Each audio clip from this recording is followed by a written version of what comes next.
All right, everyone, welcome to another stream. Today we're going to be doing something a little bit random. This was just a very spontaneous stream. I wasn't even planning on doing this. But what we're going to be doing is actually playing a couple of Doom WADs. We're going to be playing a little bit of Sunlust. We're going to be playing a little bit of Sunder. I haven't figured out what maps to play yet. We'll just skip around in each WAD. And if I'm up for it, maybe I'll play a couple of other WADs too, but really the idea is just to play at least a few maps from those two WADs. I'm not sure how I'm going to be feeling in a couple hours. I just took my some of my heart medication, and so yeah, we're just going to wing it. But yeah, it's been a little while since I've actually streamed any Doom WADs. I have played some classic Doom here on YouTube more recently, but it's been like, you know, just vanilla Doom and whatnot. And we're going to be doing some more vanilla Doom. We're going to be doing Doom 32X Resurrection here shortly, probably in a few weeks.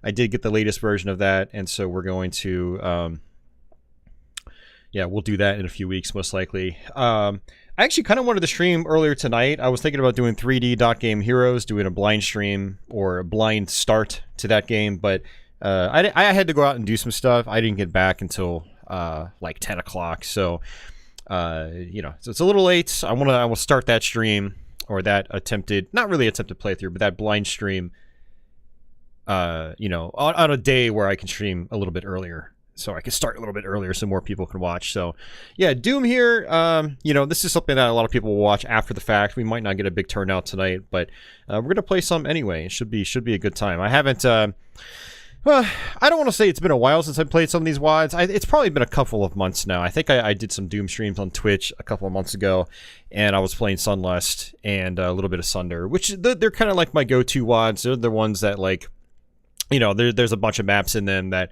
I'll just fire up to relax. Not really relax, if you know what I mean, because they are intense, but I don't know, it's an intensity level that I like in certain regards. There are some maps in these WADs that are just, they annihilate me even to this day, but you know, they do have some favorites that I like to just go back to constantly. So we are going to do that. Quake Nerd asks, have I played Eternity yet? Nope, not yet. Michael, welcome. Internet Junkie, welcome back. Liz Barbarian sees Dreamcast. Yes, there is a Dreamcast there, and it's next to a Sega Saturn. Scott says he's just here for the cats. And hey, what's going on, Velcro? Welcome back. And James Miller had asked right before we started, did you ever play the Dwango Doom 2 WADs? He played those all the time back in the BBS days. Great multiplayer maps. I never actually messed around with Dwango at all. I know what it is, but yeah, I never did it. The only multiplayer I did in Doom back in the day was direct dial. So just, you know, computer to computer, and that was it. I never actually played over the internet itself with you know, more than one player. So it was always just basically a direct connection for me. But yeah, I mean, like, literally direct dial. Like, you would call your opponent over a phone line, so it wasn't even an internet connection. It didn't even touch the internet. So it was interesting times. It wasn't until Quake that I played stuff. I played Diablo and Quake. It wasn't until those that I started playing actually over the internet, you know, with many people. So yeah, I missed the Dwango days. Just never messed around with it. Matt says, you played Gauntlet Legends, so now it's time for Dark Legacy on the Game Boy Advance. Oh man, I remember being so disappointed with that version. I was thinking, like, what were they thinking with that game? I might have to try it again just to see if it's worth it. I'm heavily considering PlayStation Gauntlet Legends though, Matt. So oh man. All right, so yeah, let's go ahead and switch over here. I've got a changing games template up, or background up, just so when we switch WADs, there's actually something there displayed. Otherwise, it would just be a black screen. I had thought about busting out a separate computer and running it into my capture card. That's the ideal way to stream stuff that's on a PC, but I didn't feel like lugging that computer out and hooking that up. So we're just going to play WADs on my main stream PC right here. And so it's not going to be quite as, you know, seamless and nice. What we'll do is we will, let's start off with a little bit of, I mean, realistically, I can just bounce back and forth the WADs. You know, it doesn't really matter that much. But Oh man, let's see. Alright, what is the latest? Well, I don't think I actually have the latest version of Sunder. I think I have one that was released sometime last year. Let's see when I got this WAD. Let's see. Blah blah blah blah blah blah blah blah blah blah blah blah. December 2021. That's when I downloaded it. So yeah. So there might actually be a slightly up-to-date version of Sunder, but we're gonna start off with the one I got from December last year.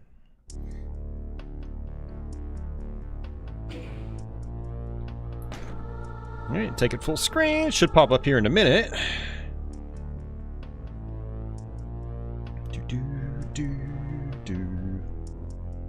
Oh, it's not going to pop up here, actually.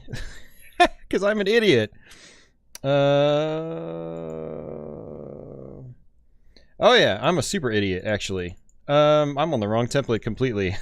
Yay, go me! I'm super. Uh-oh. And we all tabbed out, and now GZ Doom is borked. Alright, I have to close out Doom. So I always, well, I run Doom with Vulkan support, so sometimes when you all tab out, it won't let you go back. It's really, really frustrating. Let's try this again.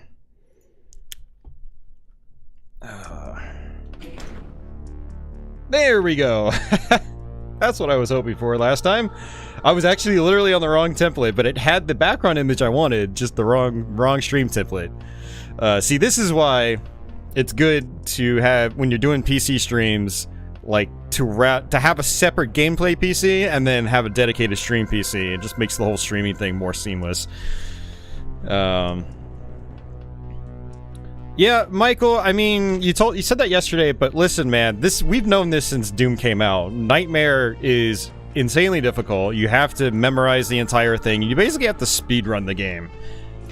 So you're not saying anything new that we don't already know. If you just discovered Doom on Nightmare, then whew, yeah, you were probably in for a crazy ride, not expecting that. Alright, so, you know, yeah, let's go ahead and warm up a little bit. I haven't actually played Doom in, like I said, well, PC Doom in a couple of months now, so let's go ahead and just start with map 1. I love map 1. It's just a really fun map. I will be quick saving and stuff like that so we can actually, you know, get through these maps. I won't be quick saving every 5 seconds, but I will be quick saving. One thing I have actually tried doing more recently is doing pistol starts on every map. Well, I always do pistol starts anyway, but pistol starts on every map, but also save this. Which, you know, when I'm streaming on YouTube, I don't really like to do save lists, because then you guys typically never actually see more than like a map or two, because doing maps in both Sunlust and Sunder save lists are very, very challenging. I mean, even like this first map here, if you're not careful, you can just get wrecked. That said, this map is like nothing compared to, especially the newer Sunder maps, like... Phew. Insane Gazebo just went like batshit crazy with the latest Sunder maps. I had to give up on a bunch of them. I was like, you know, I'm getting too old for this shit. Pardon my French. Yeah, I literally had to stop some of the later maps. Hey, Haywood, yeah, no links on the channel. We get a lot of, like, spam and stuff like that if I have links enabled. Only the mods can post links. Hey, Aztec, what's going on? Alright, let's see if there are any Hell Knights back here. I don't think there are.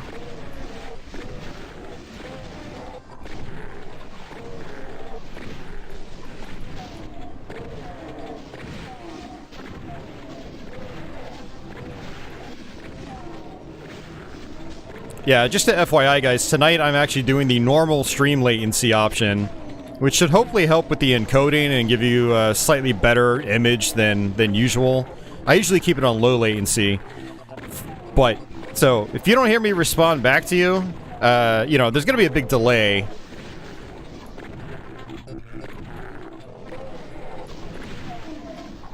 Of course, as I'm focused on blasting demons, I might not respond to everything, but When I do respawn, it will probably be delayed, so just a heads up.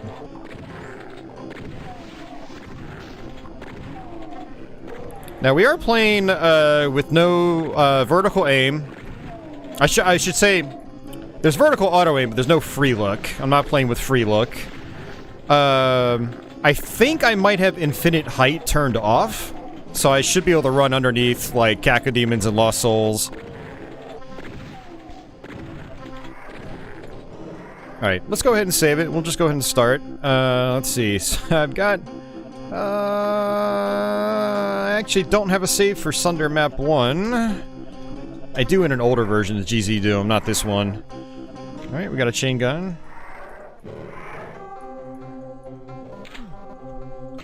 There's gonna be some more chain gunners up here, I believe. Yep, there they are. And a lot of enemies.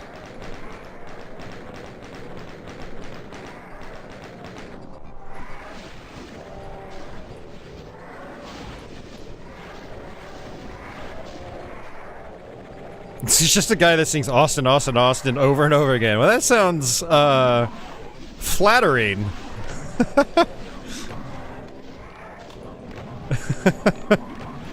Oh, man.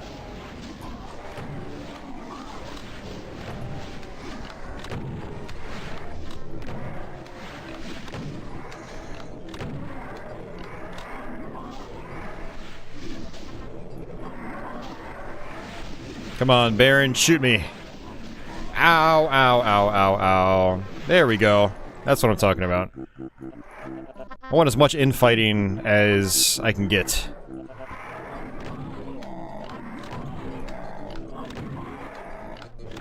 Wow, that Baron didn't last very long. I'm kind of surprised.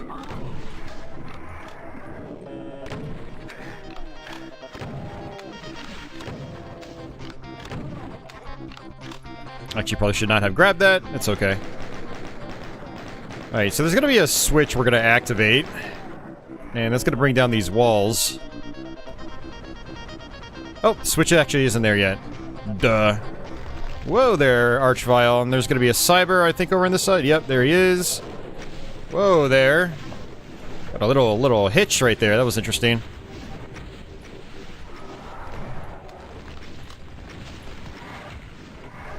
Uh-oh.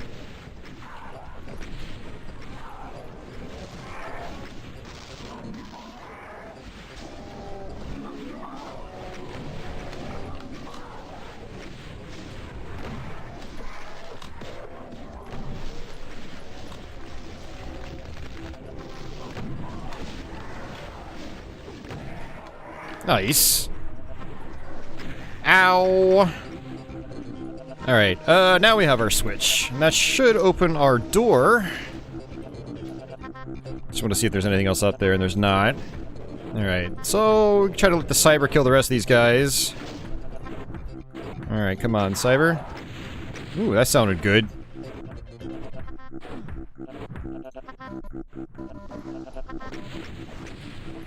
Still have some good armor. Alright, let's get... Come on out here.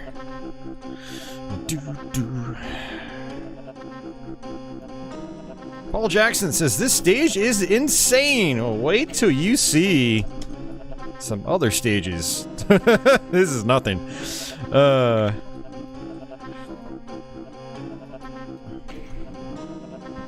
yeah. I love this map. It kind of... Compared to other maps in this WAD, it's kind of relaxing.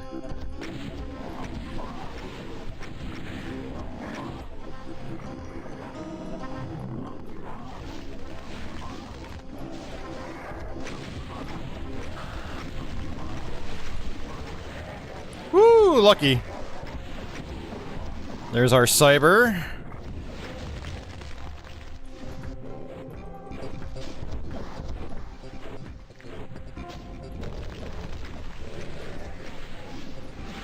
Alright, the question is, guys, do we kill the Cyber?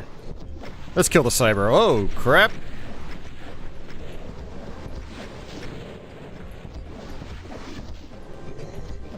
Kill everything.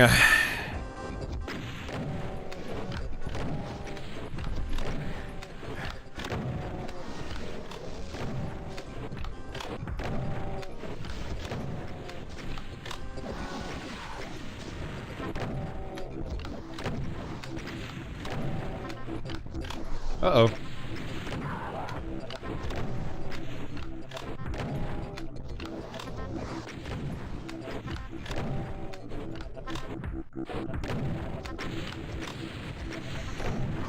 There he goes. All right.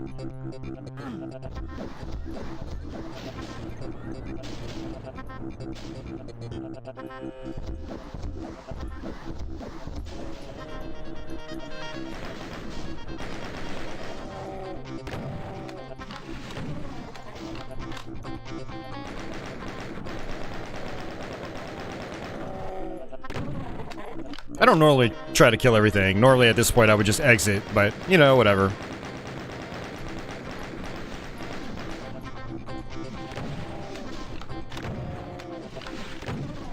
Yeah, so for anybody that's played the older version of Sunder, the newer versions changed the color palette on a bunch of maps.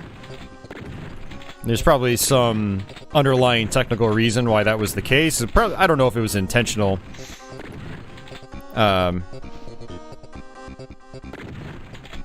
Could have had something to do with how, like, some of the newer maps use, like, a different palette or something, and that just affected the palette on older maps.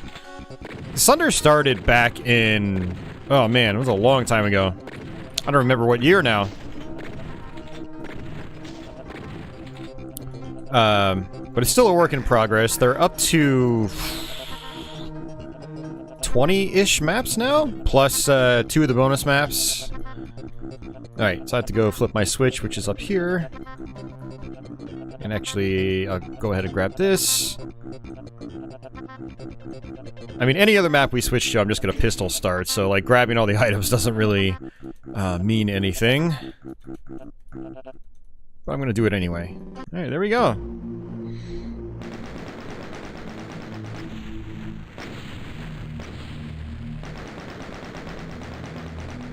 Hey, TG, welcome back.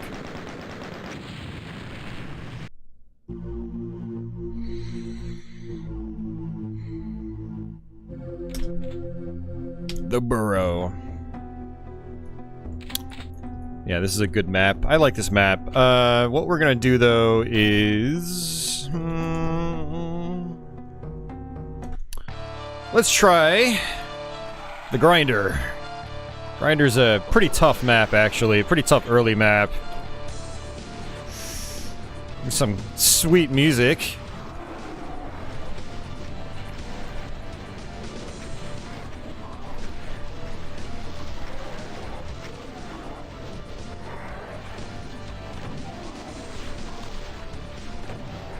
Oh, what the...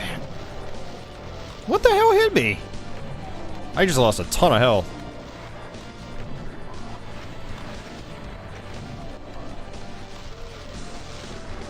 Oh.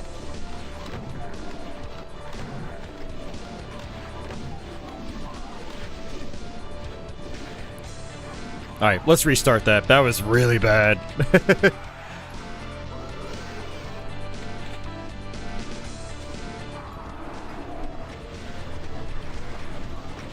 Alright. Let's just stay over here.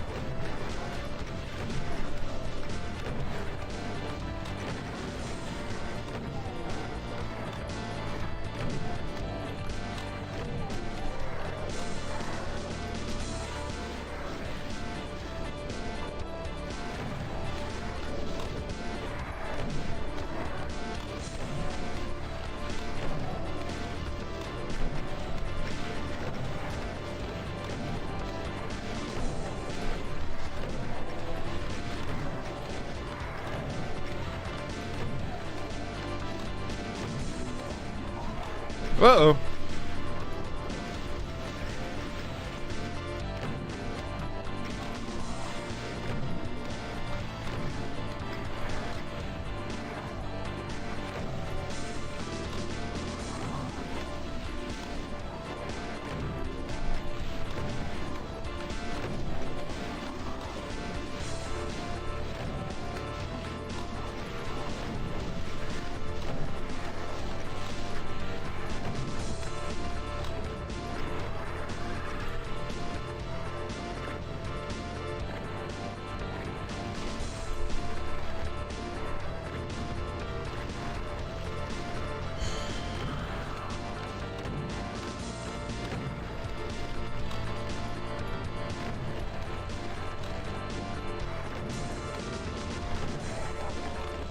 Woo!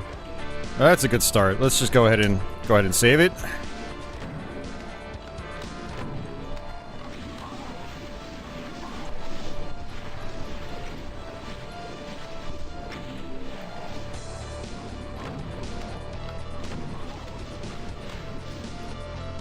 Have to be careful. That cyber can reach over and still shoot me from all the way over here. I have to be really careful.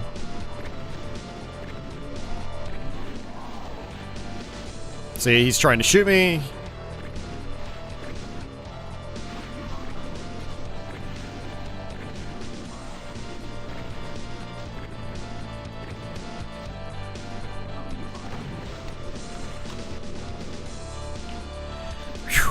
Alright, I think there is a Revenant up here.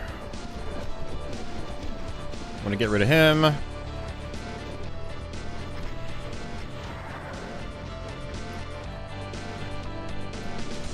Ah, I still took a hit, damn it.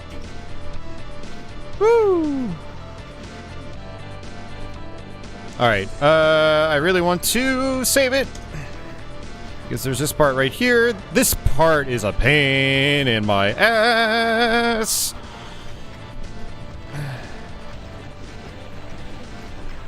Oh, you gotta be kidding me. That's cyber.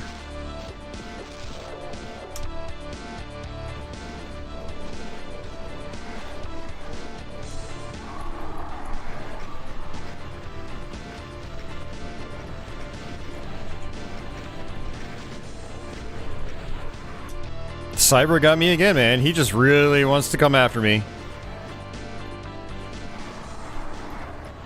Thank you.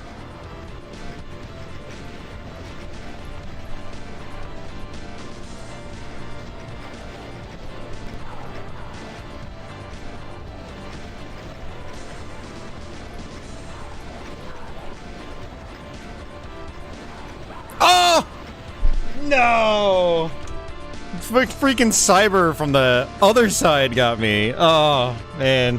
That was good because I killed the first two archviles. I think there's like 3 or 4. This is the make or break for me on this map, really. This part right here. But if you can get the Barons to trigger the cyber or aggro the cyber, then it makes your life so much easier.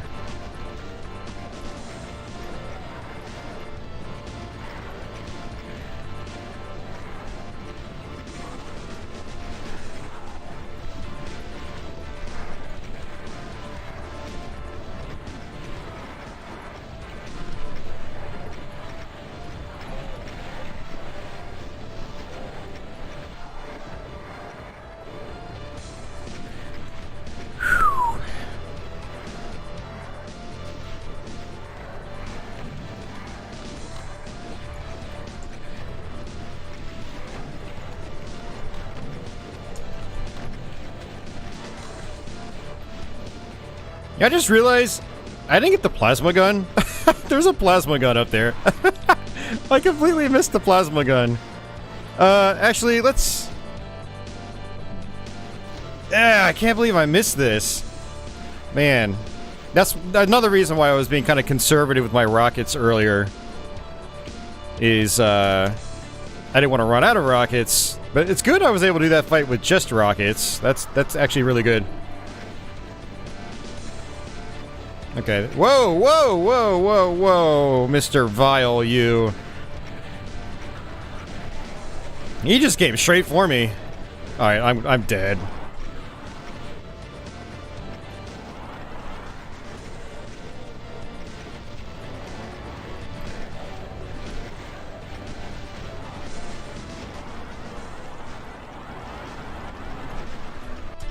Man!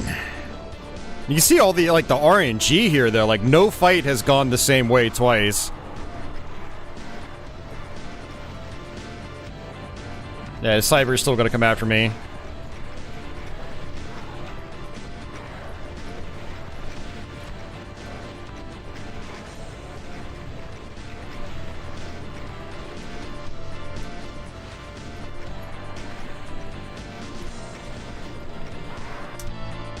You really need the Cyber to fight with the Barons. If you don't, then he's just gonna be on your ass the whole time. Come on.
Alright.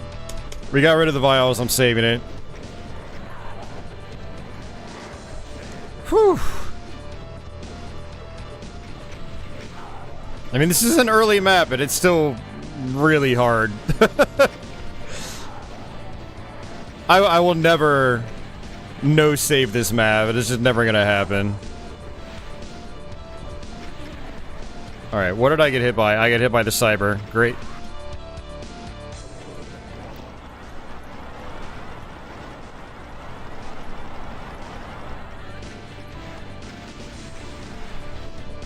Alright, let's do that over. Sadism, the WAD. Yeah, there's a lot of those.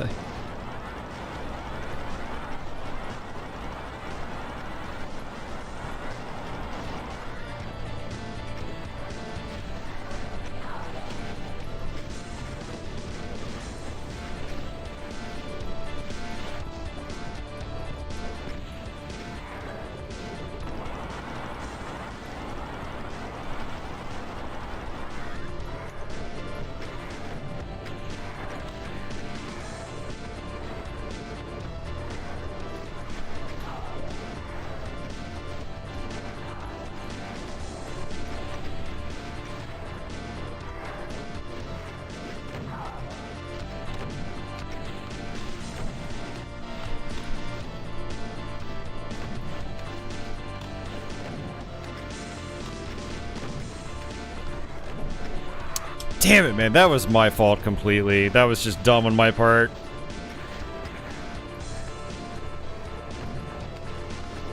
Alright. I have an idea, actually.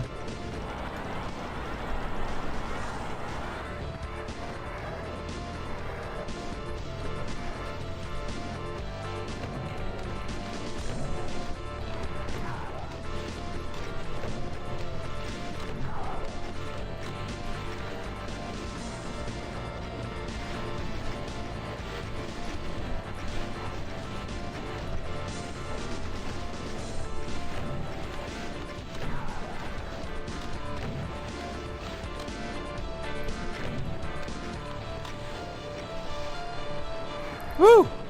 Alright, let's take a breather. Just Scott taps F5. Oh, man. Alright.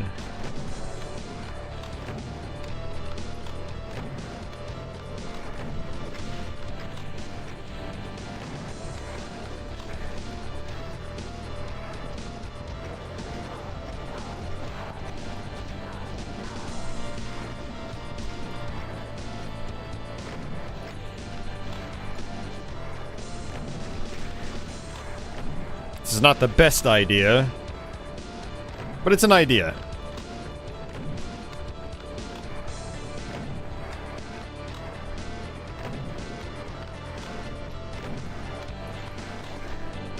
Alright, you know what? I've had enough of you guys.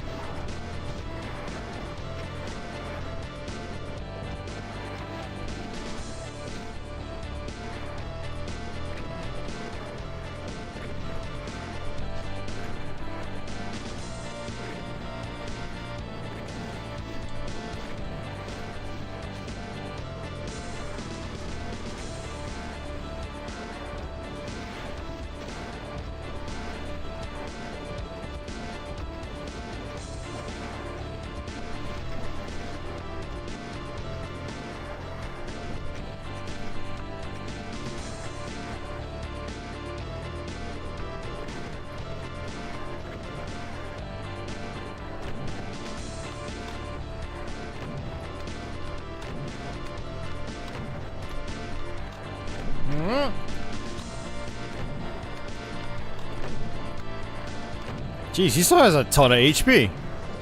God damn, that was crazy. He had way more HP than I thought. Or at least I can get a chain gun now. Which isn't really gonna help that much.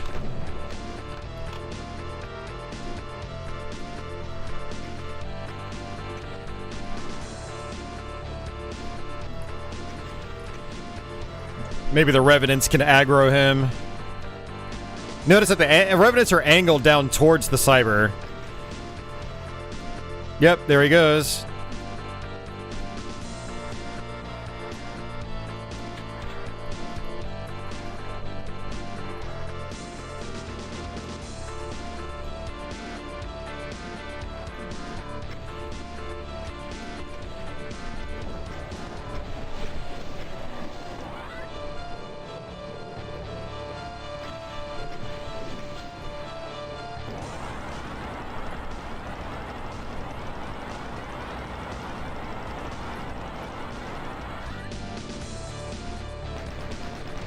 I generally rather keep the cyber, but I mean, I'm in a position where I don't know, it's just too risky.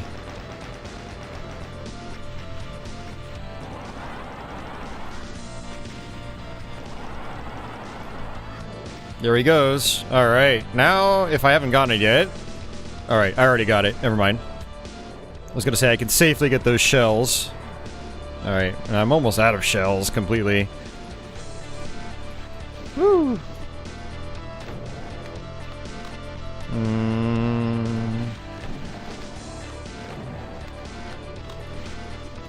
I should probably leave some of those barons because they will be useful later on.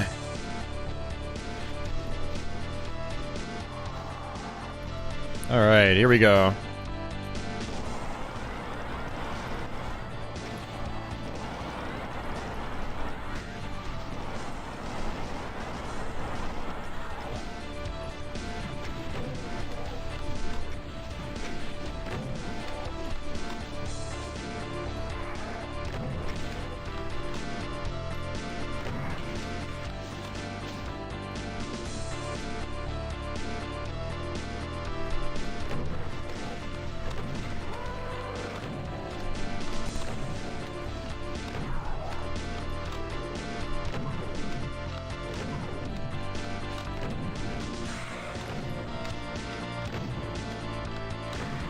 Hey, Karnov, welcome.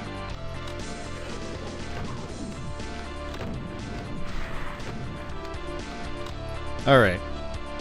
Not in bad shape.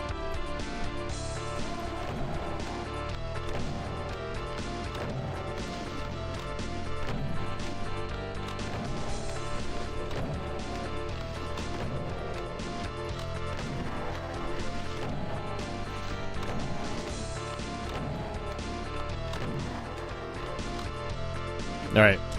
I think these walls are going to come down. And I think what I usually do is... I come on over here. There's going to be a whole bunch of Kaku demons.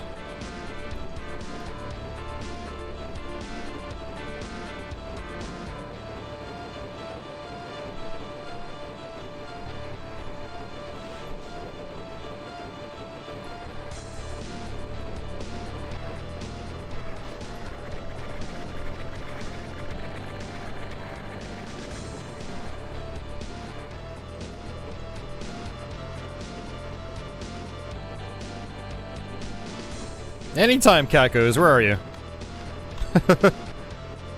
Kakos are taking their time.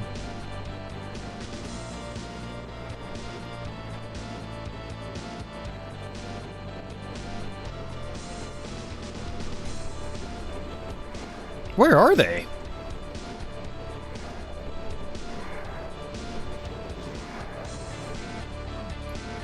Where are all the others?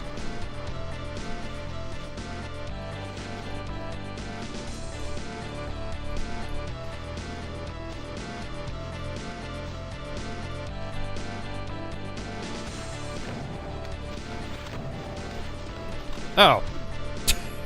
There they are, I guess. Alright, let's come back.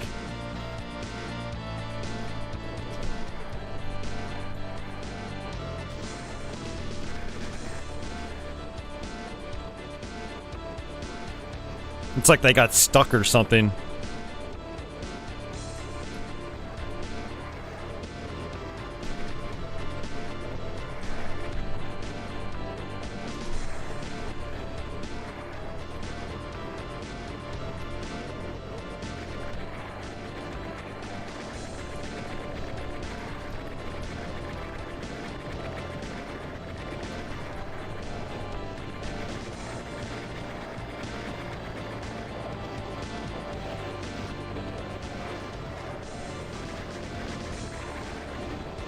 Whoa there!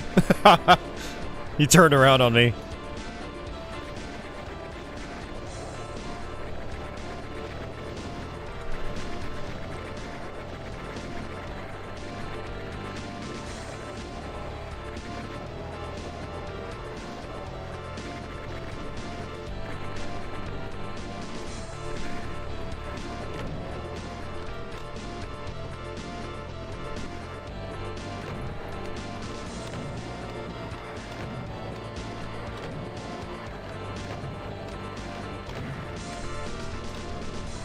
Whoa there!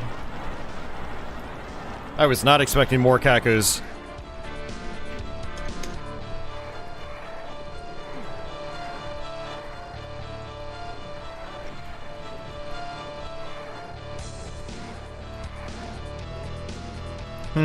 Trying to think of how I want to handle that section up there. I don't think I can get high enough up to hit the revenants from down here. Let's go ahead and get this ammo at least. It's the thing about these maps is there's usually a bunch of different ways to handle the different situations you run into.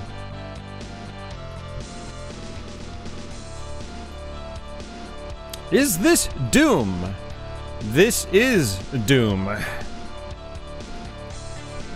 This is a custom map set called Sunder.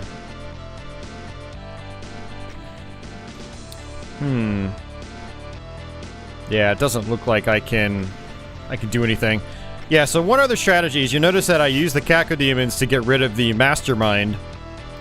You can actually use the Revenants to get rid of the Cacodemons. You have the Revenants shoot this way, and then their rockets hit the Cacodemons. And then the Cacodemons will infight with the Revenants.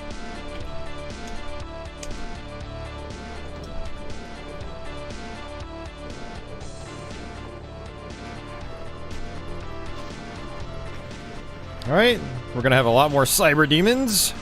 And some Archviles, apparently.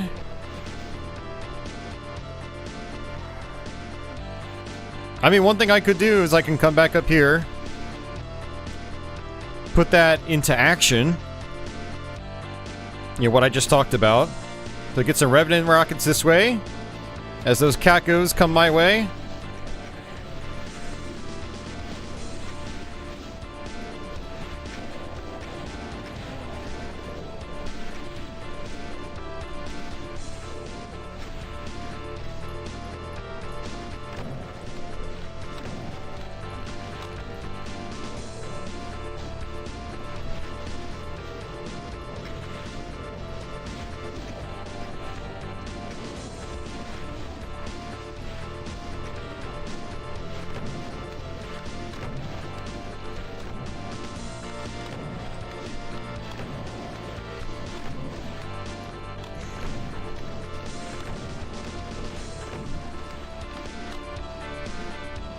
Whoa there.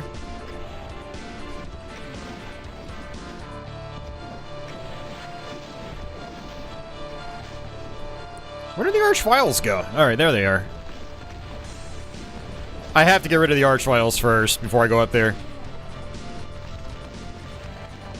Alright, there should be one more. There he is. He's like my cat. He just can't sit still. Alright, any day now. Come back up.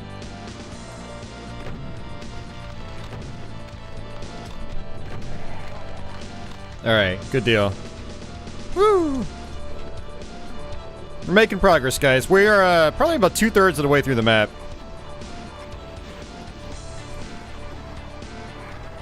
Whoa there! I knew that was coming.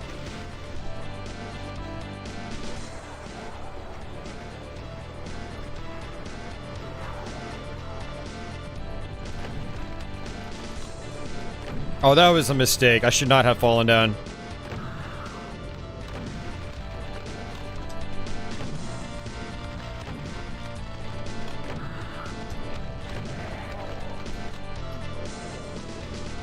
That's why. Whew. Scary stuff.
Oh, man. I was hoping the cybers would kind of shoot against the wall, which would aggro the archvile. There we go. That's what I wanted. Basically, the cybers can get rid of the archvile for me.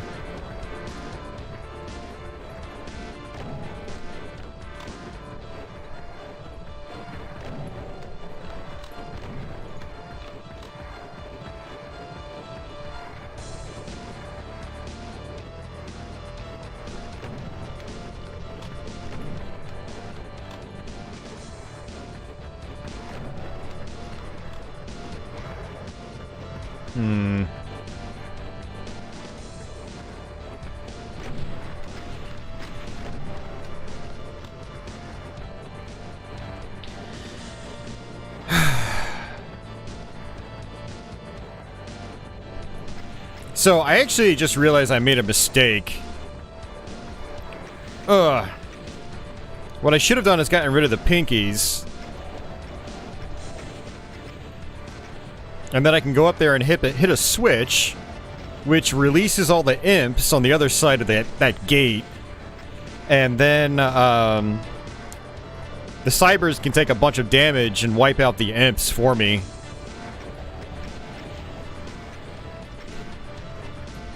See, I haven't played this map this far in a while, so a lot of like the good strategies I've just completely forgotten about. But they're coming back to me. I think, yeah, we'll just go ahead and redo that now that I have a better idea.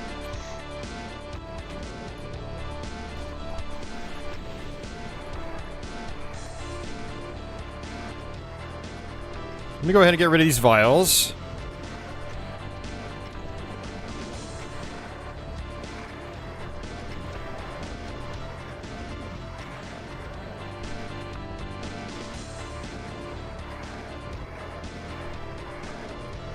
I got him too. Okay.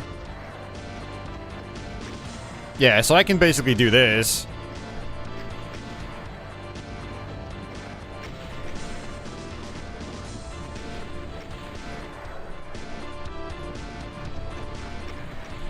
Ow! Jeez, man.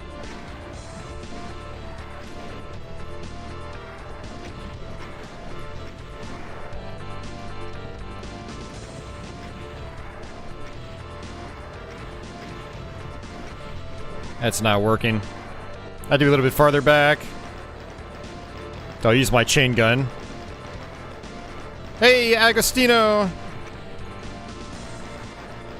Yeah, man. These maps are really clever.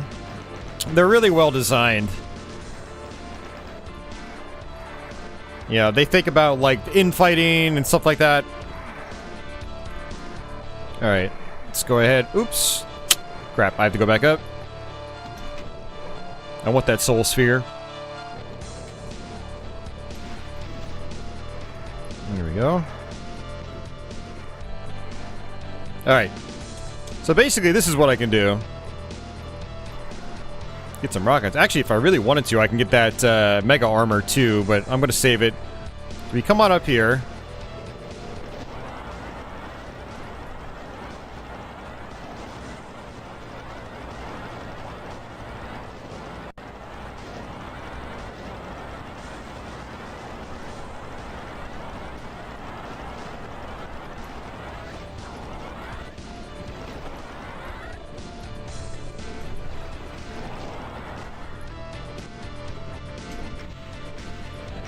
Alright, so that opens the gates with all the imps. I mean, you could brute force your way through just about every section in this map, but if you don't use the optimal strategies, then you're going to make your life a lot more difficult.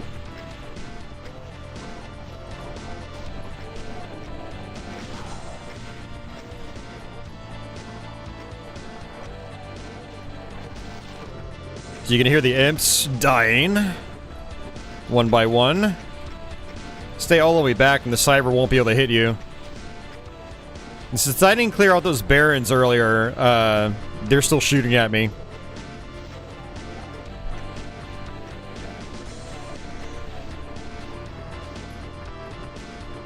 Yeah, this is actually... We only have, I think, 3 more fights in the map, and then we're done. It's a very, like, dense map. You notice, like, the arena, it's not a huge map. Like, I can see from one end of the arena to the other pretty much at all times. Just about. Still more imps.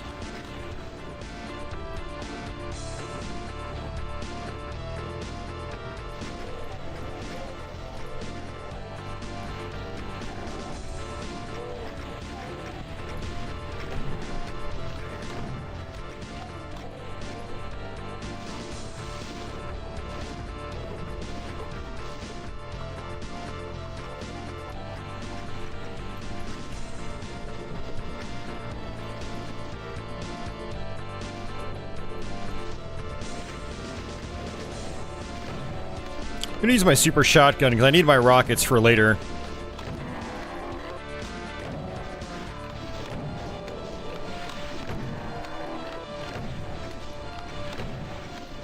These Barons were just being super annoying. I want to get rid of them.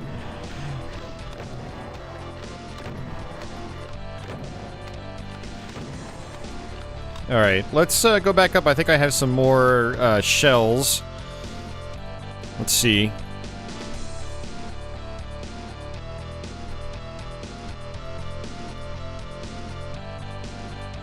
Hey, Zanctum! Welcome back, sir. Hope you're doing well. Hey, he's a lone Kako.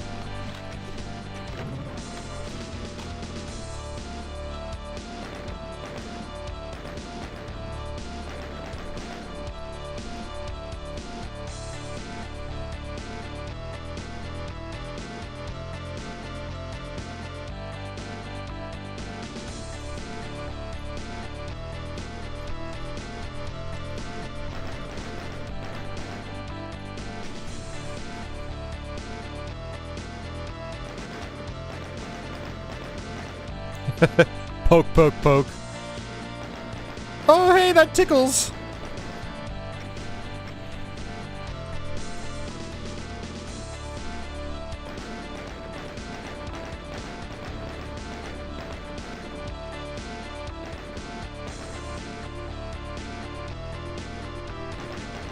I know, not exactly the most elegant strategy, but I digress.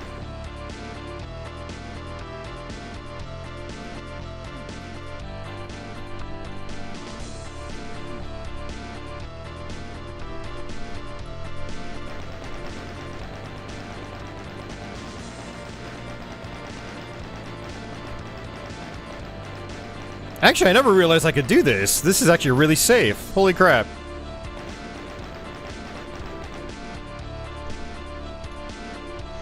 It's time consuming, but, you know, it works.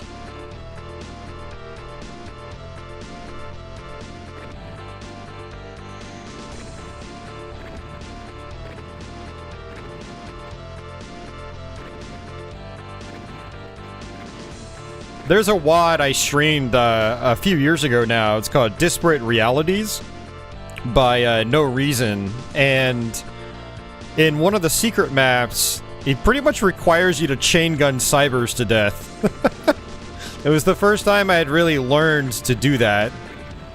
And so now I don't really mind, because of that map, I don't really mind shotgunning or chain gunning. As long as it's, you know, not horribly risky. Hey Mark, welcome back, and hey John Smith, Doom! Yeah, welcome back guys for some late night Doom. I'm not really going to be using my shells for the rest of the map. It's going to be plasma, BFG, and rockets. So, you know, I don't mind just taking my time. The problem with trying to get back up there is a lot of times when I get up that elevator, the cybers are back towards the right-hand side. And they just have a nice clean shot on me, and that's not good. Alright.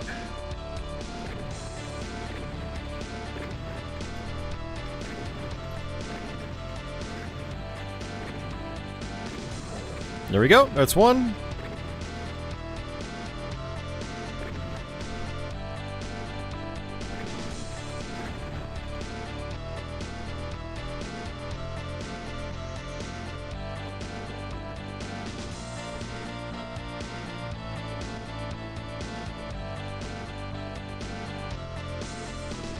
Alright, any day now, Cyber. Any day.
Woo! Finally, man.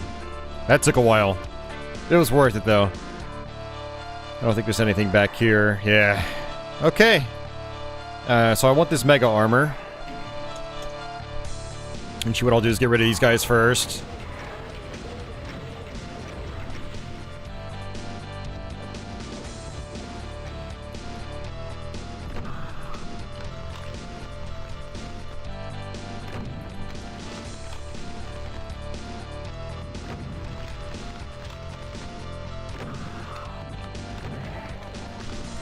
Alright.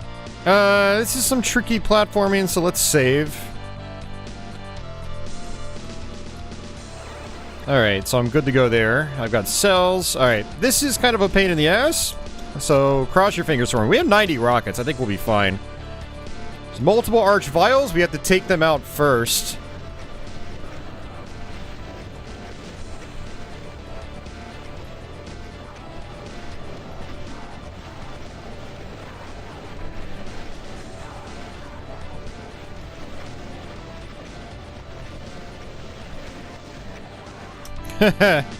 Oh, man. This is gonna take a few tries, I guarantee it.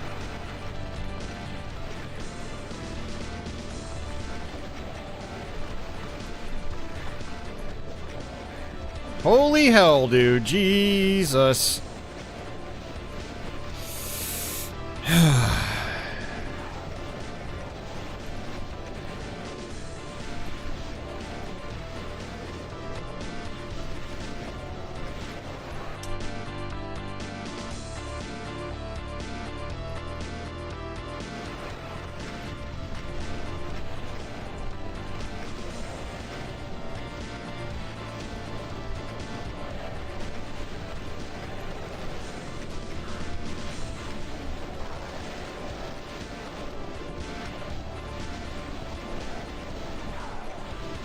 Wow, I think we got it. Alright, let's try to go back and get some health. Or stay back at least. Whew, where's a little bit safer.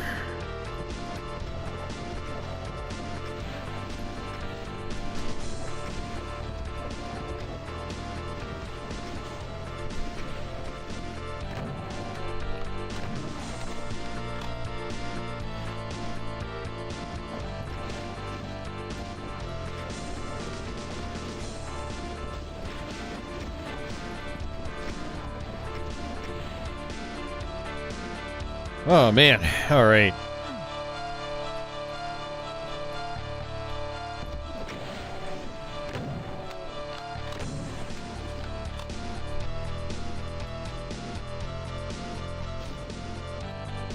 Yeah, I'm pretty sure there are no more arch vials up there. Whoa there, where the hell did you come from? It's like he just dropped right on top of me. Oh, man.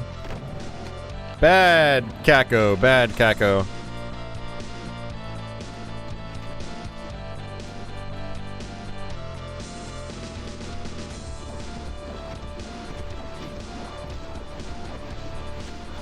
Yeah, if you leave the arch vials, there's basically going to be an infinite supply of these guys, so you basically have to get rid of the arch vials first. Then you can get rid of everybody else.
Alright, we're almost there.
Oh man, alright.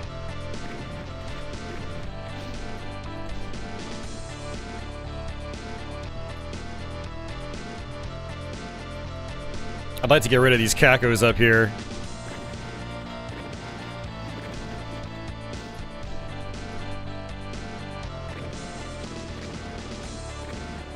Let's see if I have enough ammo.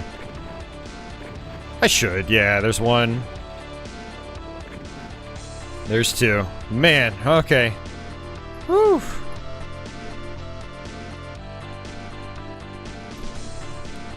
The real hard part's over with. Alright, let's see.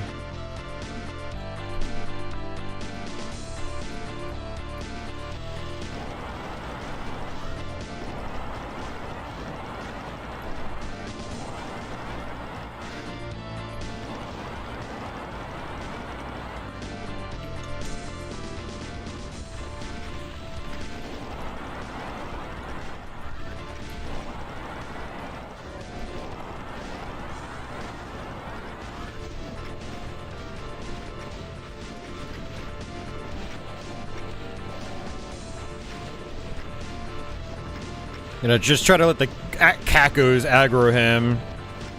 Hopefully, hopefully. Okay, it's not happening.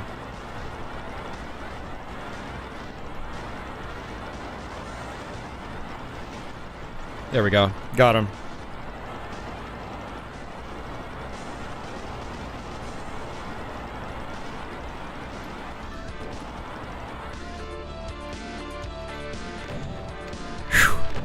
Alright, this next room coming up is our last one.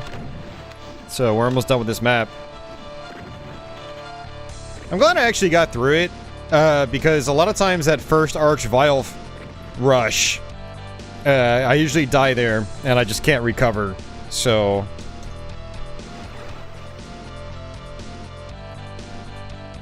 I mean, this can be tough as well, but I think we'll be okay.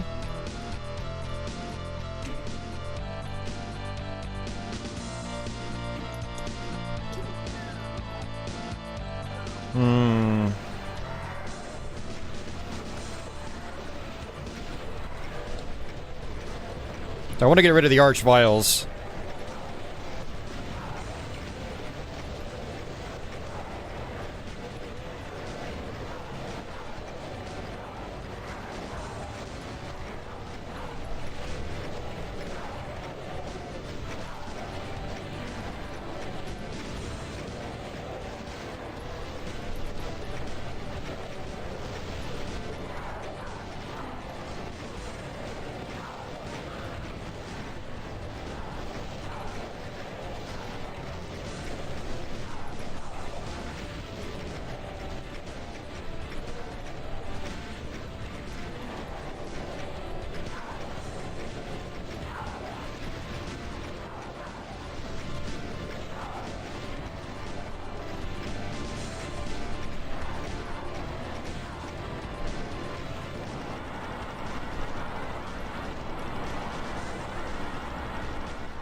Uh-oh, that was close.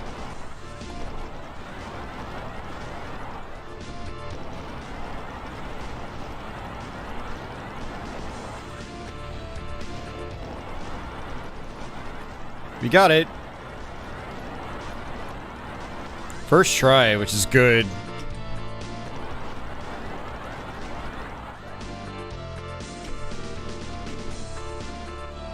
Whew. There we go, ladies and gentlemen. That was map 6. Oh, man.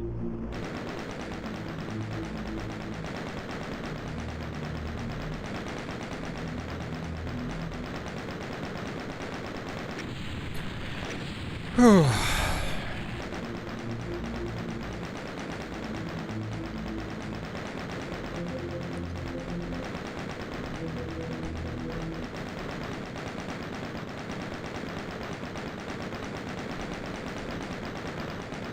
Took us a little while.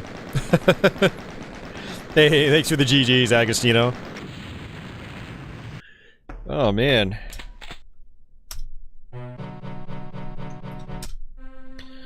Alright, this is actually a really good map. What I'm gonna do is actually change the music, though.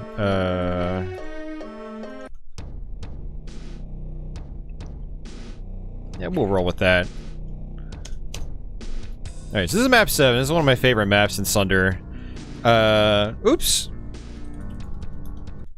I have to actually change the music again. Alright, let's try that again. I wanted the pistol start. I was like, huh, why wasn't I picking up those items?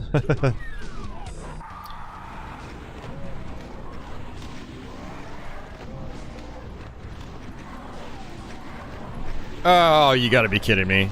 Hey, Sanctum, thanks for the GG. I appreciate that.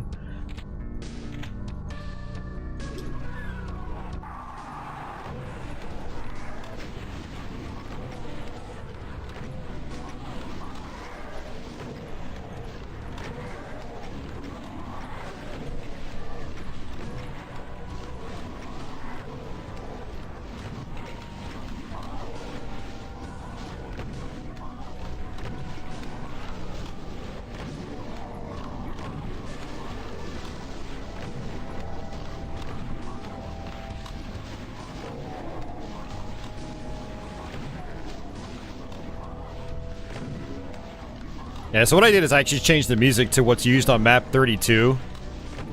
Just because the music used on this map is typical Doom 2 music. I like it when they use custom soundtracks. Agostino, thank you very much for that, sir.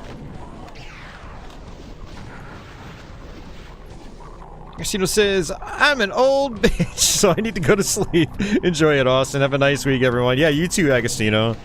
I'll give you a heads up when I do Doom 32X Resurrection. I'm going to try to do that in the next couple of weeks.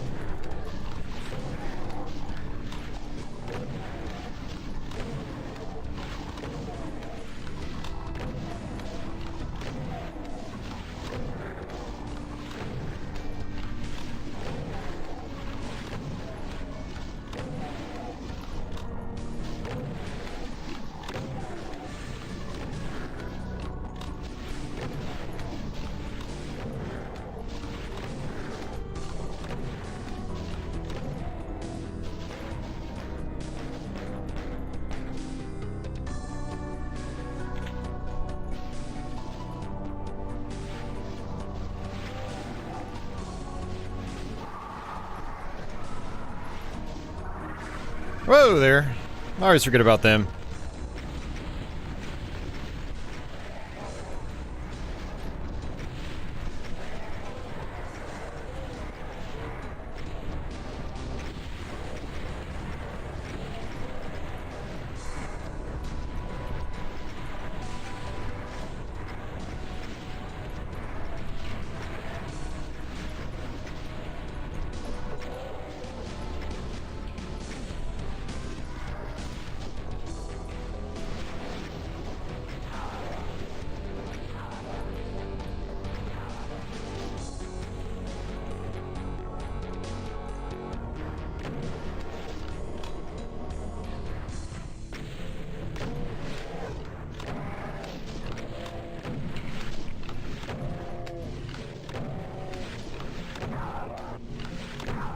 Alright, good start. Actually, kind of wanted that chain gun earlier, but not a big deal.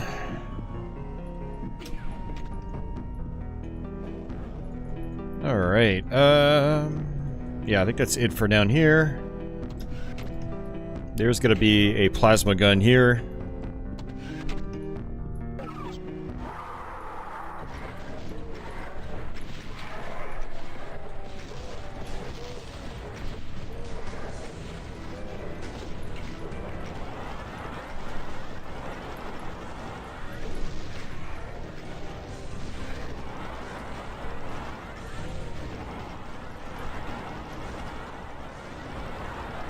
I try to have a little bit of infighting happen, then I clear out the revenants just to get rid of like half the enemies, and then that gives me more wiggle room here.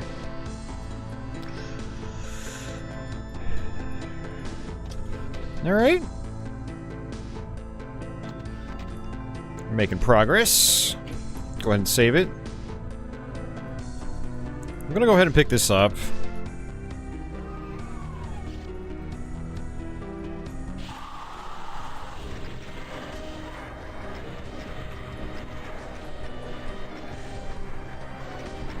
Oh, that was bad.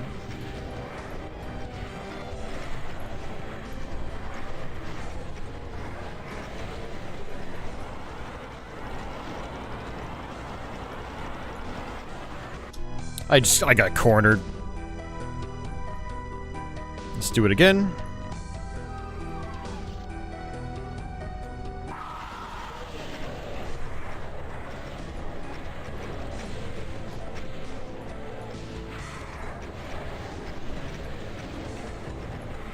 That Kako got right in my face.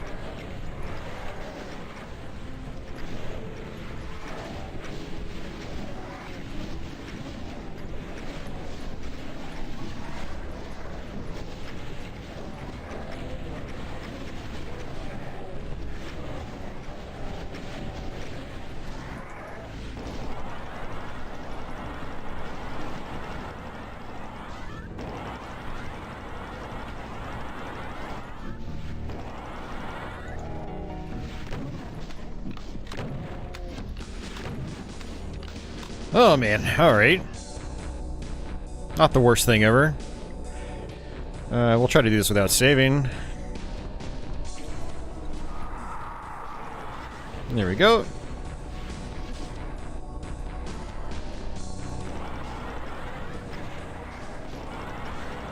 So I'm actually doing this how I don't normally do it. Oh, that's not good. That's not good.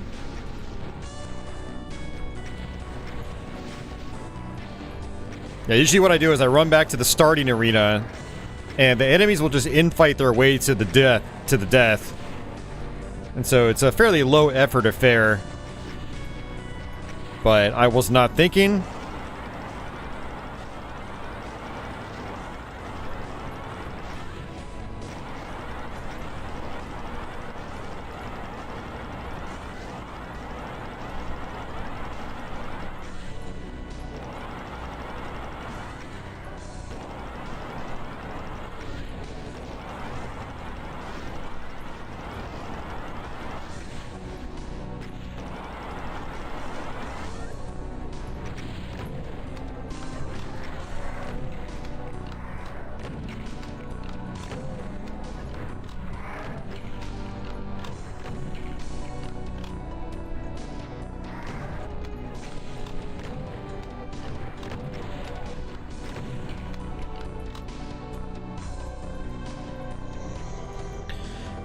Oh man.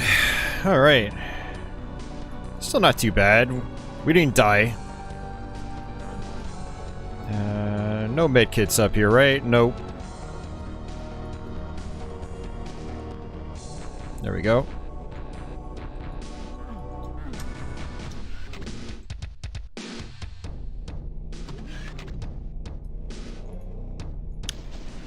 Just skip the barons there, doesn't really matter. Alright.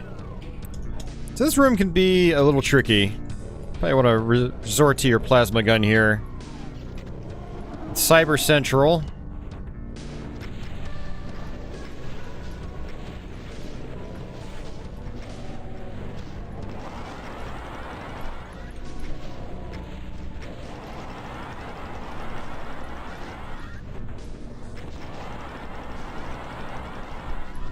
Ah, crap. I got stuck. I got distracted by my cat. I heard like this loud thump right behind me. Hey, Milo. Hey, Milo, what you doing, buddy?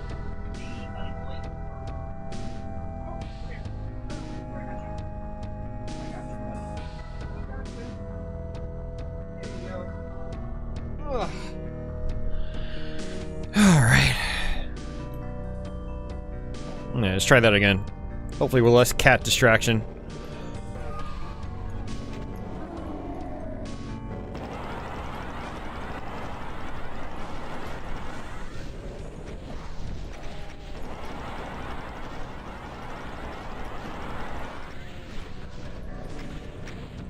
Kind of an awkward shaped arena.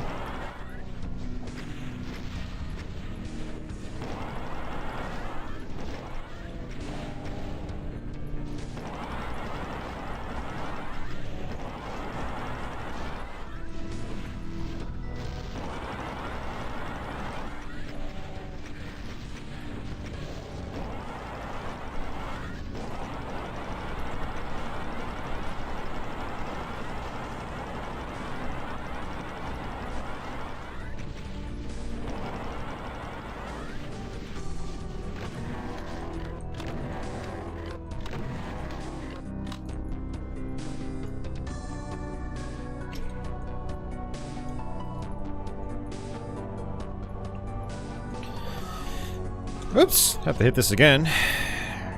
Alright, so we have 1, 2, 3 more arenas. So not like a gigantic map in terms of like the amount of fights, but they're all pretty big fights. Alright, so I want that. And there's gonna be rockets. And bullets in here. Yeah, pretty much good to go. I'm gonna leave those guys. We're gonna go ahead and save it. There's gonna be some arch vials that spawn up here. I want to get rid of them. Or, there's one arch vial, I guess.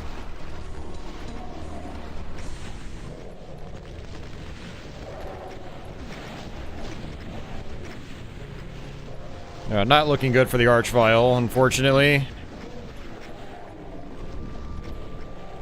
Alright, well, I'm just gonna go ahead and... I was gonna say leave him up there.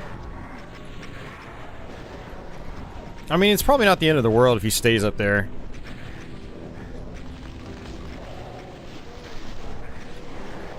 Man, it's not good. Yeah, let's go ahead and do this.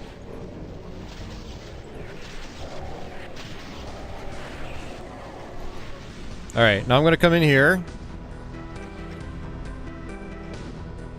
Grab this.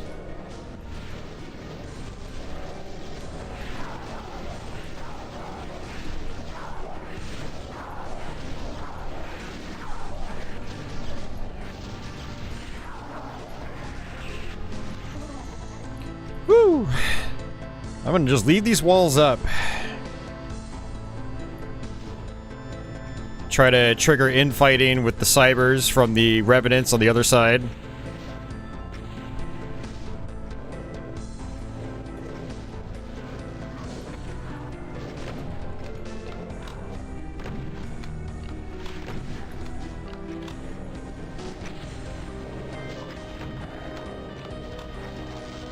Definitely has a different dynamic with this music track.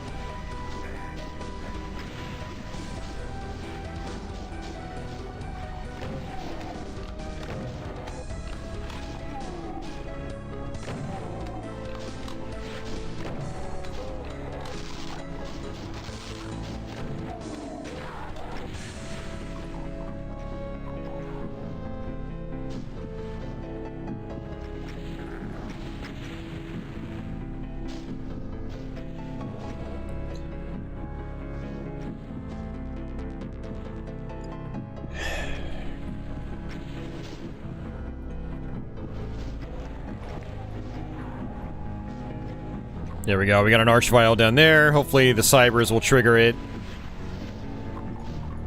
Yeah, basically the cybers will end up killing the arch vials for me.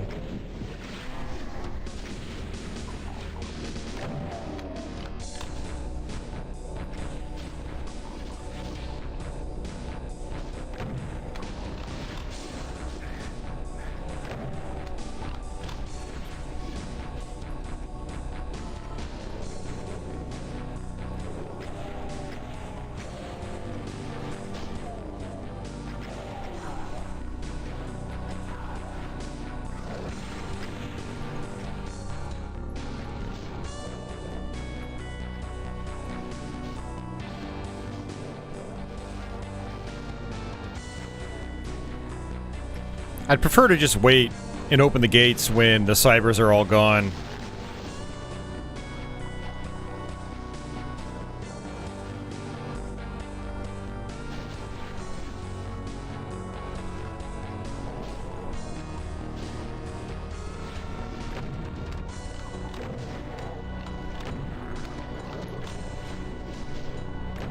There's still another cyber.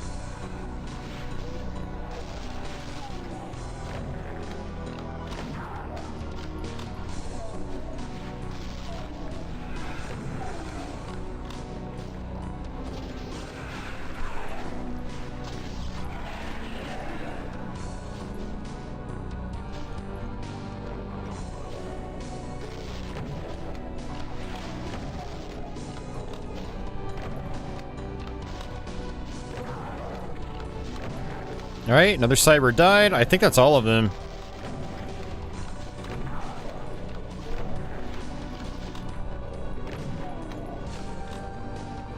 I don't see any other arch vials.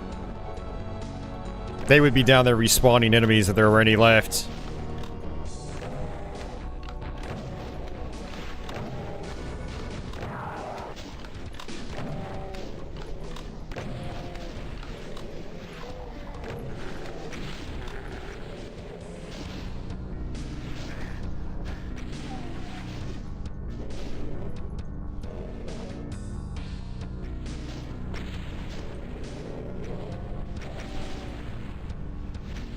There we go.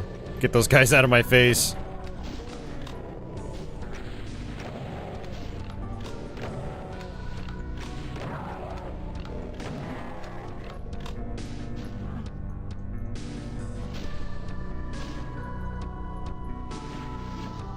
Whoa there! I didn't see that projectile. Alright. That should be good enough. I think I'm safe.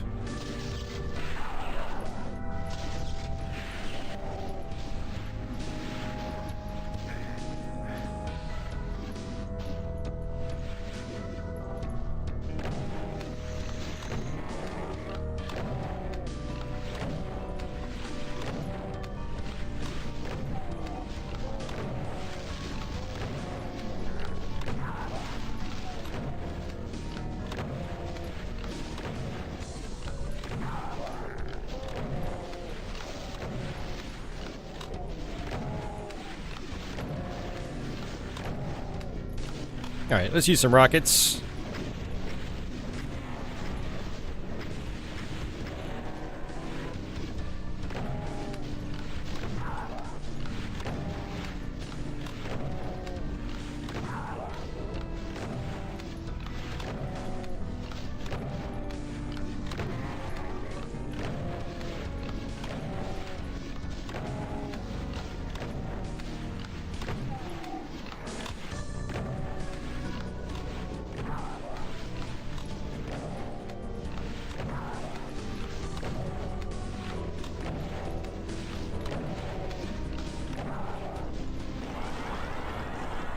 Oh, I should have used my BFG. Whoops.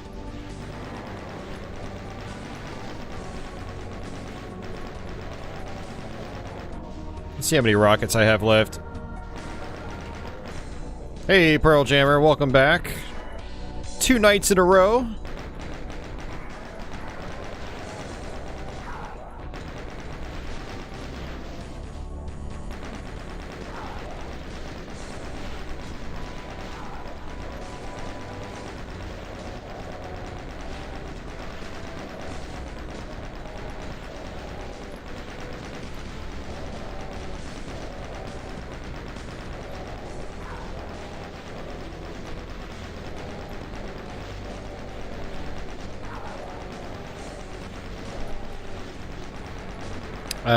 Yep. I am most certainly playing this on PC. It is the only way to play it.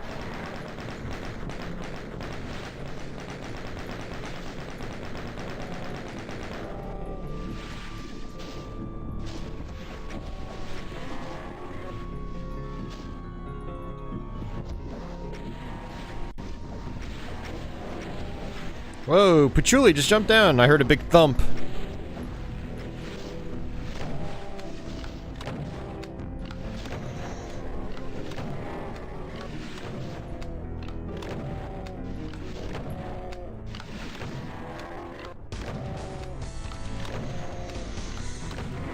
Oh, man.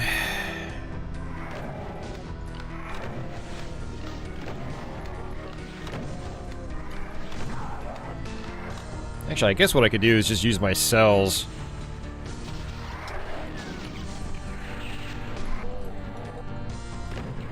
Ah.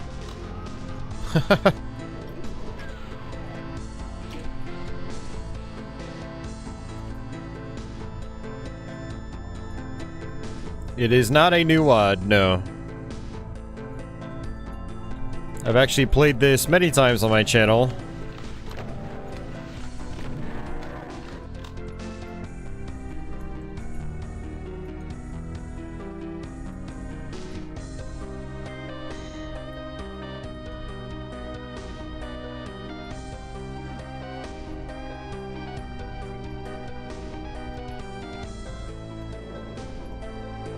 I don't think there are any more shells anywhere. I think that's pretty much it. Yeah.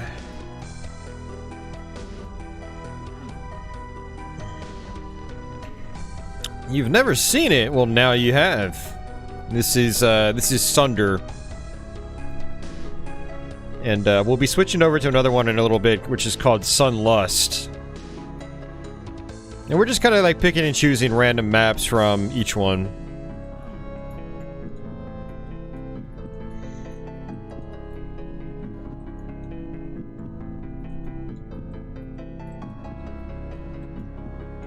This is a pretty tough fight. It might take me a couple tries. We shall see.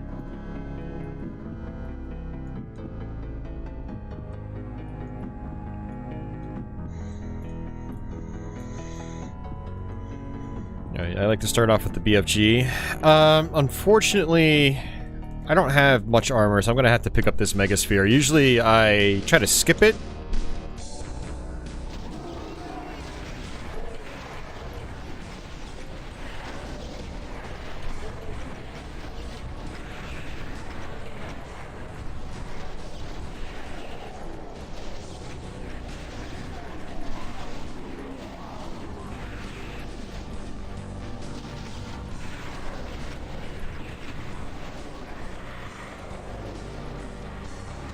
Oh, that was actually probably a bad idea.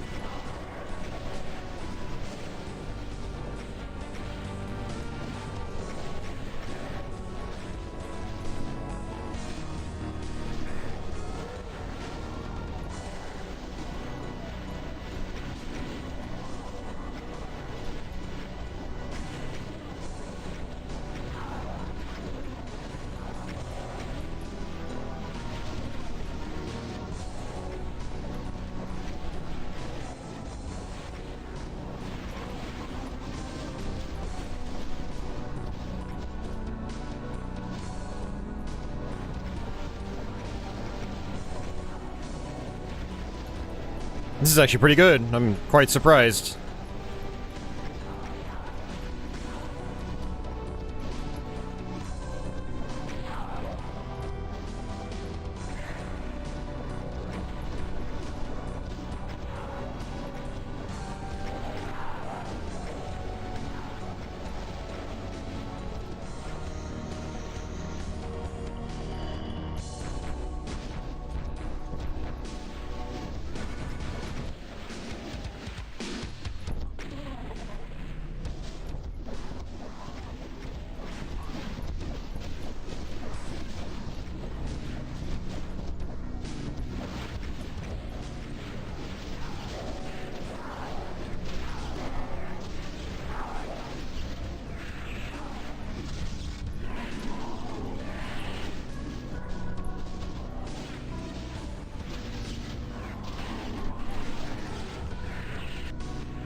Whew. Open up the gates of hell. Yeah, no, absolutely. There's a lot of stuff going on in this map. This map is actually what got me to want to play this WAD a long time ago. Is I saw this... I saw the fight after this, and I was like, holy crap, I have to try that. And that's how I got into playing Doom WADs, actually. This was my first Doom WAD. A long time ago now, it's been quite a while.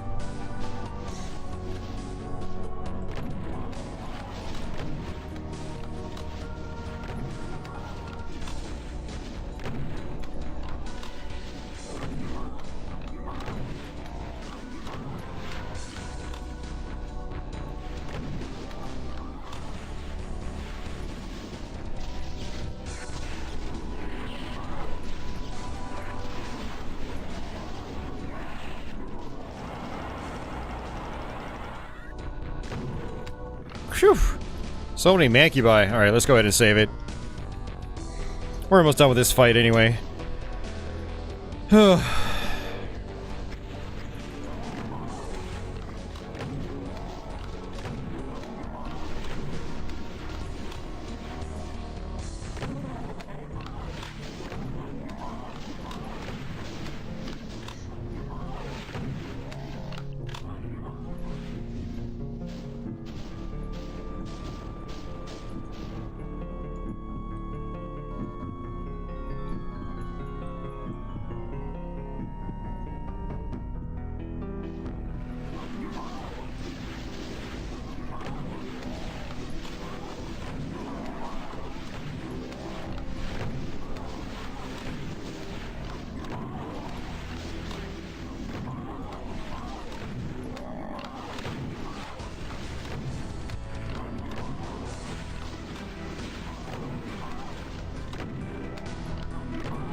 You're tempted to get it. Do you have a Switch already?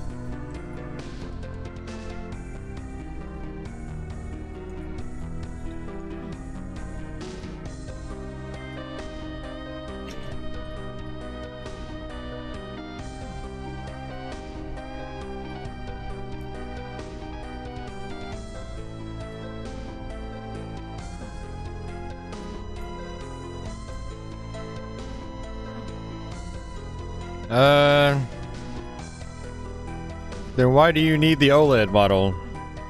Do you play it enough? Do you think where you would think it would, like, be of value? I mean, the original Switch screen still looks pretty decent in my opinion. And then what would you do with your old model?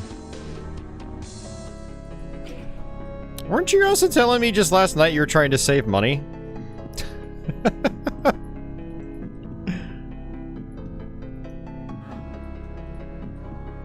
I mean, normally I'd be like, yeah, go buy it, but I don't want to be devil's advocate, you know? I'd rather advocate for good and healthy lifestyle choices. I don't want you spending money if you shouldn't be spending money. That it does. You decided not to buy it. Okay.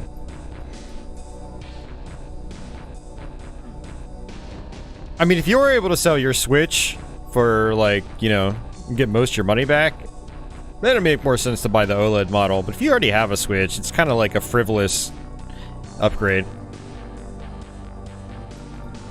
Ah, you did. I have good memory. See?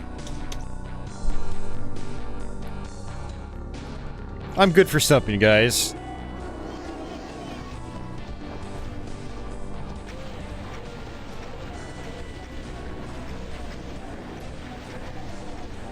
Yeah, you don't want to be buying something like that if it's going to financially hurt you. You need to wait.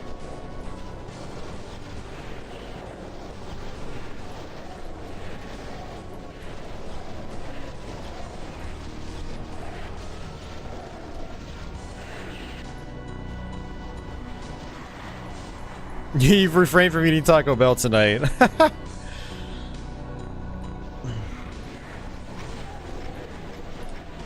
I'm gonna end up dying here. I started off this fight wrong. Yeah, good man.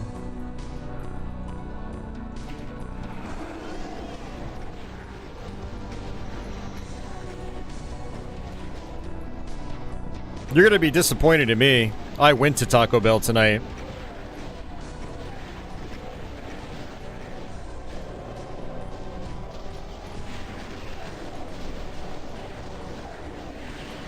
But I only had 3 soft tacos. That's it.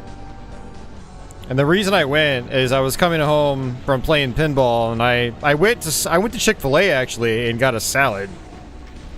So, and that was my second salad today. But I was still super hungry.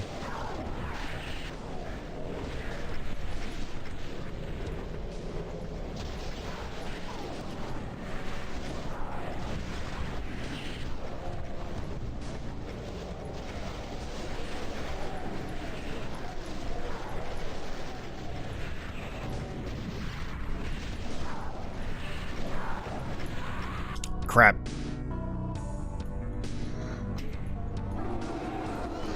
Yeah, we do have to treat ourselves. I mean, within reason.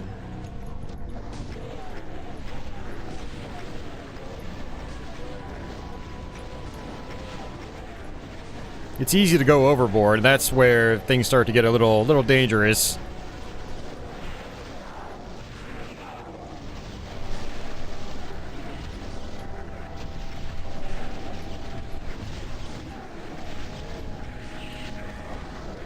Yeah, sometimes this is what I do. I get rid of the cybers.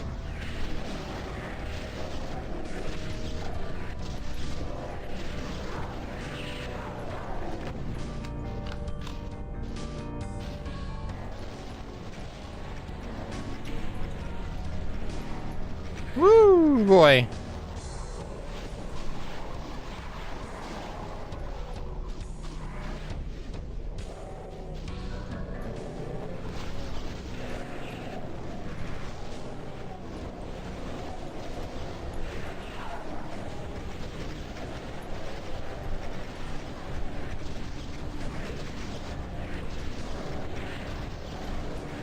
Oh, no, no, no, no, no, no, no, no. God, I got stuck on pinkies, man.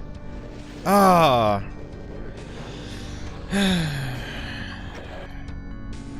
No onion? You should eat the onions. They're good for you. I used to do tacos like with no lettuce and no tomatoes for the longest time, but recently I started doing it. I was like, well, if I'm gonna eat junk food, I might as well have some little bit of healthiness to it. You know, get some tomatoes. That's another bad start.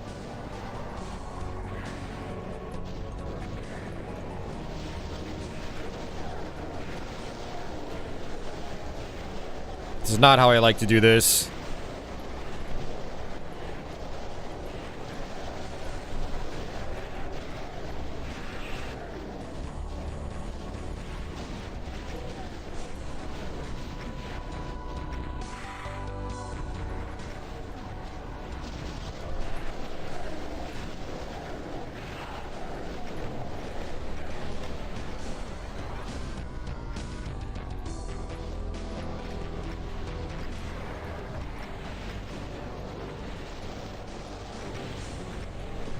Woo-wee! Oh my god. Alright, let's come back over this way.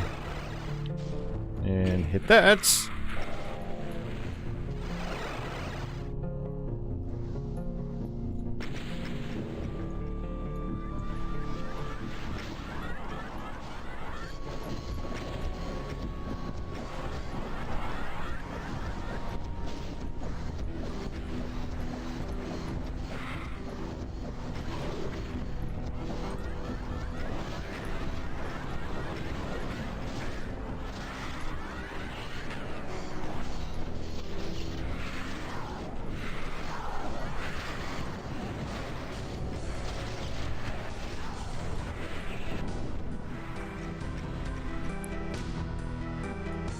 Hey, Aberdeen, how are you doing tonight, sir?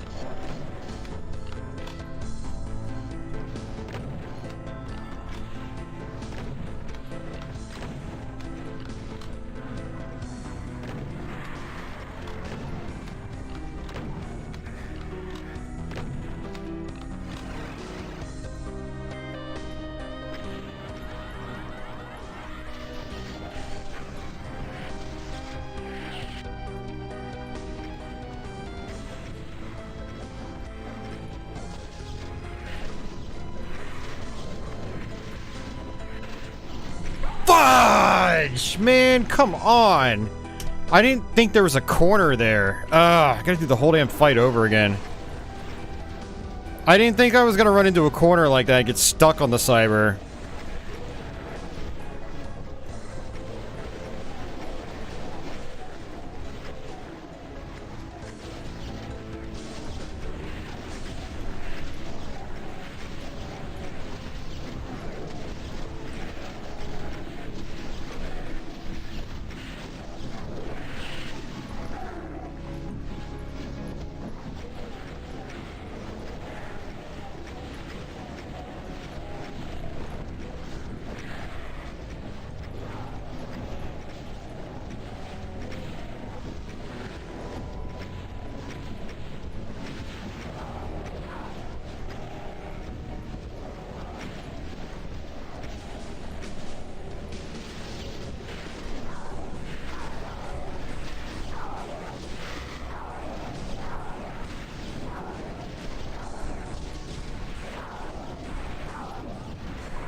Hey, Ronnie.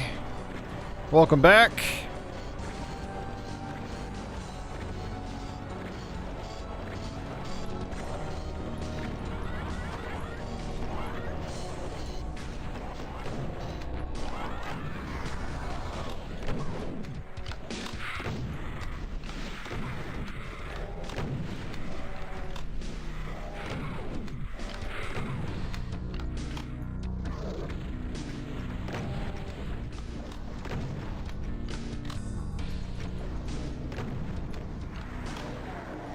There we go. Have those guys shoot the cybers for me. That'd be great. I'm okay, Ronnie. How are you doing tonight? I assume you just got off work.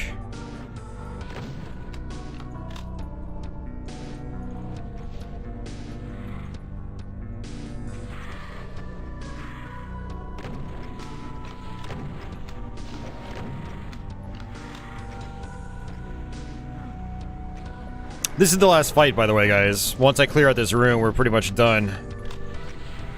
Now, ideally, you have the Revenants trigger the Cybers, and then the Cybers kill the Revenants for you.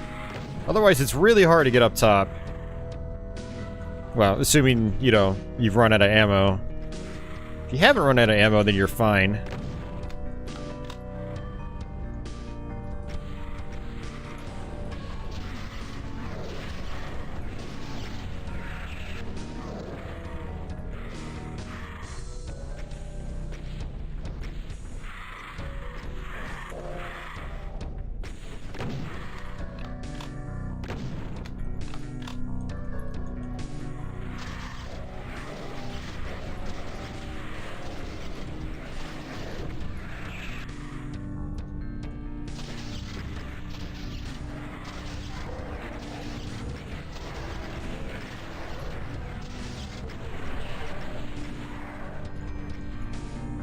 I think we'll be fine.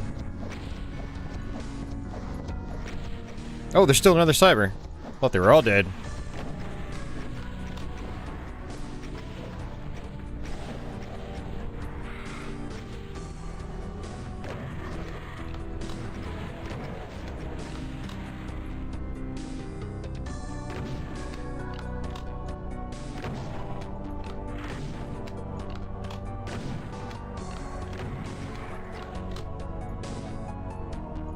interesting couple of videos on the Psycho sequels. When did they post that?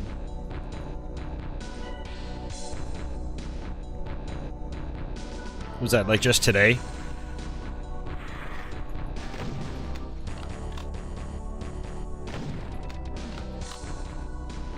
I watched like all their half in the bag videos and reviews. So if it's new, I'll definitely get around to it. Hey, Pearl Jammer, thank you very much for that, sir. No, you're welcome. Thanks for hanging out with me.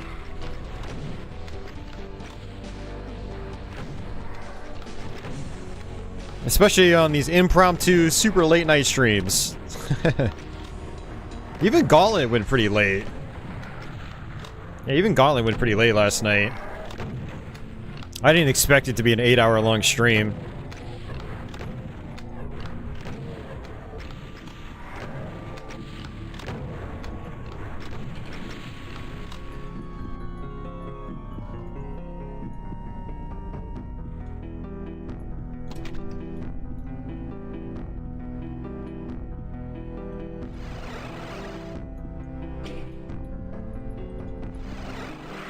They did a 2-part review back in 2018 on them. Oh, I'll have to go watch them then, because I don't think I saw that.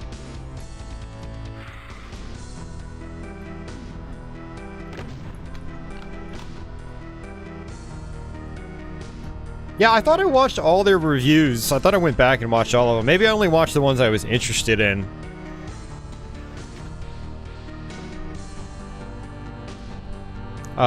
Take a screenshot, guys. It doesn't get much better than that.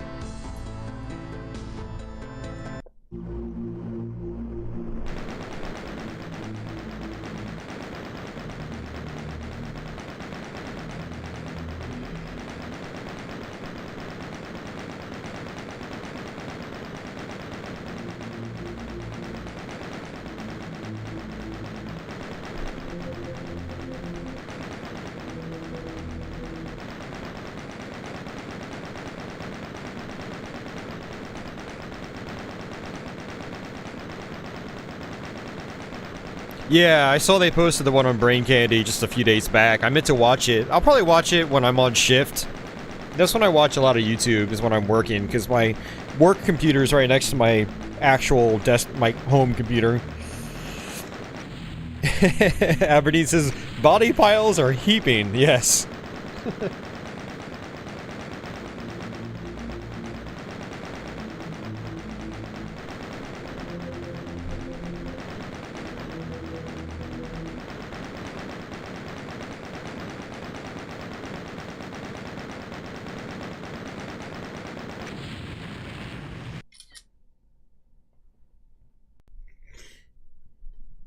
Anyone that follows me on Instagram, I'm about to post a photo over there. Well, you're going to see it firsthand.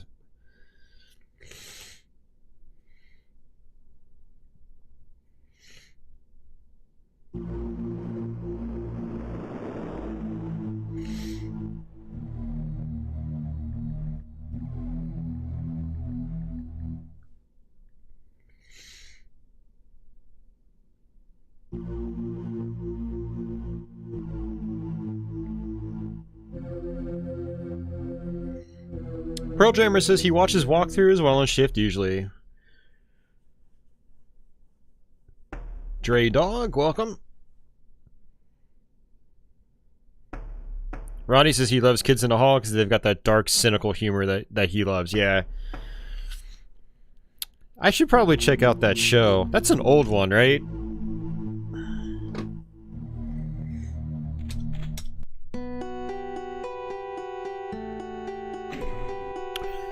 Alright, let's see. I'm trying to think of what map I think what I'm gonna do is I'm gonna do a shorter one.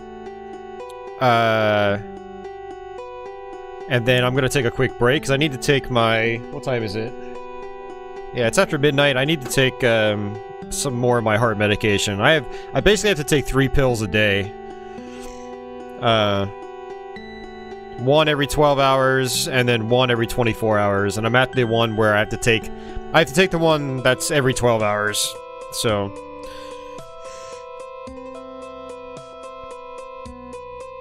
Let's see. Which one do I want to do? I don't know. I feel like I could do this one, but let's see if we can change the music.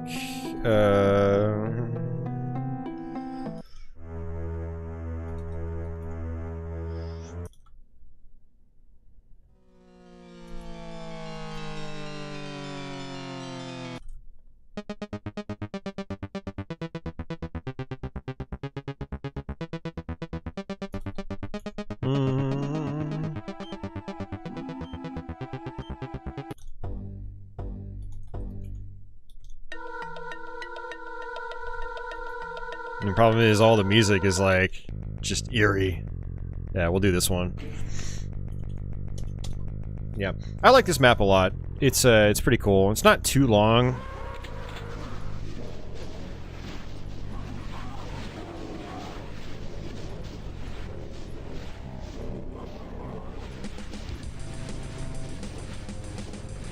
I'm just running around in circles hoping like some of these enemies get aggroed, which will make my life a little bit easier. There we go.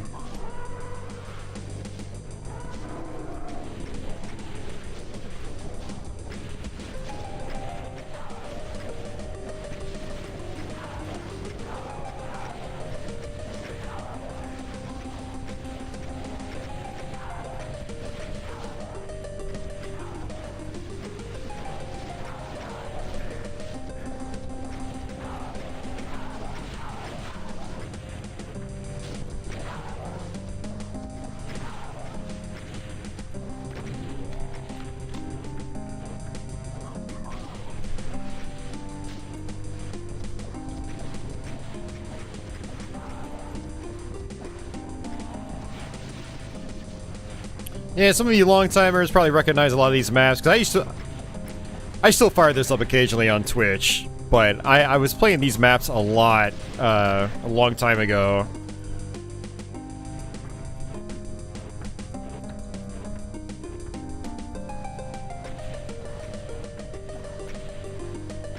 Okay, so I have to shoot this. Oh! Ah.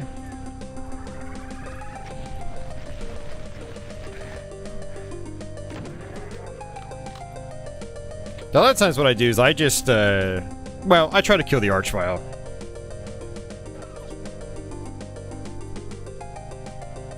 Yeah, not a great start. I don't have much health, but I think there are a couple of health pickups here. Draydog says he finally purchased his 32X. Found out the hard way. I need the Sega CD for it to run properly. No, you don't need the Sega CD. You just need... I assume you have a Model 2 Genesis. You probably have the VA2 model. I did an article on it on my website. You just need the little attachment. You don't have to have a full-blown Sega CD. You just need something populating the expansion port. Otherwise, your games will freeze.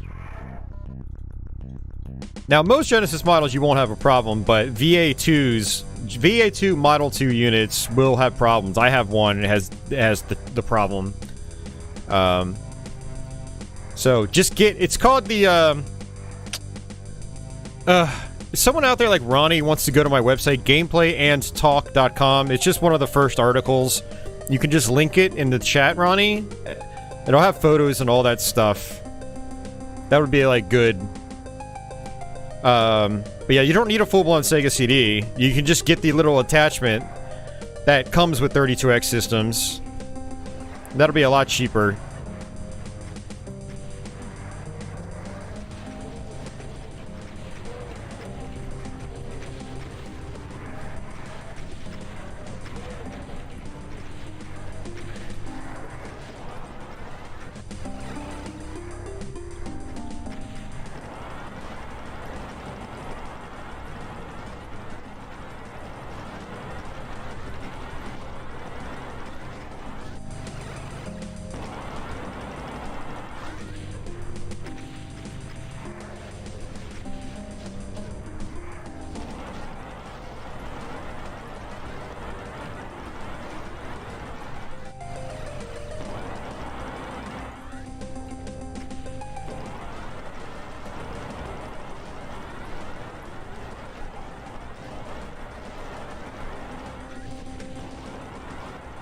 Yeah, Ronnie, I think, is the only mod in chat right now, so he's the only one that can post a link directly to the article.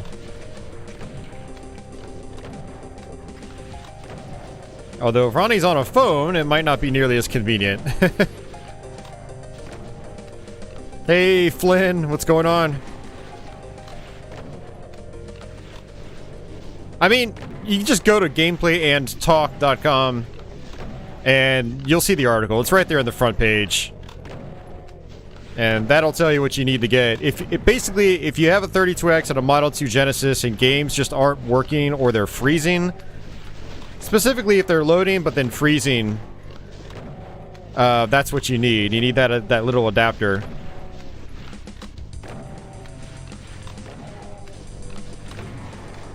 Oh, Ronnie, I was gonna say, go to my website, find the 32X article, and then link it in chat.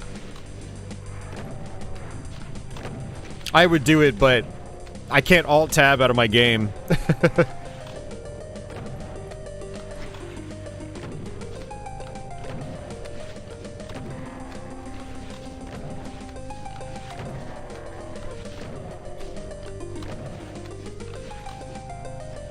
Ronnie's on a phone.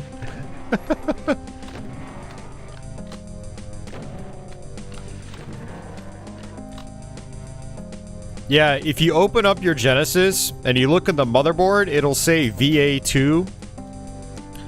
That's basically how I found out mine was that specific model. Hey, Pure, what's going on? Welcome back.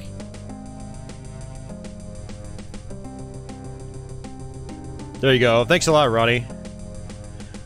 Fusion says, I remember going to a used game store, planning to buy a game he saw last time, then realized it was the 32X version. I don't have a 32X. What game was that? Out of curiosity.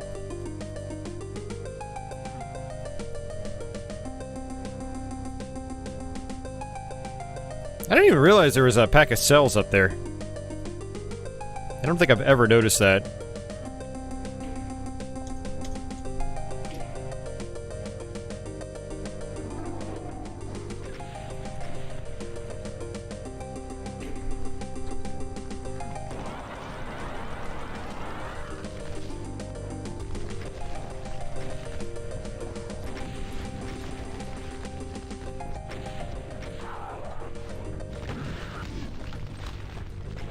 God, I forgot Arch Files up here up top, too.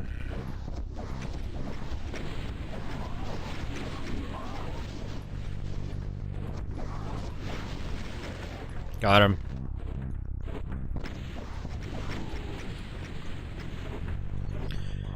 Oh yeah, there's another one here. Man, some of the details in these maps, I had forgotten. It's been a little while. Mortal Kombat 2, Hey, Gerald, welcome back. Yeah, the 32X version of MK2 is pretty good. Alright, I'm going to just try to slip through here.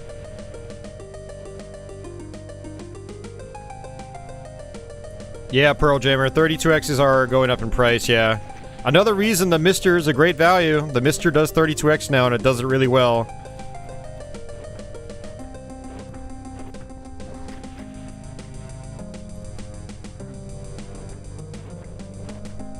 It's always scary running past him.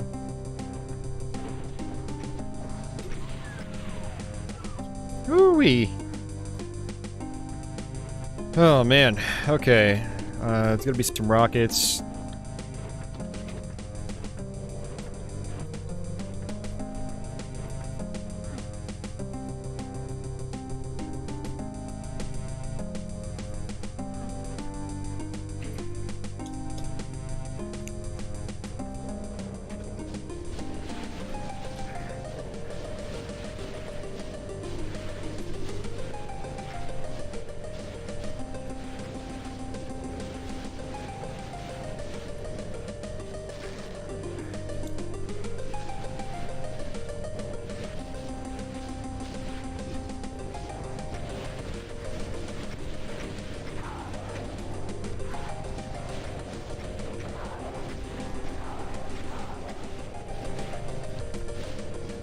Oh, that's not good.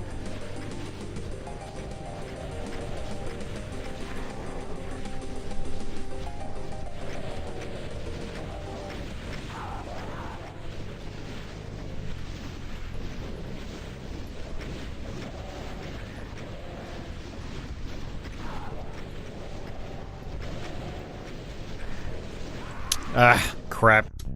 That was a good start, but then it just went downhill real fast.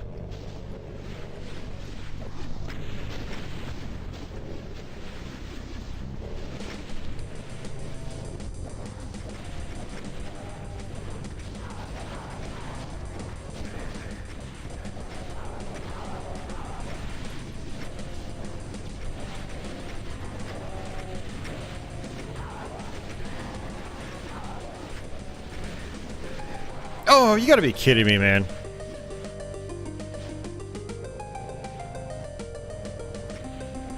Yeah, it's called Mr. Add-ons Pearl Jammer. Although they're sold out now, so you're gonna have to do some research online if you really want one.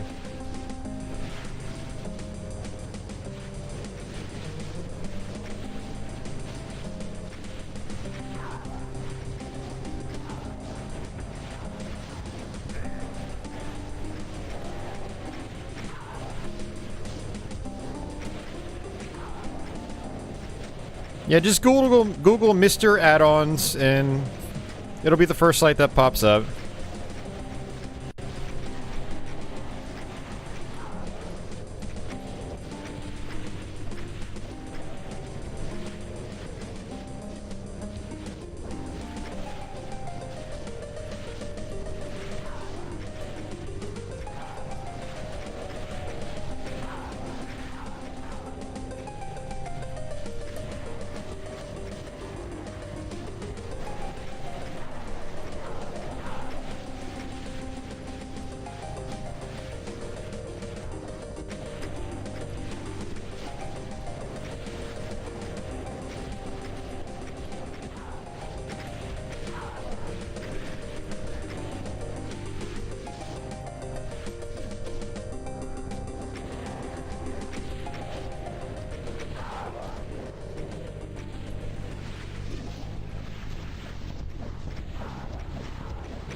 Yu-Gi-Oh! Dude, what's going on? It says, if I practice Shinobi, finish the levels with just close combat, no ninja magic.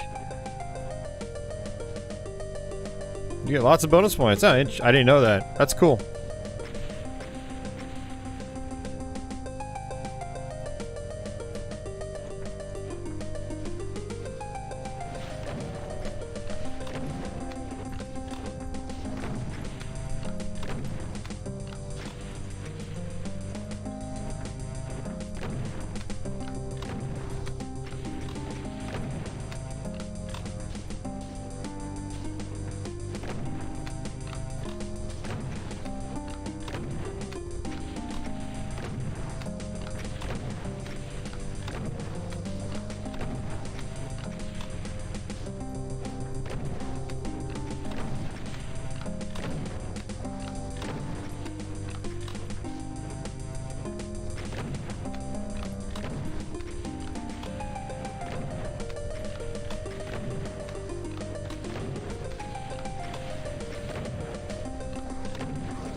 There we go.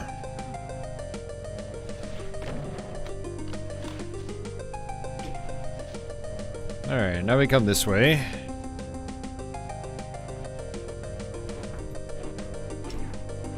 Now, lots of enemies will spawn in. We can just use this cyber demon to kill them.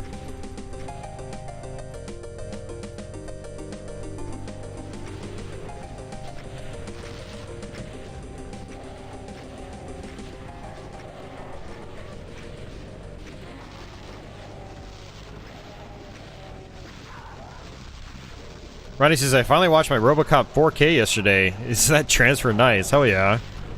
It's good to hear. Yeah, I'd love to get RoboCop on 4K. That'd be awesome. It's one of my favorite movies.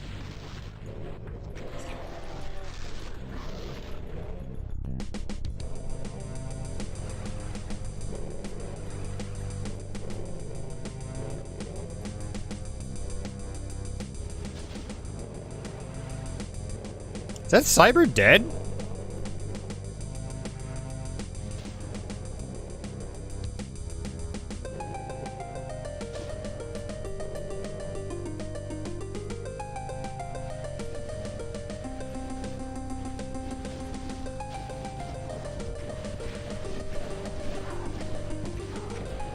Yeah, my strategy kind of backfired.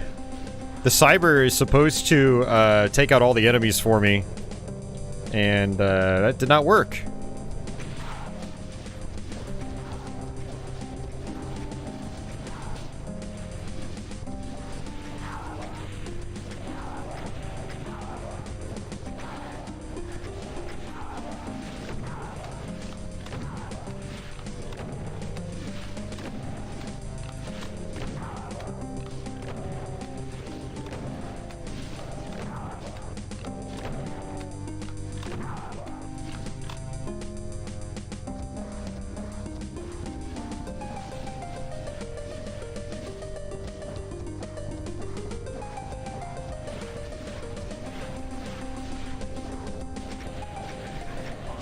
Whoa, where'd the... Oh. How did you get over there? I think another one just spawned in.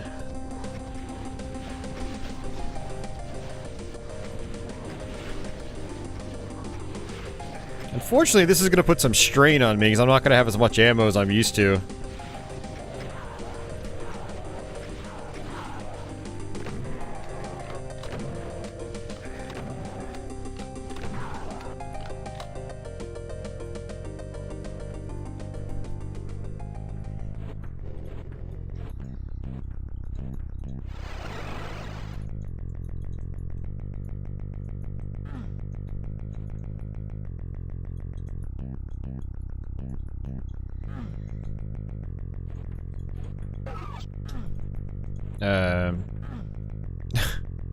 That was weird.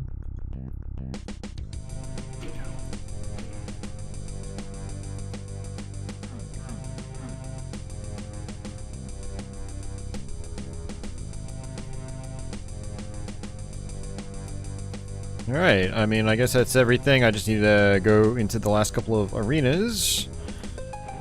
I don't really need to get rid of that Cyber.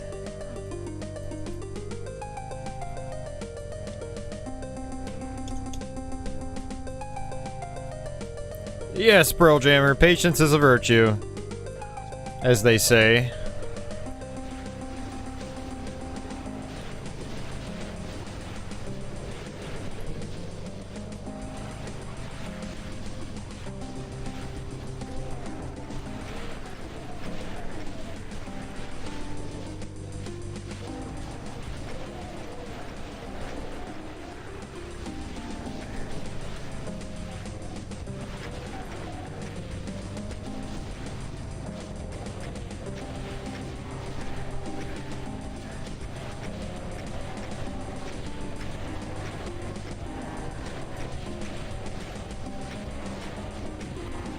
EverDrive Pro does not do 32x. You have to actually have a 32x.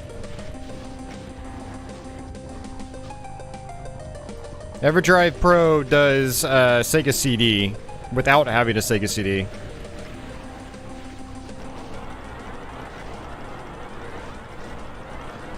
Alright, see you up here. Take care. Have a good night.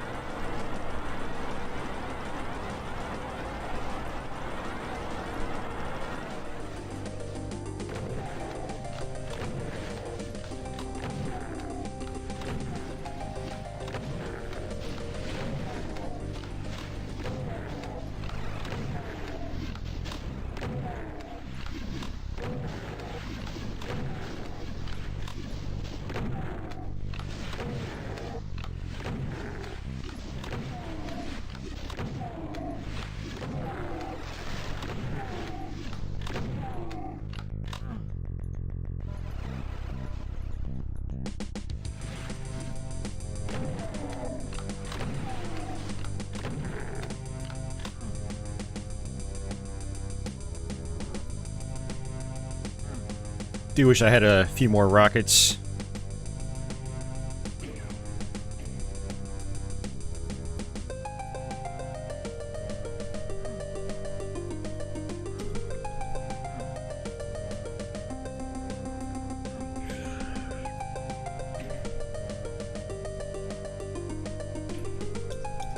My opinion on the Philips CDI?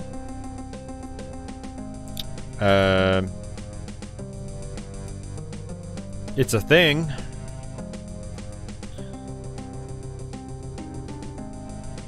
I have one. I've had multiples over the years. It's an oddity. It's got some okay games, but it's nothing too exciting. Yeah.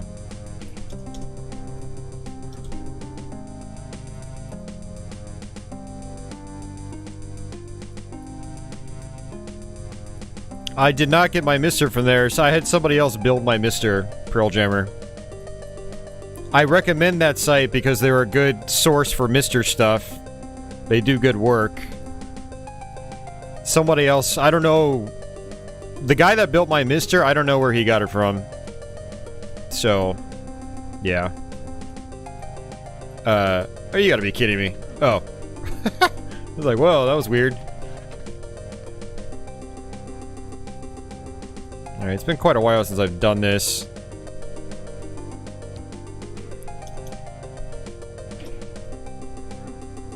I mean, I like the CDI, but it's honestly, I don't usually have a lot of reason to go out of my way to play it. It's not a great platform. Its best games are games you can get somewhere else. I mean, that's being overly simplified, or overly simplistic. Oh, crap. I don't have a BFG. I'm dead. Or I'm not dead? How am I not dead? I digress. Now I'm dead. I was trying to drop onto the invincibility.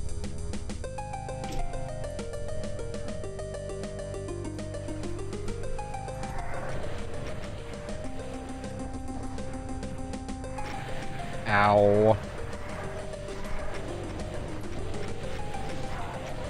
I mean, if you want to know more than that about the CDI, I'm kind of like brain dead right now. You know, feel free to ask specific questions.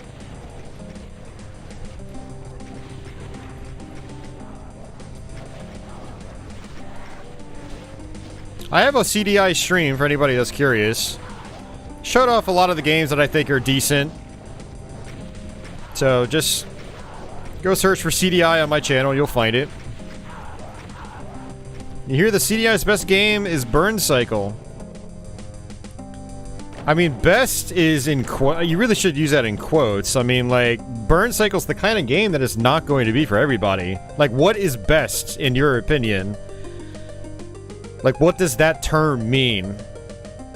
When I say best, I think it's games that have, like, the widest appeal with the highest quality, and Burn Cycle is not that. Burn Cycle is a good game for what it is, but you have to like point-and-click adventures. You have to, otherwise you're not going to like it. One of the problems with CDI, and this goes with for some other systems too, like the 3DO, more so the CDI though, is that it doesn't have a lot of, like, mass appeal games. It's a lot of games that are, you know, they kind of hold their own niche. They're kind of in their own niche. Very few mass appeal games. And some of the mass appeal games that it has, they're not that great. Like Tetris. Tetris on CDI doesn't control well regardless of the peripheral you use. That's its big problem. And some of its other bigger name titles, like Lemmings or Flashback, you know, they're better elsewhere. So, it's a weird system.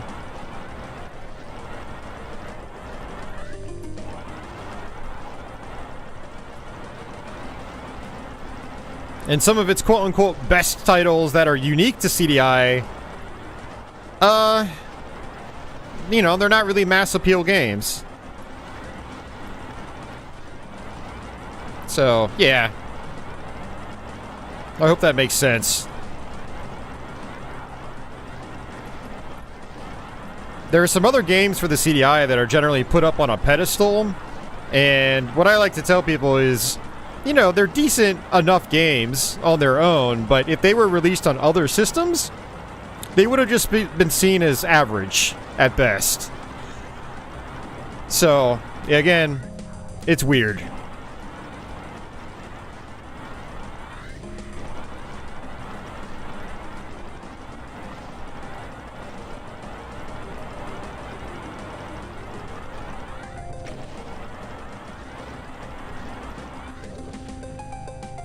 Alright, we are pretty much done.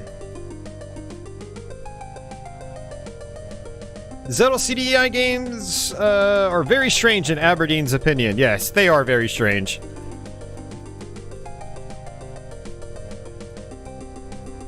Okay, I have to get that key.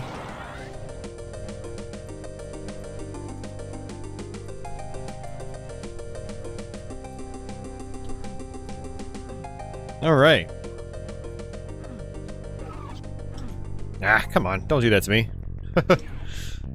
Door's just shut right in my face. Like, nope, can't leave. Alright, is this door still open? Okay.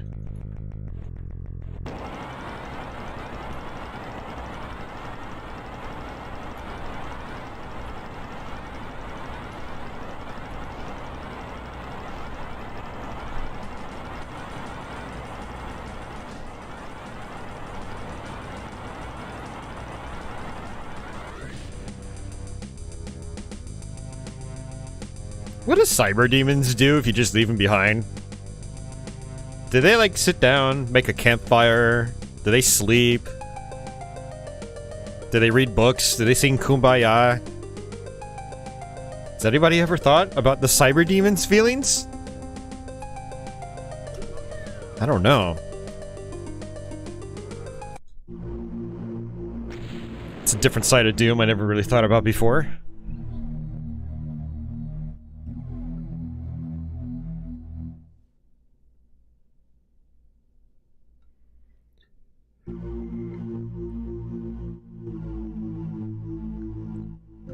Oh, man.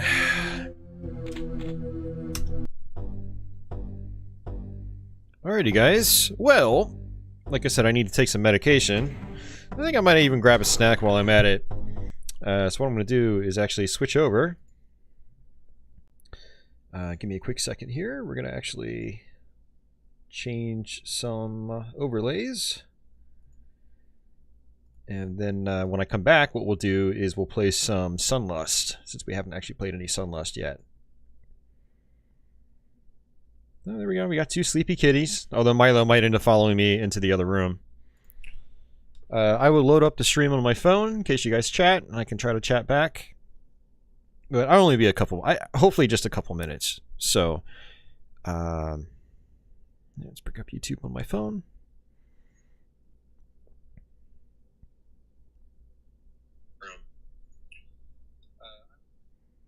Alright. Got some patch emotes I'll spam in the chat. There we go. Yeah, I am a little hungry, Mark. It's been about, I don't know, it's about 4 or 5 hours since I last ate, so I am a little hungry. So I might get something to eat.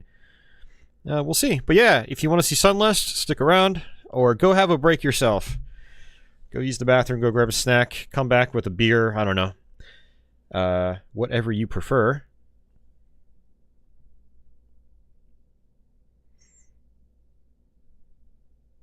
Well, yeah, alright. I'll be back.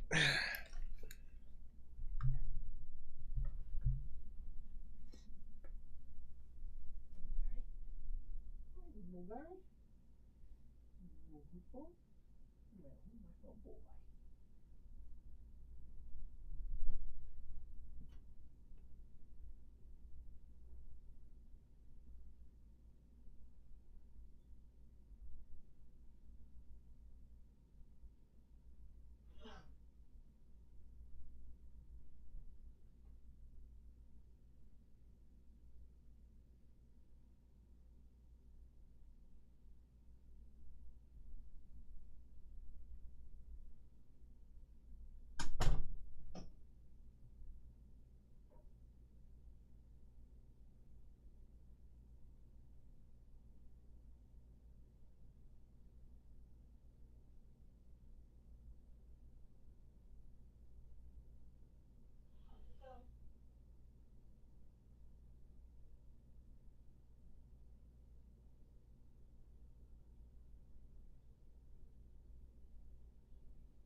Alrighty, folks, I am back.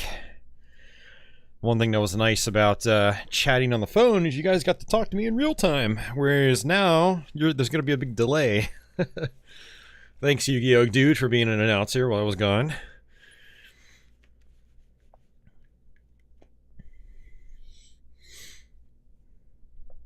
Oh, right, so we're going to switch over to Sunlust.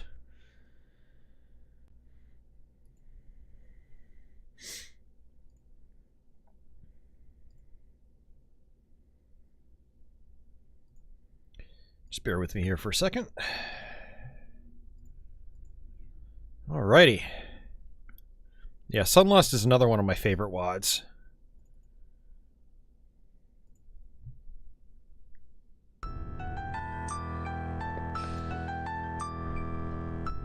So, we shall display some random maps.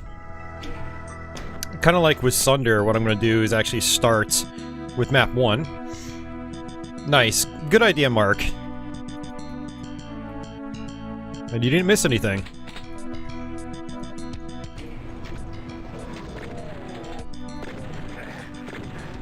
So the earlier maps in this WAD are more like traditional style. So they're not nearly as difficult. But, they're not nearly as difficult as what we just played, I should say. But they're still fantastic. And they're still more difficult than vanilla Doom stuff. Vanilla basically being like, you know, traditional Doom.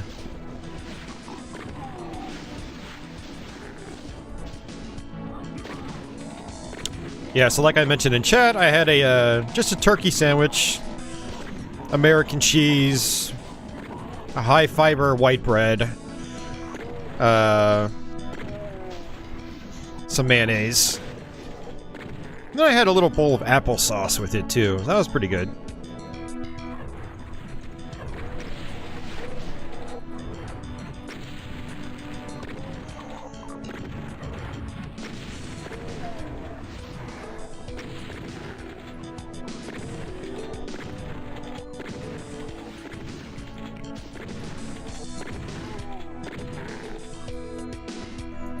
You have to play it a little safe here, because you got chain gunners. Chain gunners are always super dangerous.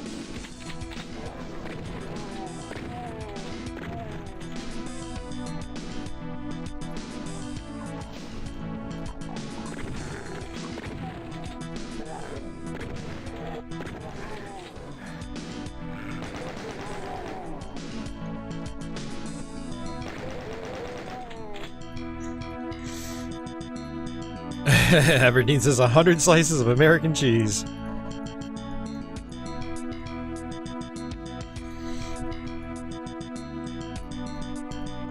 Yeah, American cheese isn't really that good for you, but it's all I have on hand, so...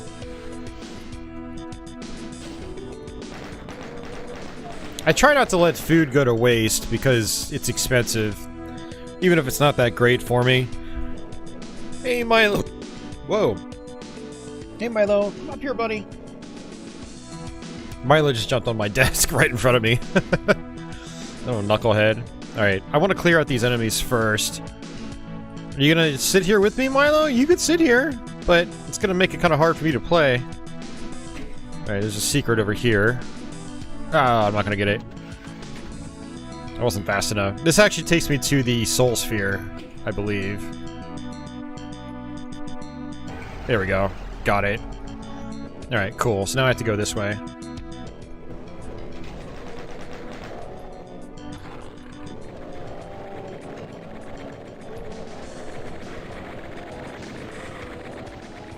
It does taste... I love American cheese, man. It's so tasty to me.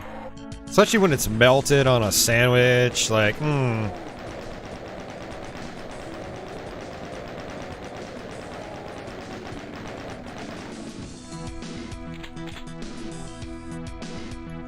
yeah, Pearl Jammer, don't do that. That's... that's a lot of money, dude. If you go to a site called Terrasic, they sell the DE10 Nano boards, themselves. You can get them at cost. They're overseas, so it'll take a little while to get it, but they're a reliable company.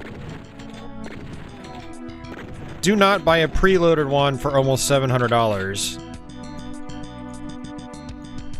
No, it's not a good deal. I got, to put it into perspective, Pearl Jammer, and don't get me wrong, in the last 2 years, prices have gone up. I got mine for like $375, fully loaded, with like a 8-port, 6 to 8 port USB hub, with a snack adapter. I got the analog I/O board, so I can do HDMI and analog video.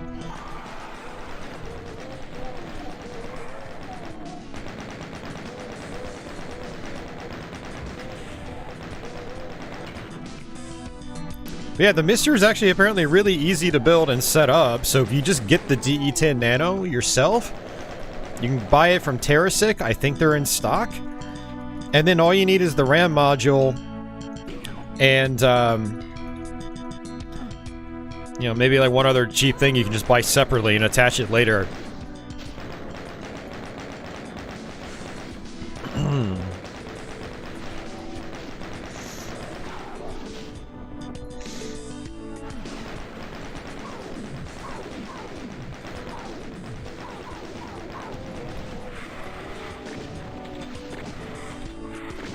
And Pearl Jammer, honestly, man, we just talked about this. You were about to buy a Switch, and you were like, nah, I shouldn't buy it, because I shouldn't spend my money. Like, you shouldn't buy a Mister either right now. You should really be waiting. Save your money.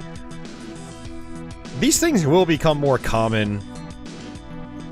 I mean, especially if it's like $650. Nah, don't do it. I mean, unless you plan on, like, selling off whatever hardware you have to fund it, like, That's a lot of money.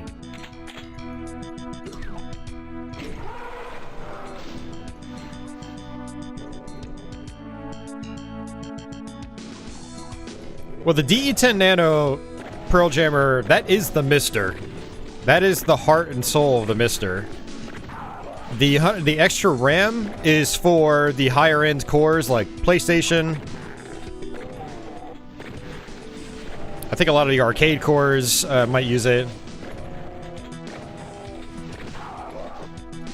I mean, like, honestly, dude, what I would do if I was in your shoes, and I'm not like, you know, like, I can't just drop $650 on something, I would just build a Raspberry Pi and just emulate. The Pi is a great emulation experience. You can emulate 32X.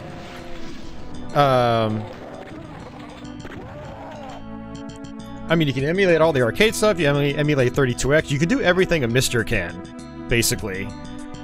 So...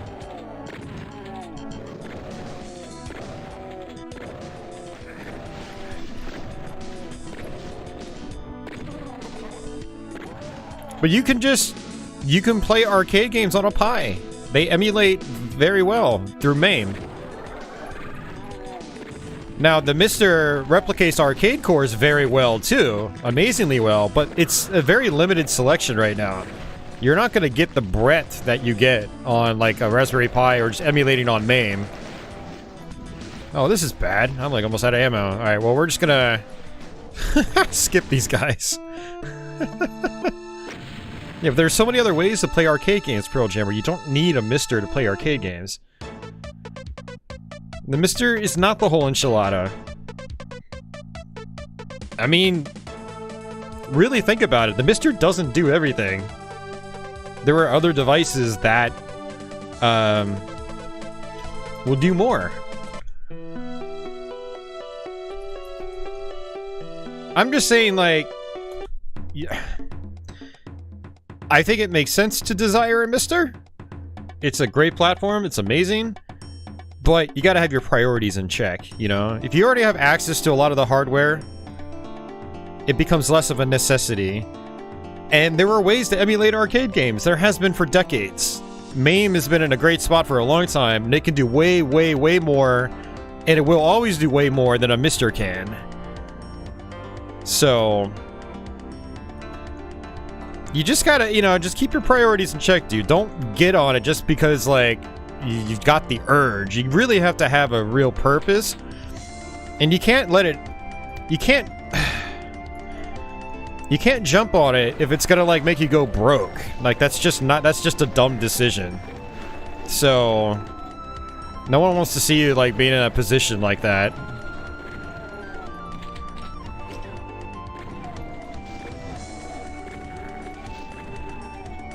You know, one reason it took me so long to jump on the Mister is that I already had all the hardware. I didn't have, like, a huge reason to have a Mister. But then more cores became available. And then more cores became available. I remember a big one for me was Game Boy Advance. Because it wasn't really all that great through the GameCube, even with, like, the Game Boy interface. Well, that's not true. The Game Boy interface was actually pretty good, but I had to buy a PAL system to get really good video quality. So I could do RGB.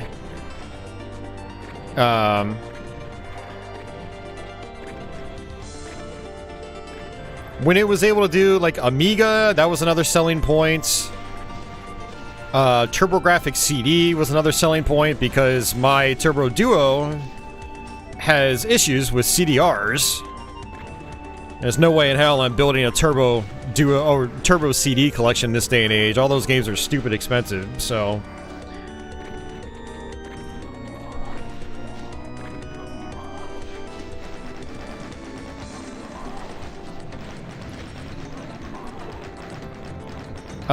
then there was, like, it started doing Wonder Swan, it started doing Atari Lynx, and I was like, okay, yeah, I need a Mister now, because it's, you know, I needed a way to be able to capture those games.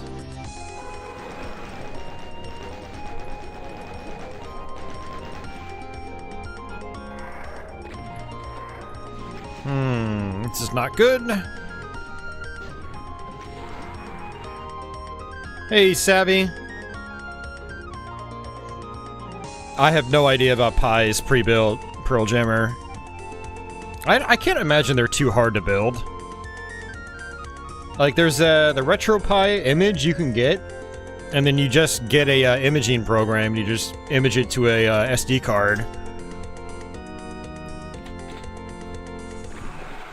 Alright, so I'm gonna actually handle this differently. I'm actually kind of in a no save mindset, because that's how I last played this map. Oh, you gotta be freaking kidding me. Alright, let's go ahead and start that one over. I mean, you can also just go to eBay. You can try eBay for that.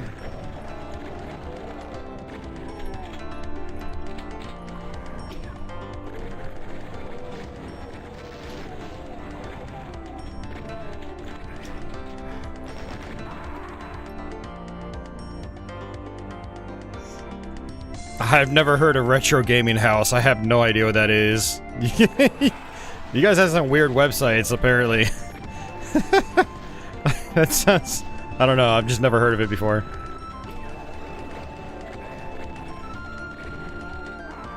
Wow, this is a hard start, actually.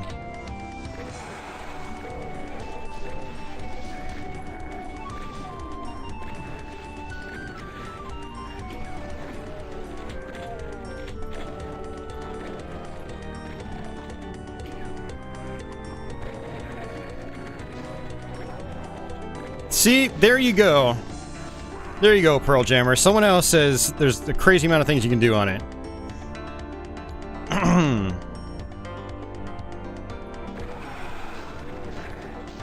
I mean, if you're just looking for, like, an all-in-one box that just emulates a bunch of stuff, then, like, that is the cheap way to go.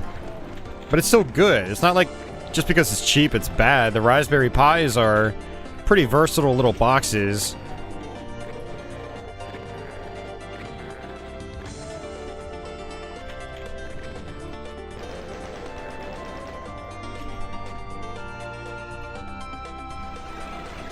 Oh, come on.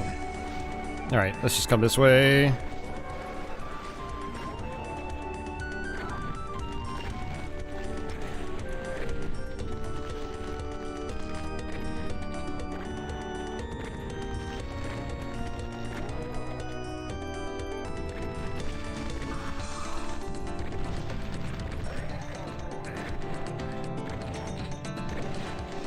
So basically, my suggestion to you, Pearl Jammer, is get something like a Raspberry Pi. And then just have that tide you over until the day you get a Mister. Like, don't rush a Mister. That's a lot of money.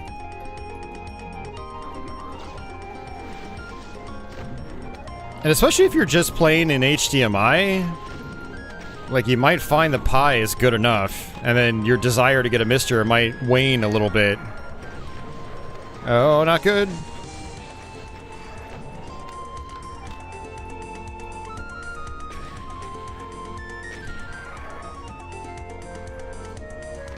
Yeah, that lava feels like England today. Yeah, you guys are... I can't believe that heat wave you guys are having. That's just insane to me.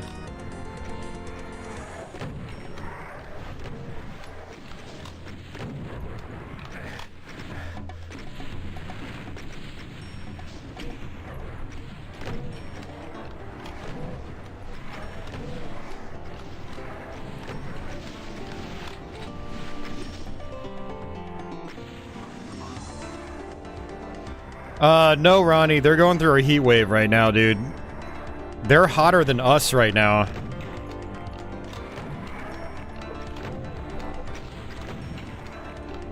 Like, Savvy's in England, they're over 100 degrees, Ronnie. Like, I don't even think we've hit that here in Virginia.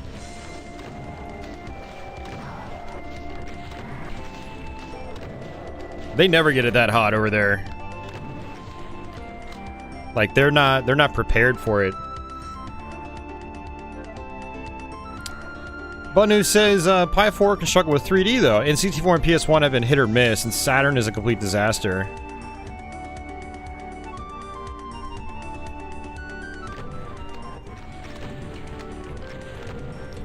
Do they have the humidity? I have no idea, Ronnie. I don't want to turn this into a pissing contest, because basically my point is, Ronnie, this is not normal for them at all. So they have no idea how to react to it. And they're kind of suffering right now, so...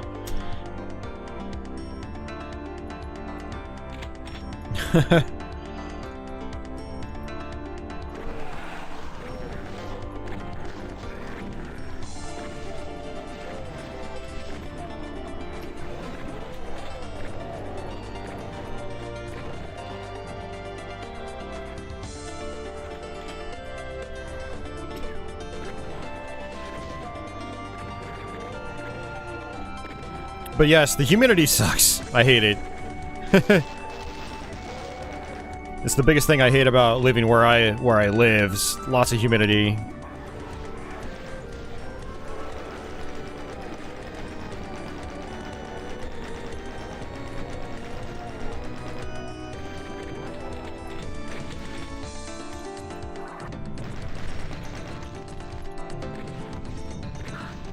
I should have grabbed that super shotgun. I totally forgot. Ah. Yeah, that's better, Ronnie. Ronnie sends air conditioning vibes.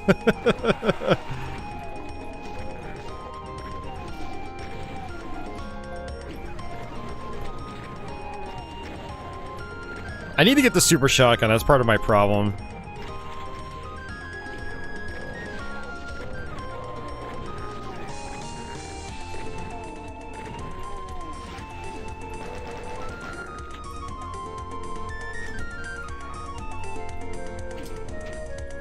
And it's like right here too.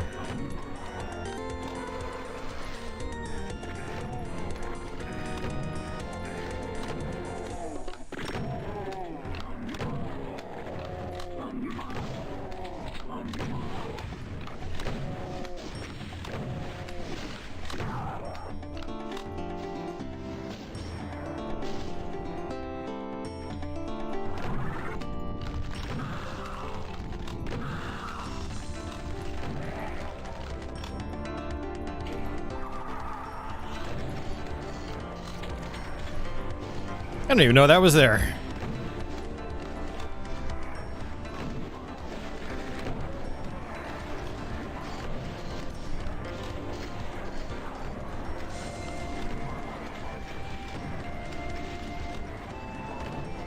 Ah, not good.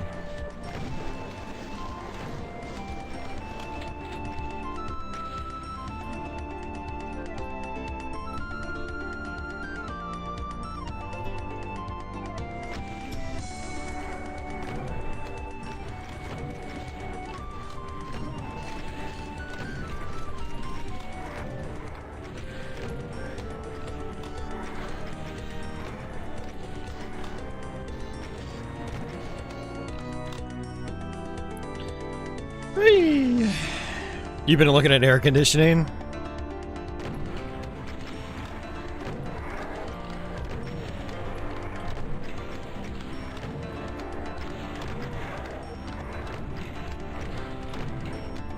Yeah, Savvy, I mean, I suggested it the other night. I meant it.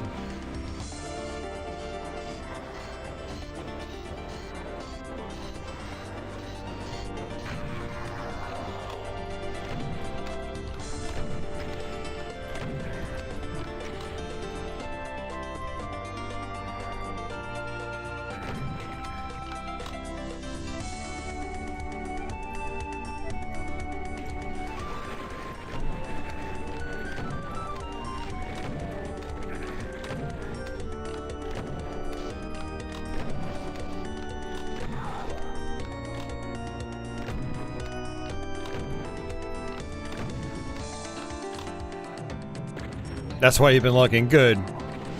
I mean, yeah, like you shouldn't suffer through it. If you can get something like a like I said, like a window unit for at least one room,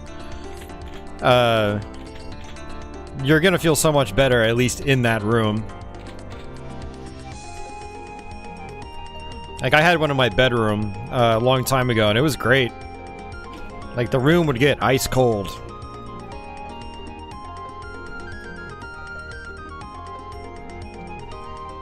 Alright, let's go ahead and save it.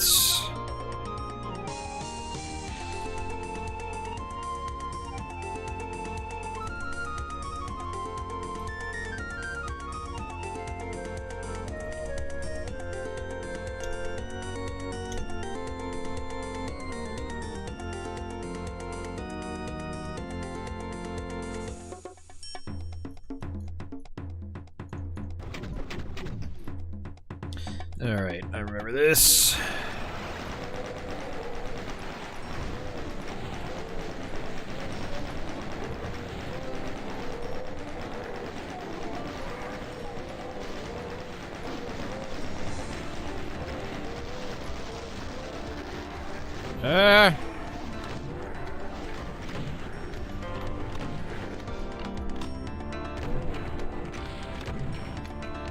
Whew, hey Aaron, what's going on?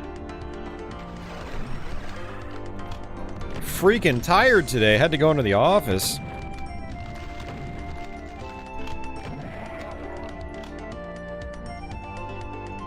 That sounds like work. Alright, so I need the red key. I guess that's down here. Let's make sure I've got ammo. Alright, no leftover ammo. Fantastic. Oh, well that would have been handy. Earlier.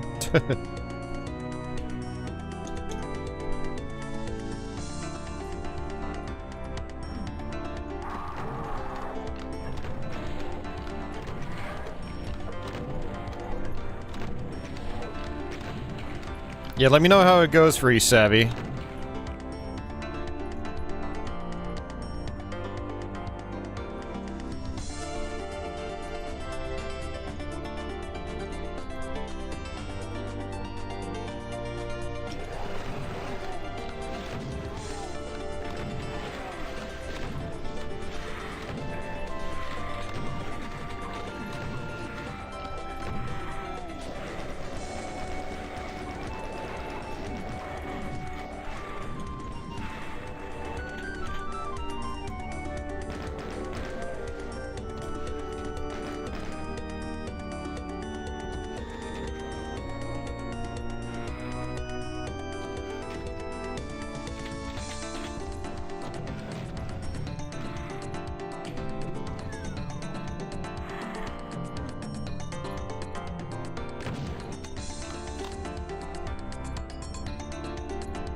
Okay, good. At least I get some health here.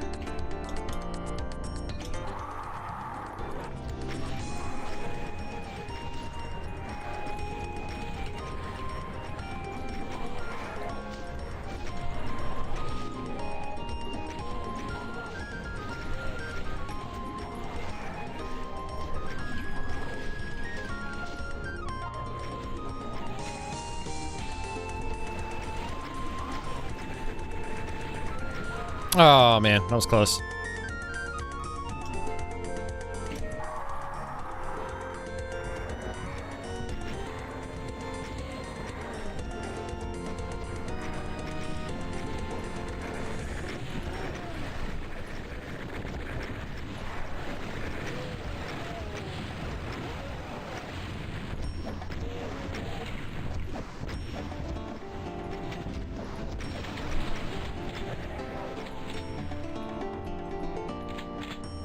Man, that was a rough map, or I should say rough gameplay of that map.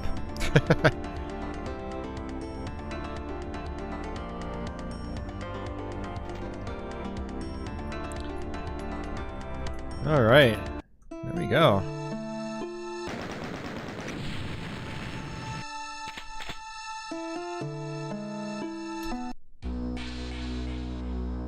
All right.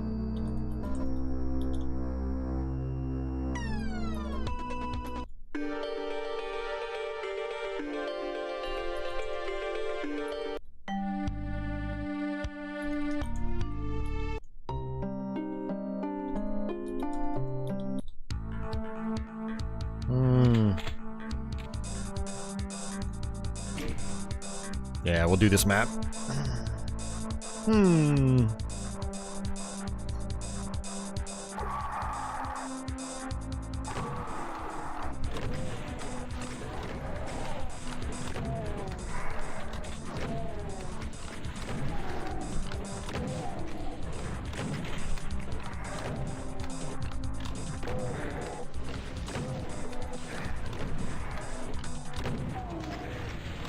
Ow.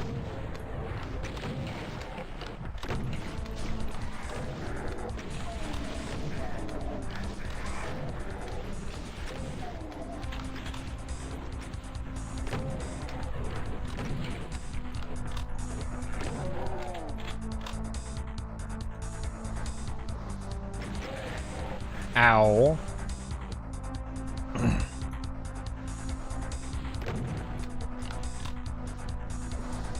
Ow. That was a rocket to the face. Oh, man.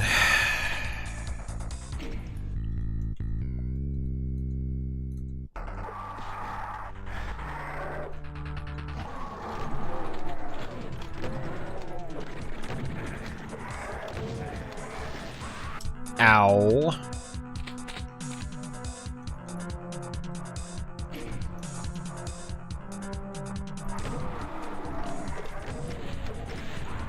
Ow.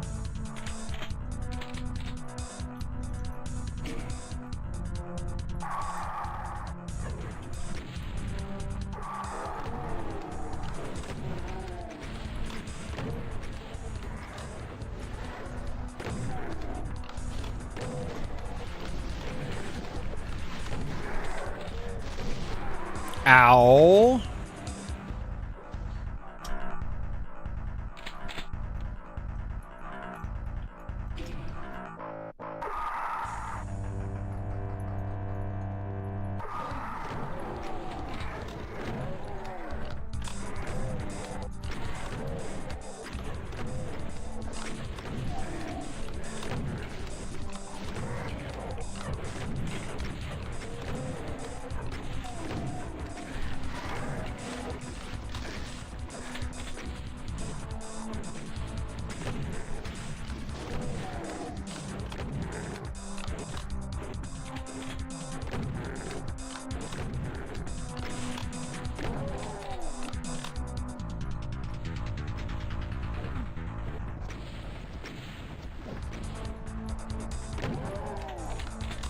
All right.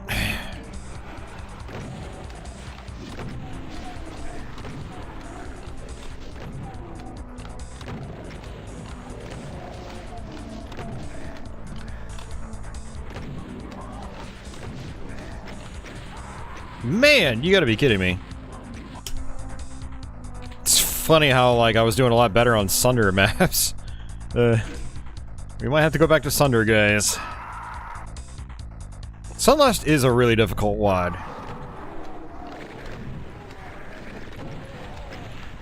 Alright.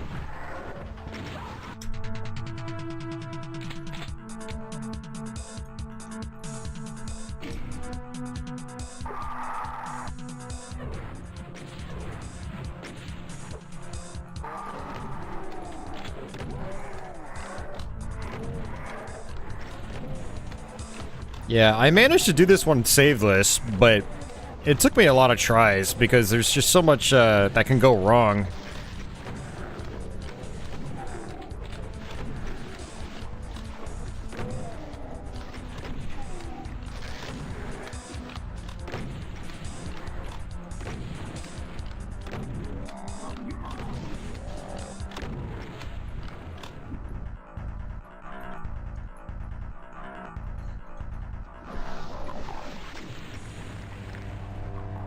I mean, I guess maybe this is what I should do. This is probably the better strategy. Just let the cyber do the work. I was actually probably just making it a lot harder on myself than necessary.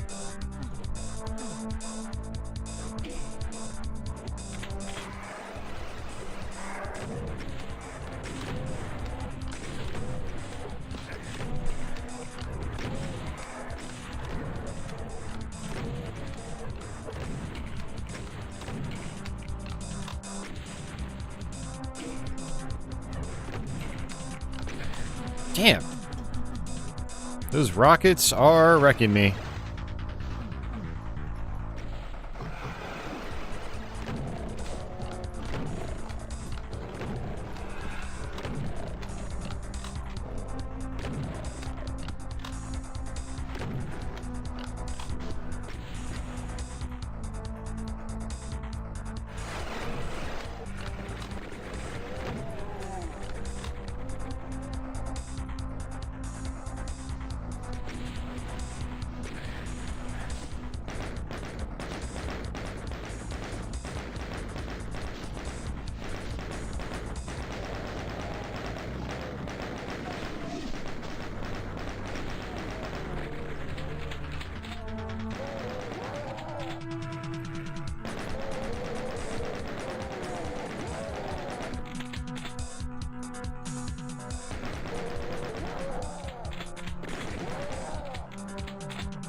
Alright, we should probably go ahead and save it. Oh, man.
Alright, so there's a teleporter in here.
Alright, good deal.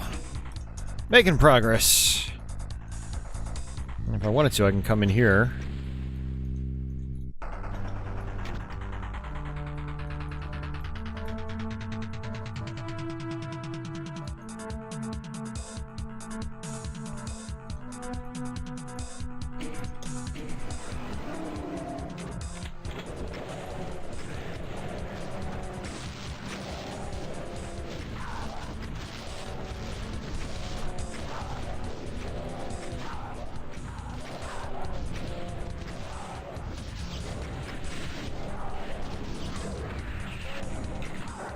That was a good room.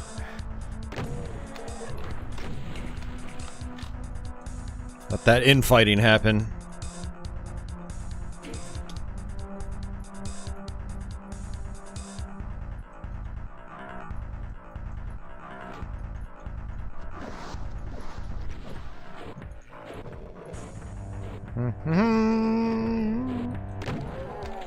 Yeah, I haven't gone to this one yet.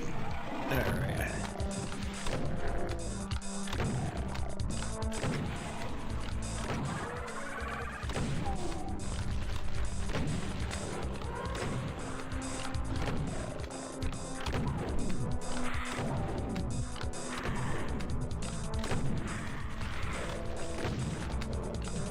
There's an archvile up top.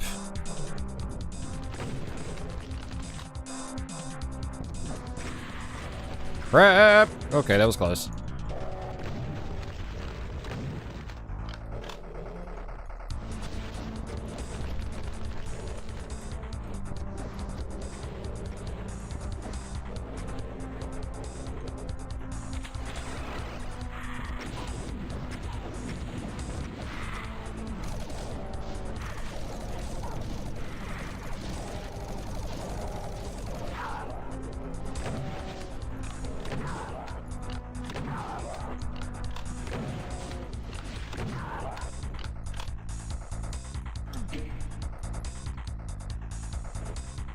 That activates a teleporter. Now the cyber is being crushed.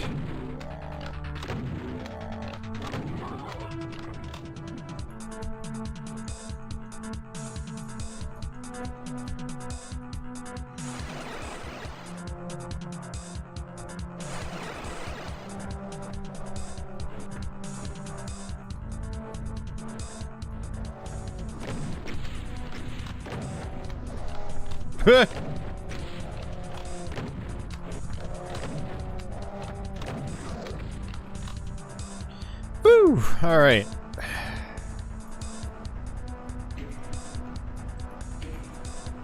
Alright, last stretch, guys.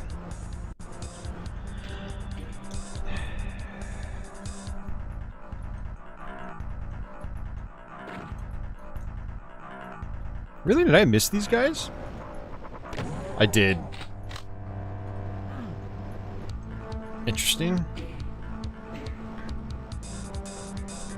I don't even know what that does.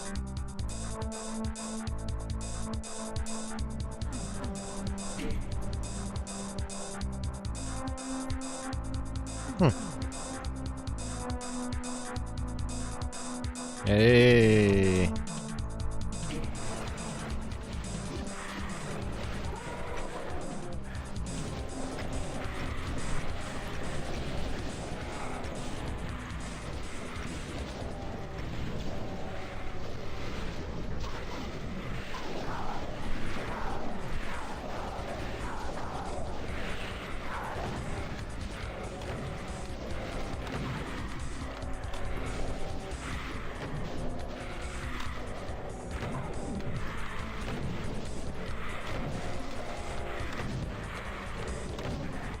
So Savvy, when are you gonna play Sunlust?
She goes, nope.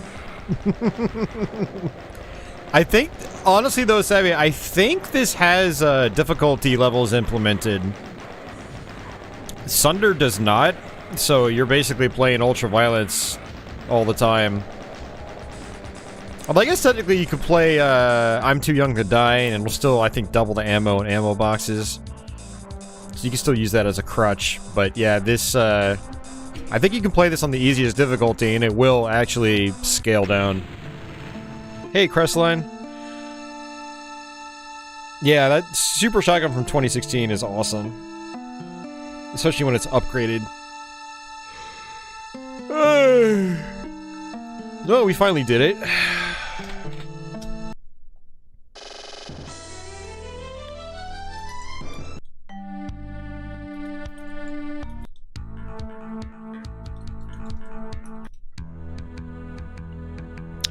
Yeah, there are some levels I don't really want to play because they use music from other games, like Final Fantasy titles. I'll probably get copyright claims.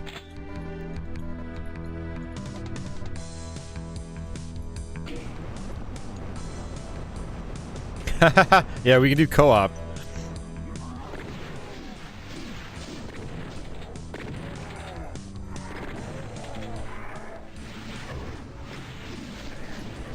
I did not mean to grab that.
Ah, secrets. That's one thing I do like about Sunlust is there are secrets, whereas in Sunder, there are no secrets. Everything's always out in the open.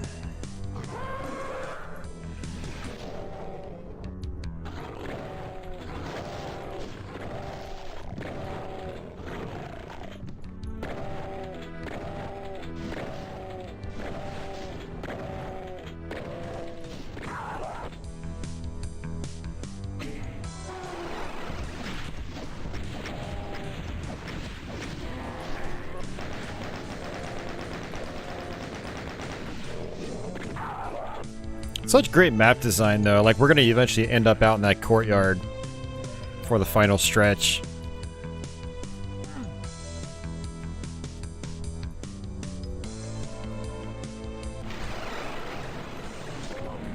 Whoa there.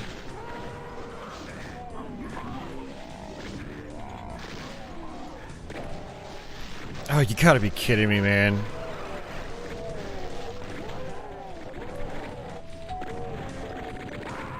Wow, you gotta be kidding me. I thought I was like in great shape.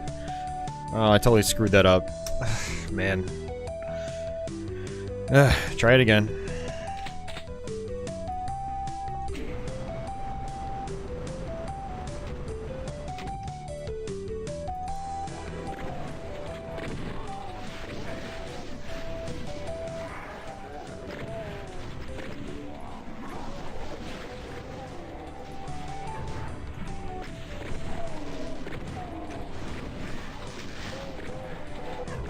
Yeah, I'm having really bad luck. I'm like slamming into enemies and then they do a melee attack on me, which does 3/4 of my health, or 2/3 of my health.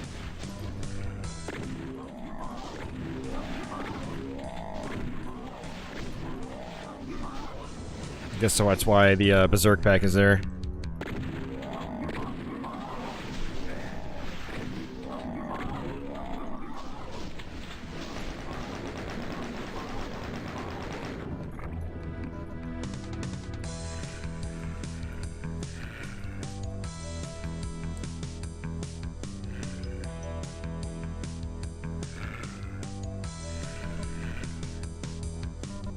Alright, let's try this again.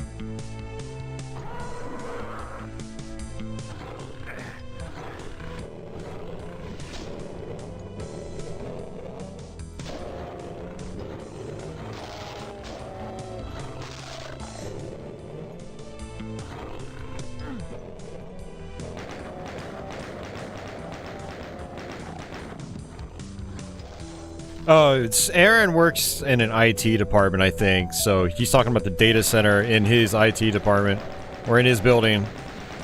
Yeah, it's where all the computer servers are hosted, Savvy.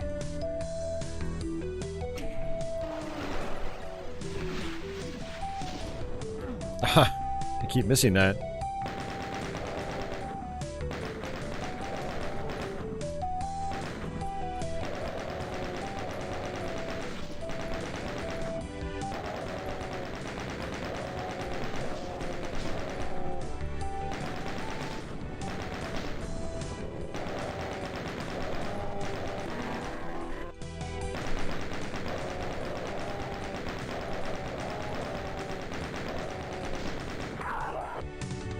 Ow.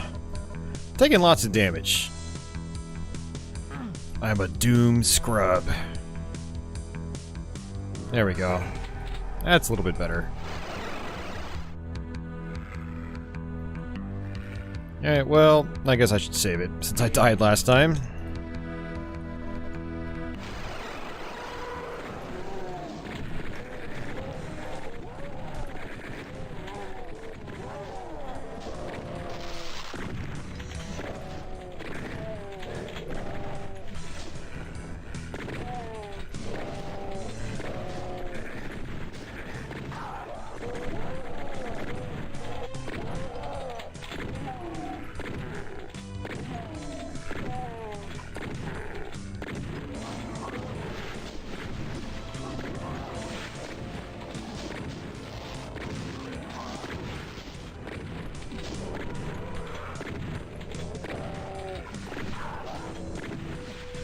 Oh, no! I was killed by a lone imp. That is the most pathetic way to die in Doom.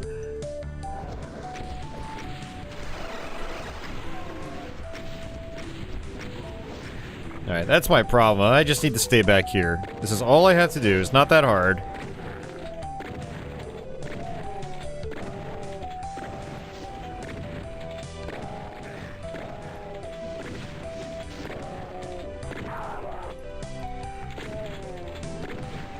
Like, this swamp doesn't hurt me, so...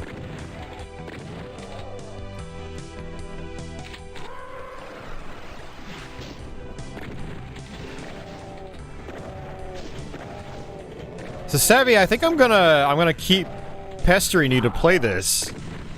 For anybody that doesn't know, Savvy has a channel where she plays a lot of Doom. You should go check her out.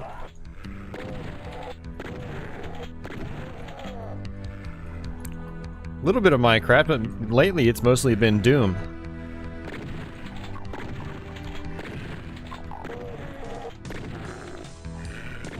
Maybe one day she'll play Sunlust.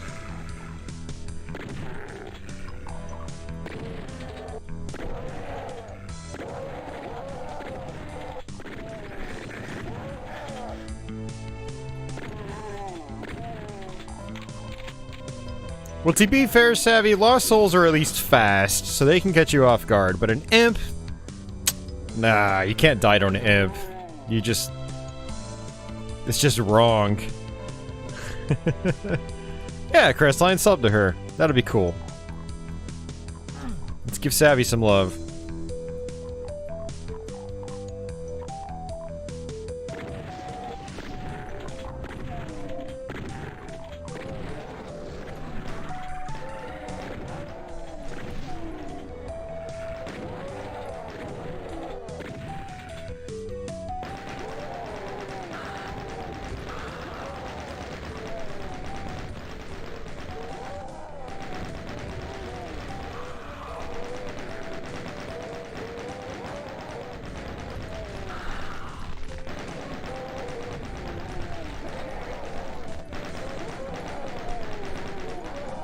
There we go, finally.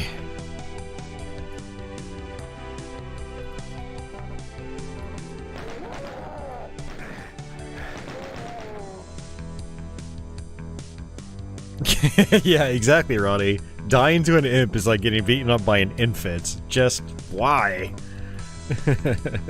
I agree.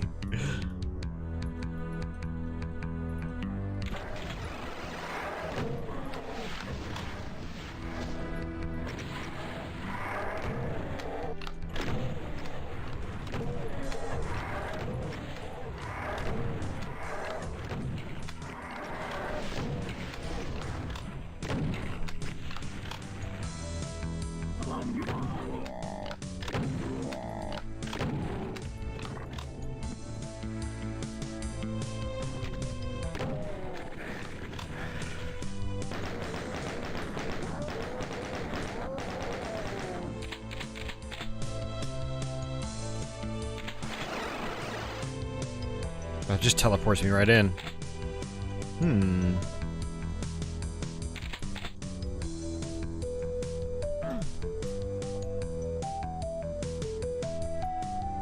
Alright, can't think of anything else I need. Alright, so this could be a little tricky. Let's see what happens. Unfortunately, I have no rockets.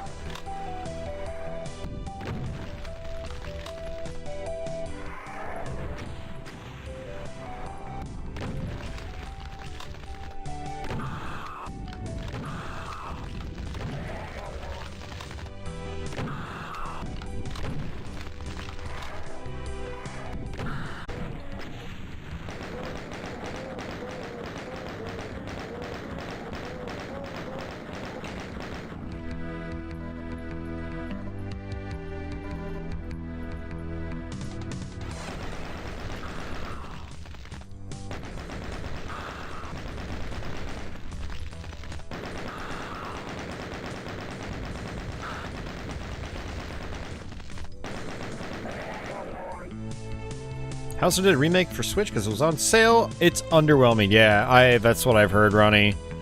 I felt the same way about Panzer Dragoon remake. I was just, yeah.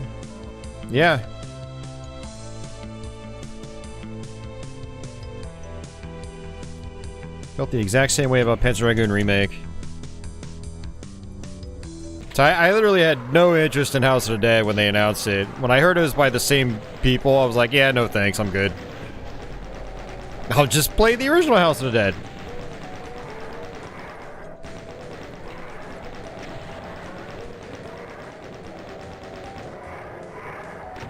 I made the wrong decision by coming in here.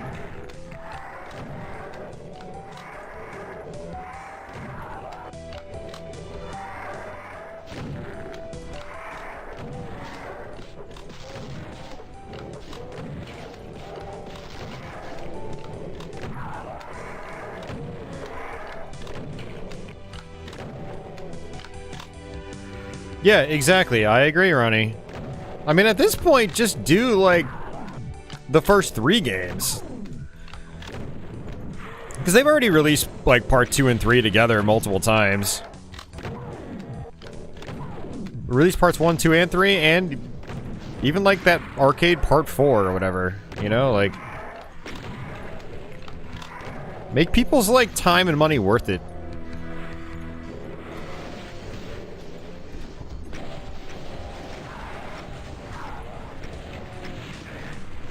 Oh my god, man. What am I doing? I'm just so freaking sloppy right now.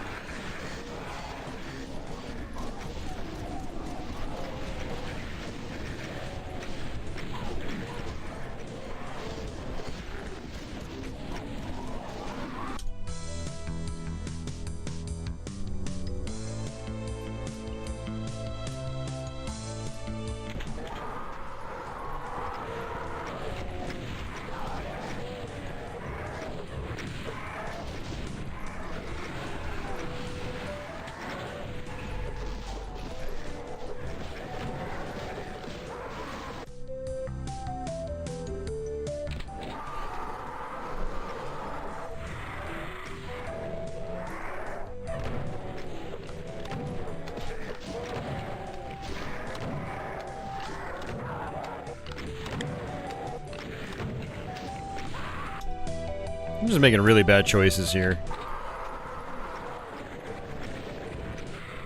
No, no, no, no, no, no, no. I keep going down the wrong hallway.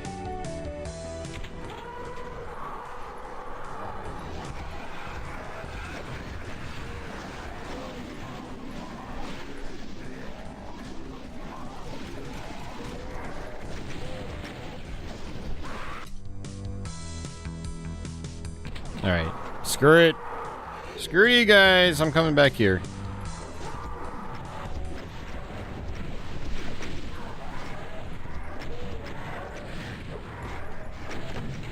Even that doesn't work. What the hell, dude? This isn't even that hard.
Oi.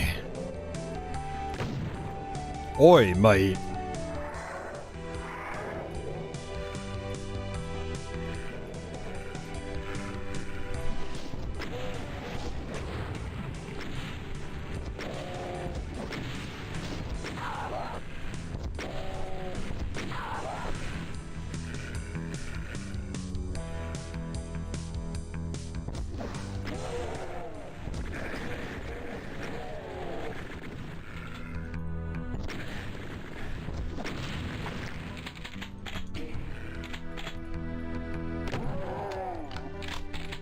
That actually takes me to a secret. Yep. Now, this would have been handy earlier. Oi, mate. Oi, mate. Oi, oi, oi.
Whew. Oh yeah, she's got plenty of Doom on her channel, and she's got a lot of WADs that like I haven't played on mine, so there's a lot of content there that can keep you guys busy. I need to play some more of those, you know, more vanilla style WADs. I know a lot of people would like to see them, but I just haven't gone through them all the way.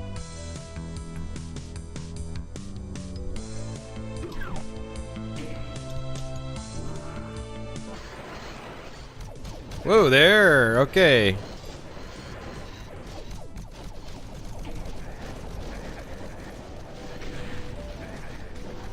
Oi, mate! Oi!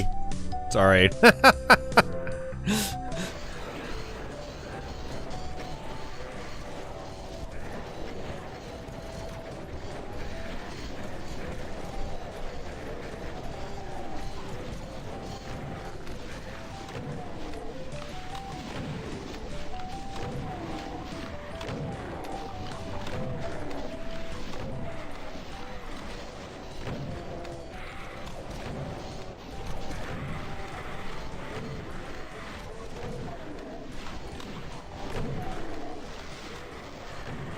I'm just saying oi mate because it makes Savvy laugh.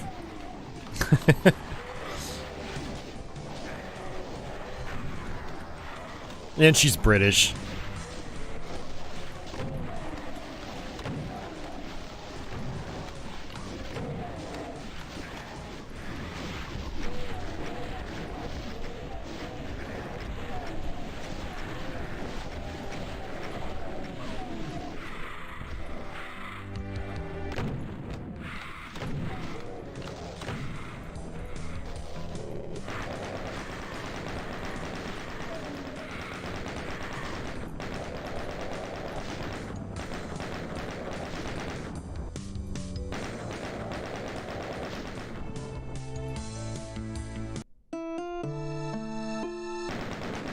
Oh, man.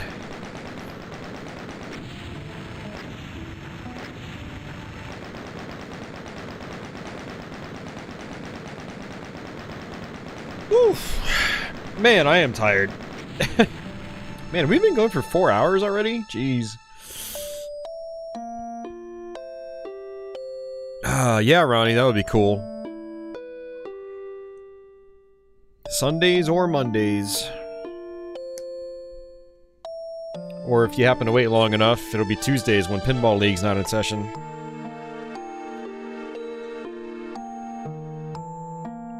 I'm gonna actually exit out real quick. Because, you gotta look at Patchouli.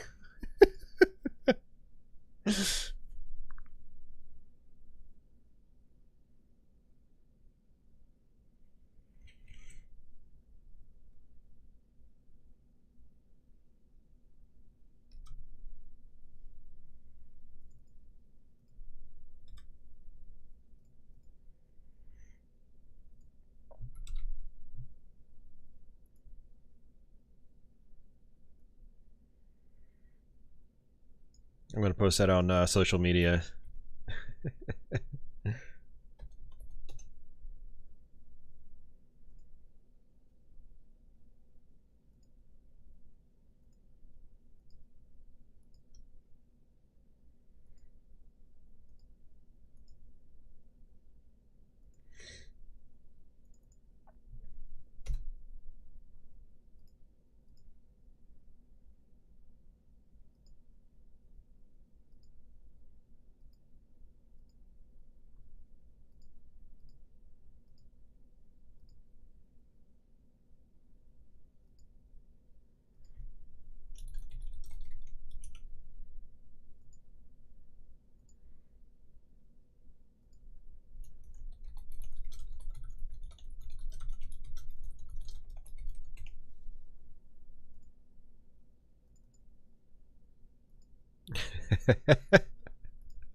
I just posted that on Twitter.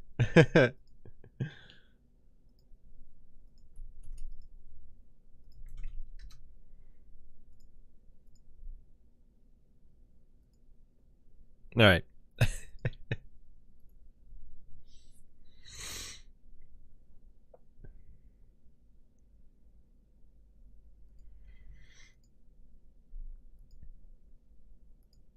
All right.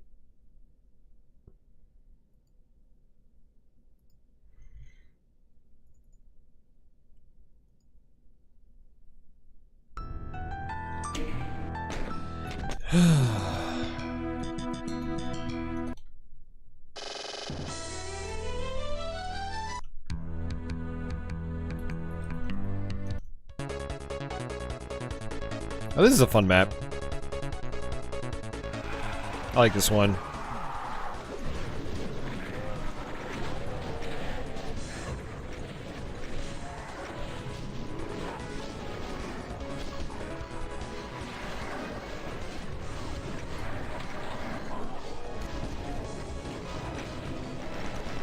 It's all fun and games until someone loses an eye. Ah.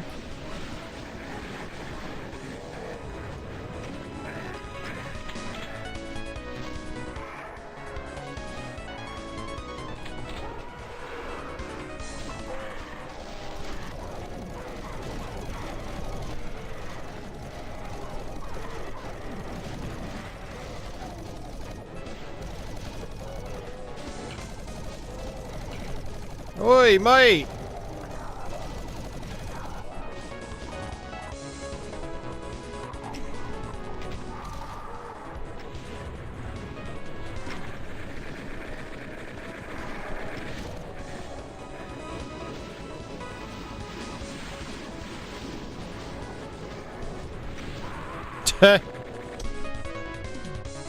Hey, fat shark.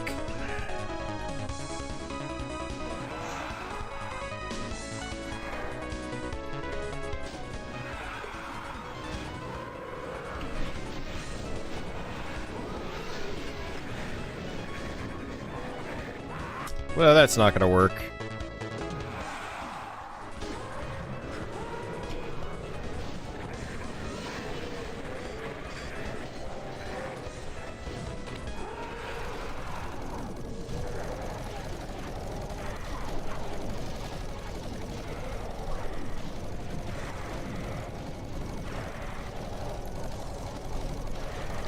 Getting stuck.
One of my problems is I'm not. Whoa, that was a weird twitch. I'm not getting infighting going very well. Crap. Cat hair is taking control.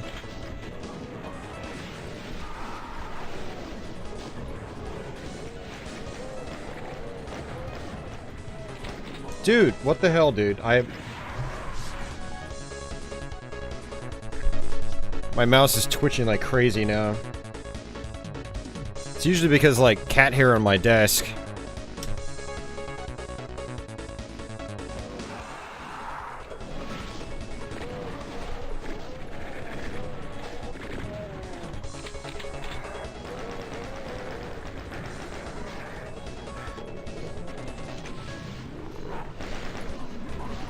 Oh.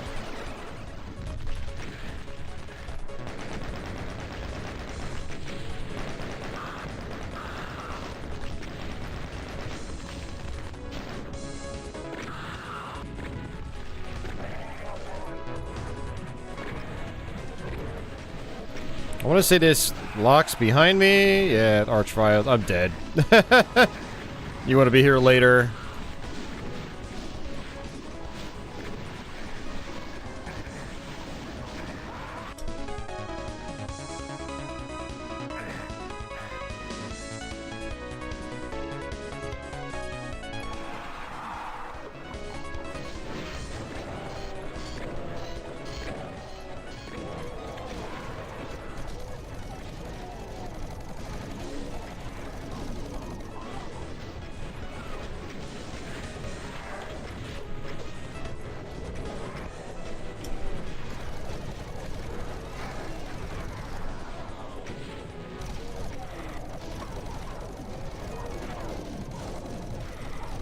Man, I am not playing well at all.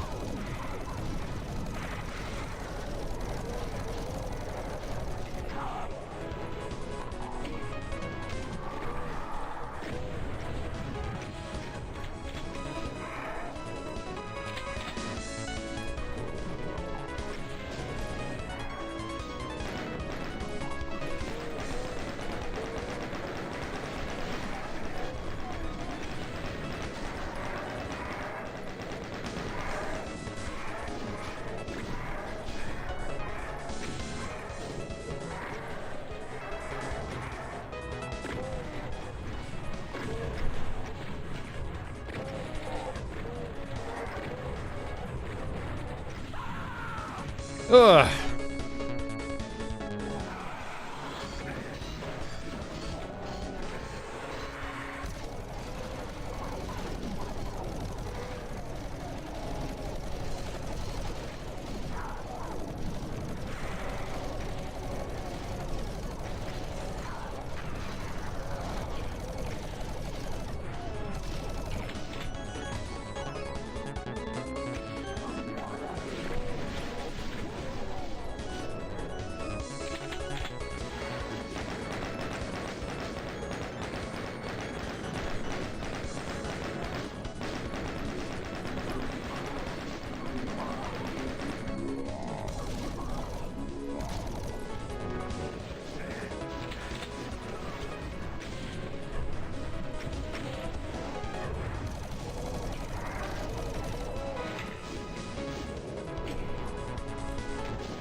Hey.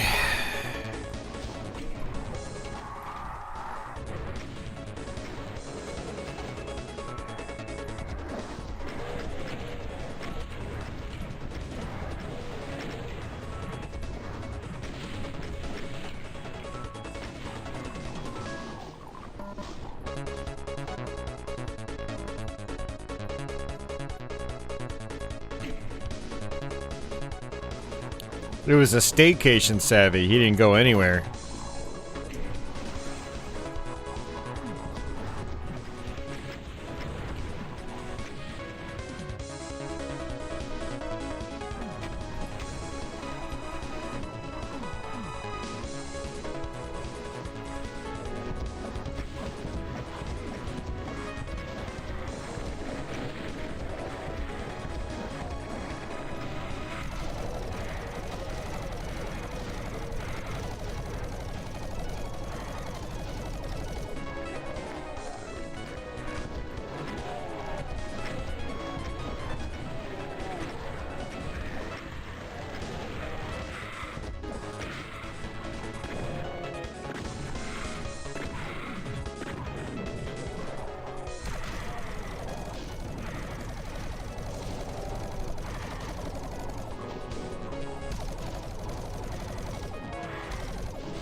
Where the hell is it? Oh, there it is.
Yeah, I'm pretty sure if I really wanted to, I could just exit.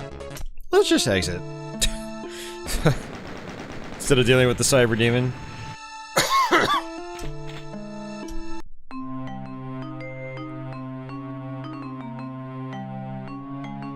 This isn't a bad map.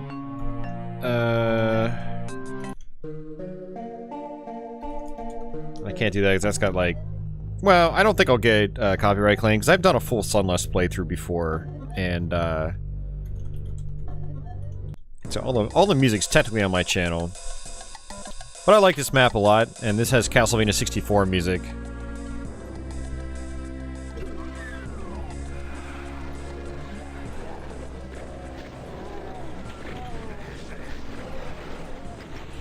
Ugh. Aaron's gonna make some tea. You make your tea, my friend.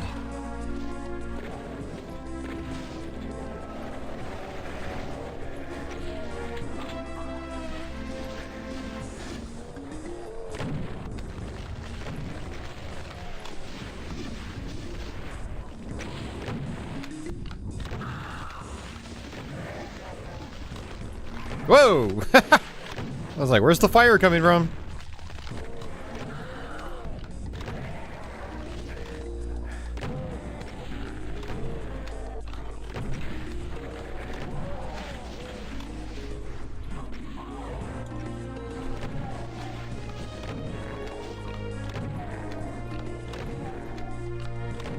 Where's Uber Disco? He loves Castlevania 64.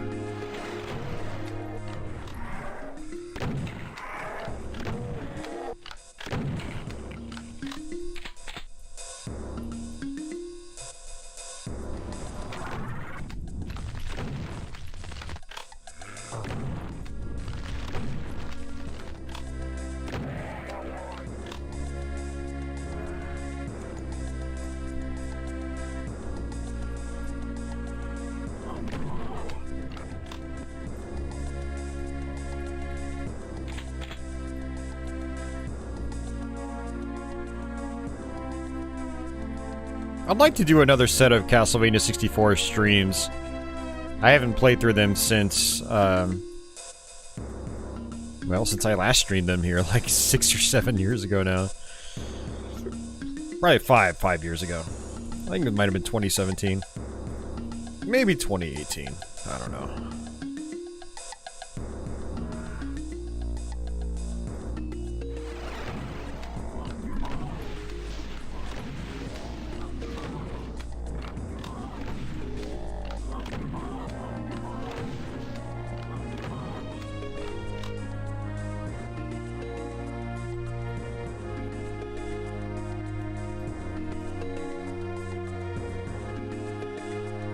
I guess I have to come up this stairwell.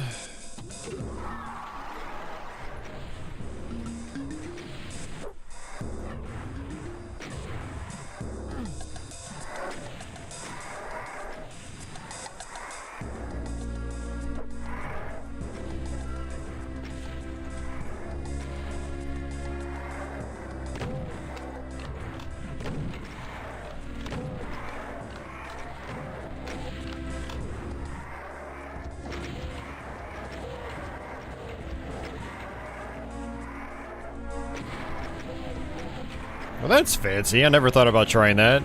That's pretty good.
Alright, let's come up here. There's actually a secret we can get. Right here.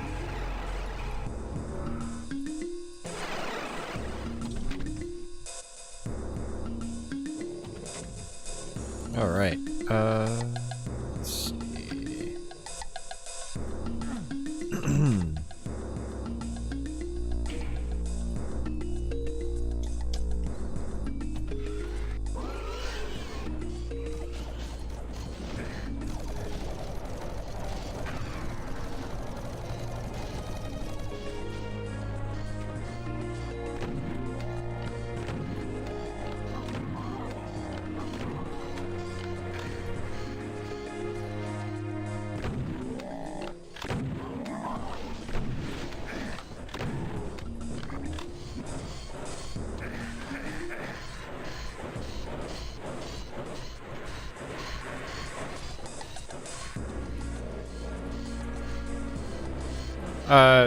Pearl Jammer, there is no singular arcade core for FPGA platforms.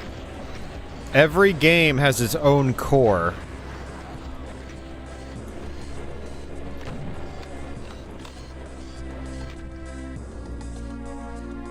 Basically, every game is ported individually. And there's only one guy that makes cores for the analog consoles. It's Kevin Horton. And he's not going to do something like that.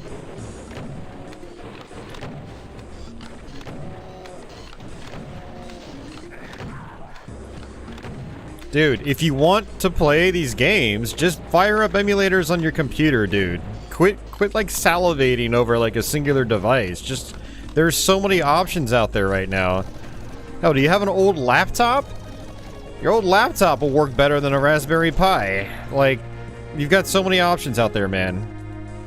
Your smartphone will do it.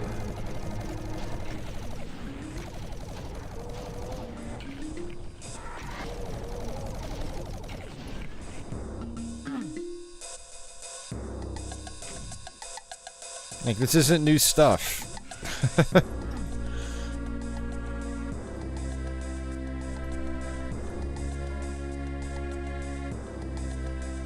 God, man, I remember I bought my first laptop. It was like used in the early 2000s. It was just so I could turn it into an emulator box. I just loaded up all the emulators I had in the late 90s and then like 2000, 2001.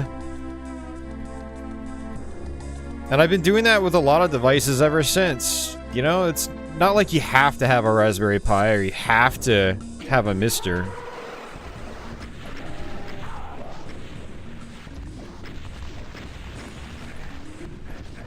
Oh, crap. Pearl Jammer, just stop wondering. You're making my head hurt. I already have heart problems as is. I don't need my head to hurt, too.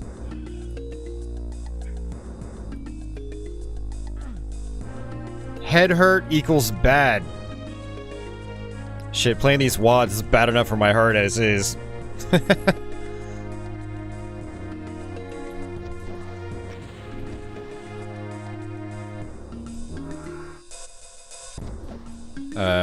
What am I missing here? Oh. Okay, why are these not... I'm so confused. Oh, it's this switch.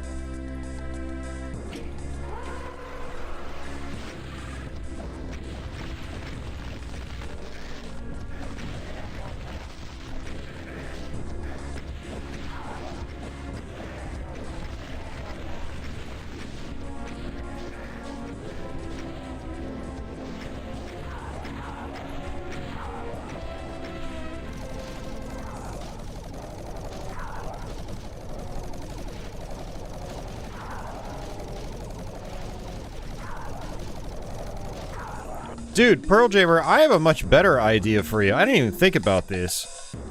Go buy an Xbox Series S.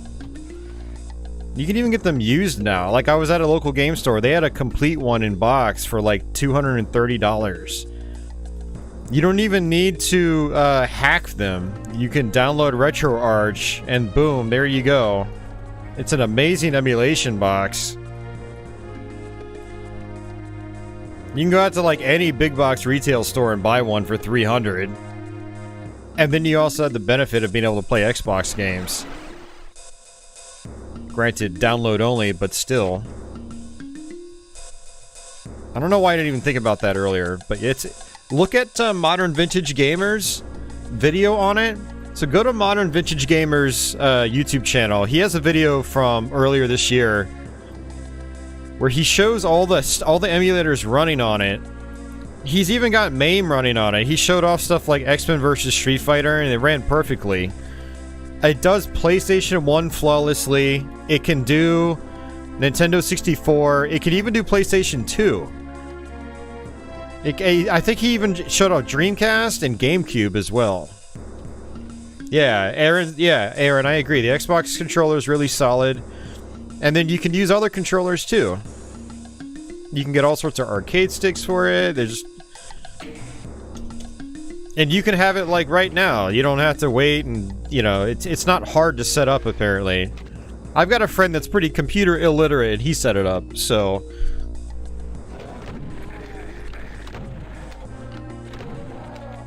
that would probably be the cleanest emulation box, and then you can still play your modern games on it too.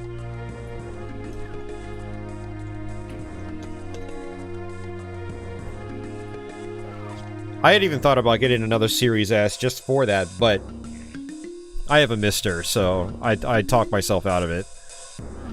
For good reason. I mean, I have a Series X. Technically, I could do that on the Series X, but my hard drive is also kind of filled up. Well, I could just get an external drive, I guess.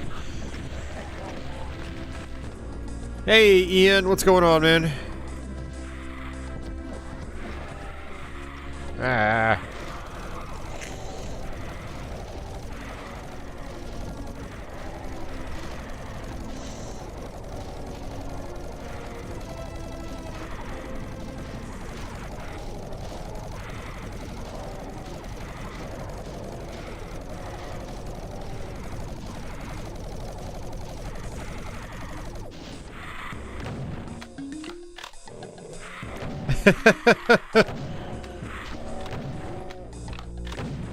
Now, a Series S is going to be more expensive than a Raspberry Pi, but it's going to be a lot more capable.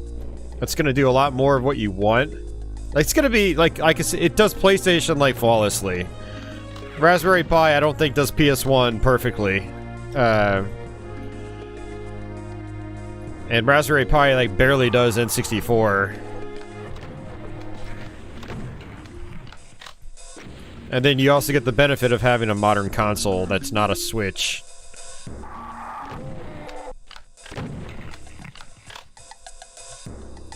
Am I keeping the demon killing righteous? Always, man.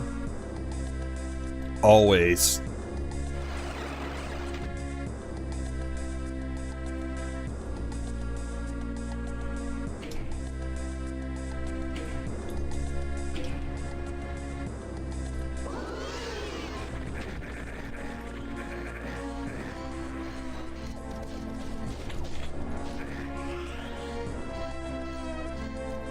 Oh, I have a BFG.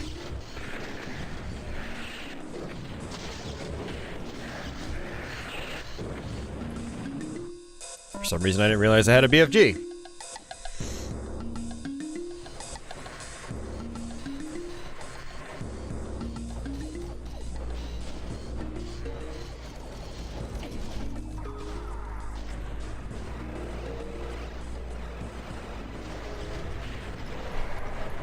Oh, I'm so dead. I am dead, dead, dead.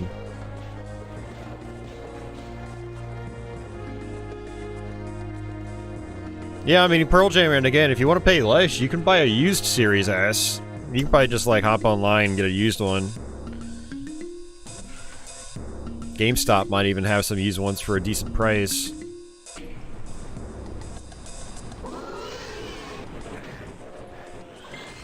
Oh, that's where the BFG came from. It was right there.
Hey, you get an Xbox Series S, you can buy Panzer Dragoon Orta.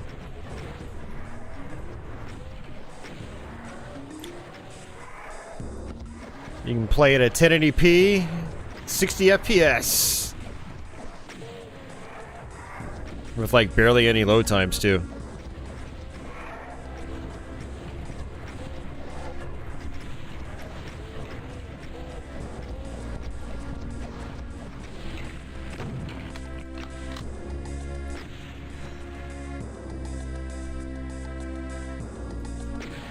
Ow.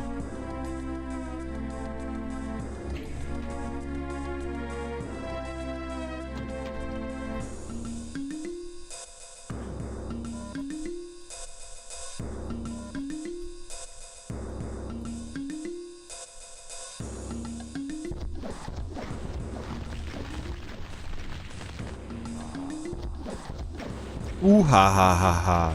Ooh ha ha ha ha. Boy, mate.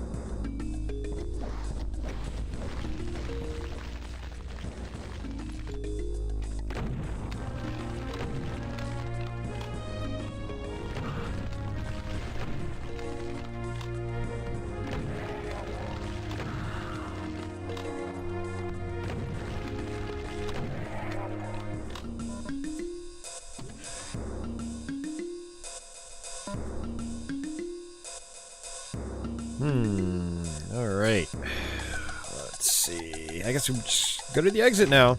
Well, not really. There's another big fight that's gonna be really tough.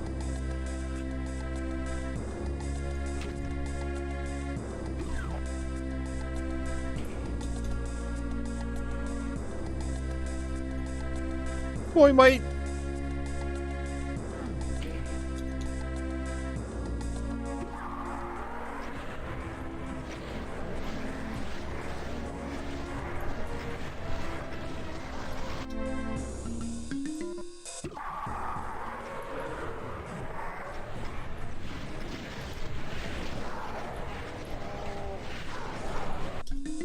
Yeah, this fight sucks.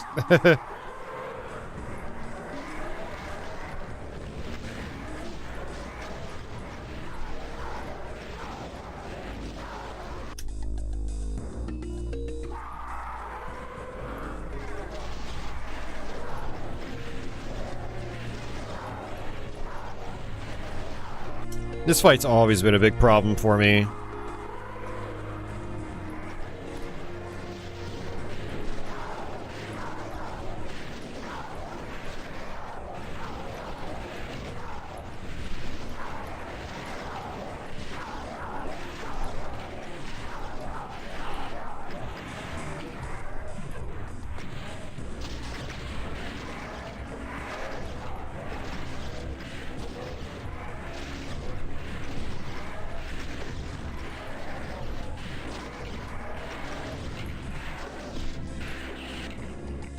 Oi, mate. Yeah.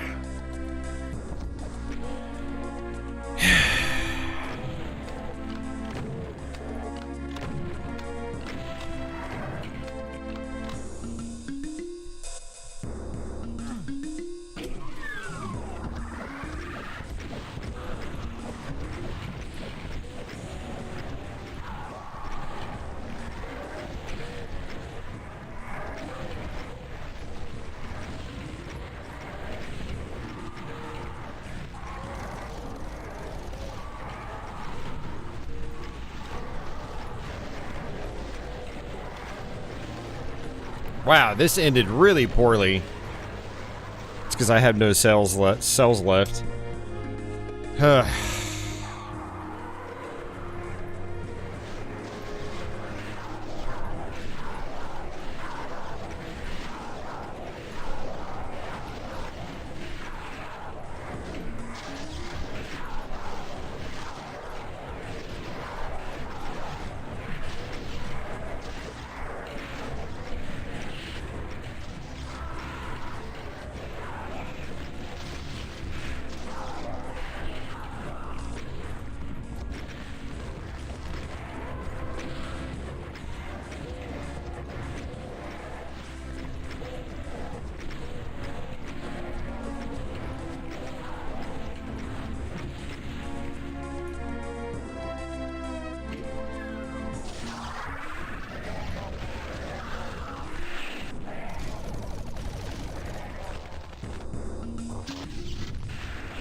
That's why you need a game plan. You don't have a game plan, and on Sunlust in particular, you are going to die and die and die and die and die. You gotta figure out these maps and the best strategies. Oh man.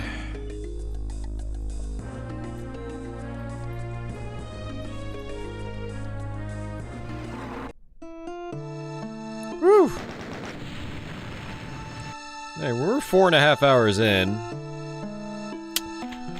Trying to think what else to do. The problem is, from here on out, Sunlust gets, like, really, really hard.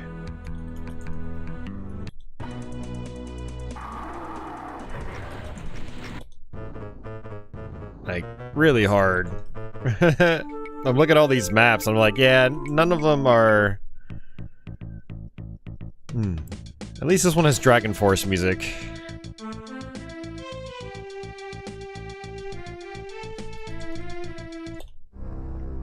We could try the final map.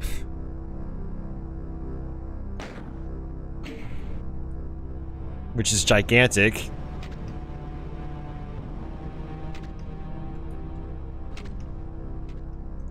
and like nearly impossible. I remember this map being such a pain in the ass. Ooh. It's been a long time since I played it though.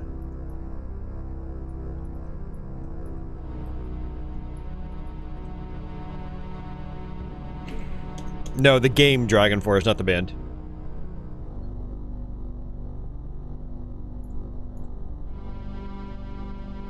Yes, Pearl Jammer, they are. I mean, of course they are. They're, like, first-party titles. That'll be like asking if Mario games are available on the Switch.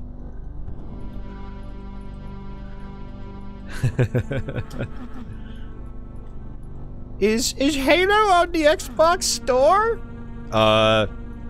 Is it made by Microsoft? Yes. Then yes. Oi, mate, thank you.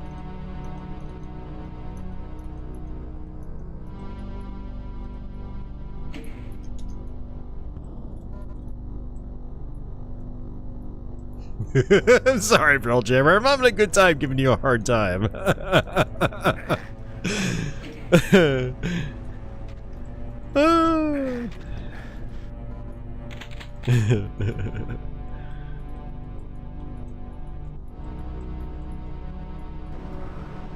That isn't good. Man, I don't even remember that. Alright, see you, Sanctum. Have a good night, sir. Thank you for hanging out.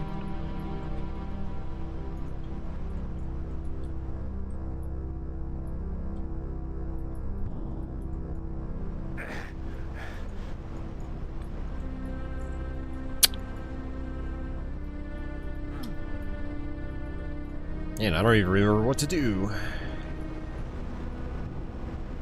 Watch there be a switch I have to hit in here. No. Oh. An elevator. Yeah, this map has some really nasty fights, too. Okay, I guess that's optional. Okay, there we go. Alright, I remember this. Yeah.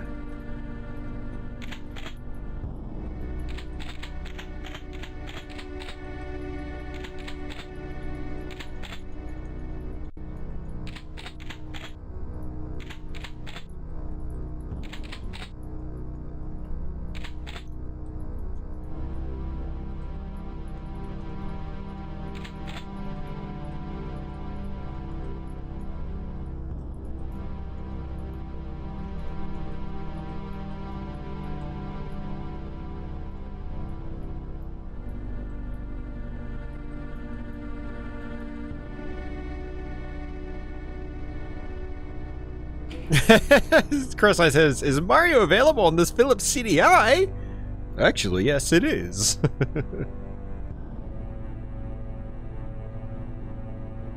What's funny about that quote in particular, Crestline, is that Hotel Mario is actually pretty fun. The Zelda games, on the other hand, not so much.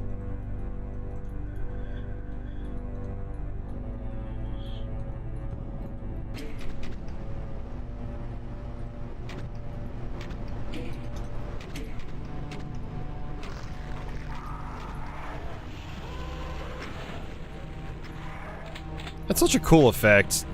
Like, all the dead enemies just are revived.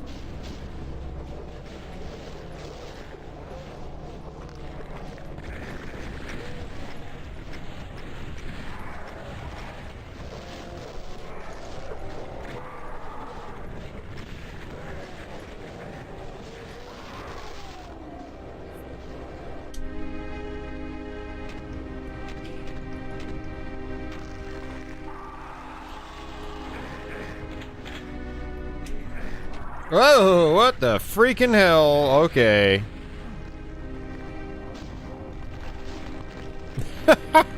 They damage boosted me over that wall that I'm not supposed to be able to go over.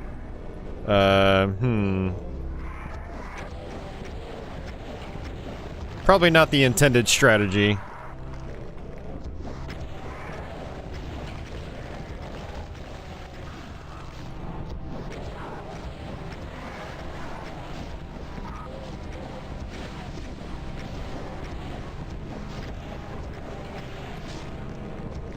The CDI is not inexpensive anymore. You're gonna be looking at least a couple $100, probably more now, if you want a fully working one.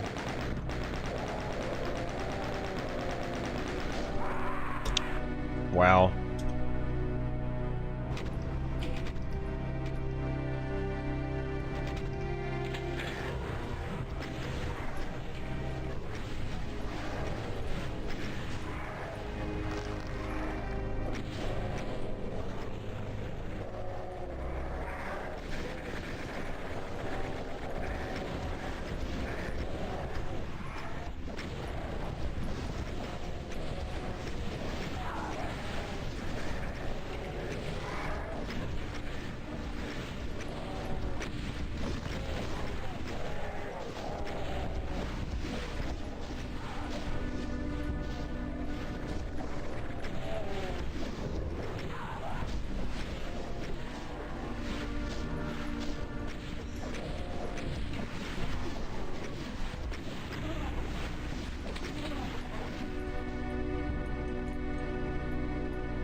Oh, man.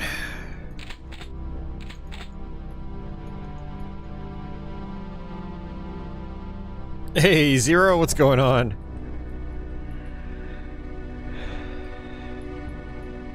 I don't think I ever watched the GameSack review of the CDI. I'll probably have to go check it out. I've been subbed to GameSack for like well over 10 years now, and yet in the last few years, like, I only watch probably like a handful of episodes a year. Like, they're constantly posting stuff, but I'm constantly just not watching. I'll have to go check out that video.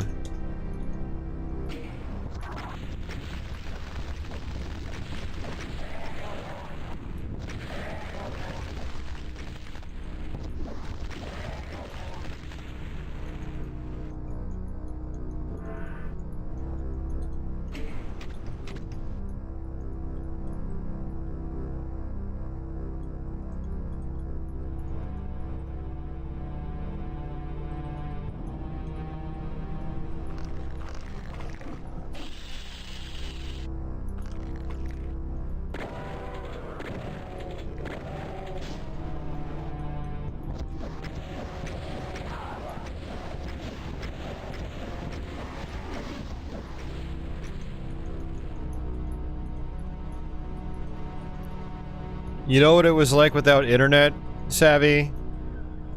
It was glorious. You didn't have to... You weren't constantly bombarded with people's opinions. You could play games and not have to worry about what other people thought of them. And, you know, it was peaceful.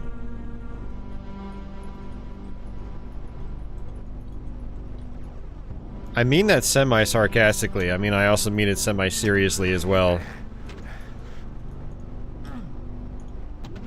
I actually missed the early days of the internet, where it felt more like a Wild West. Not everybody had adopted it. You felt kind of special using the internet.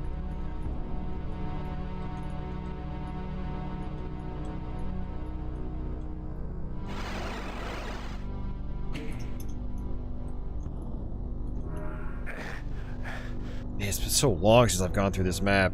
It's probably been about 5 years since, I did a full playthrough of Sunlust on YouTube, and that's probably the last time I actually finished this map.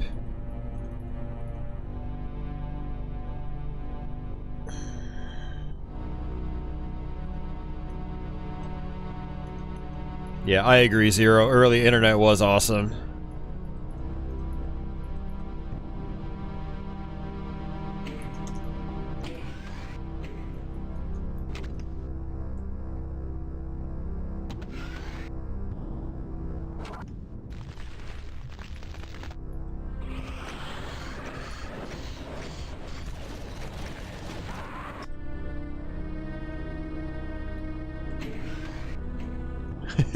Dial-up. Well, there was that. Yeah, unfortunately. But, I mean, we all like to complain about dial-up, but people have to also remember that websites were, like, much slower, like, smaller in size back then. So even though, like, you know, if you were browsing websites in the 90s, It really wasn't that bad.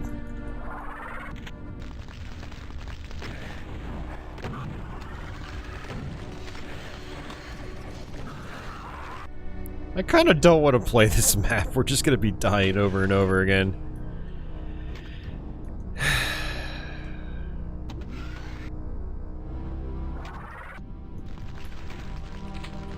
He didn't believe you when he told him phones were connected to walls. Wow.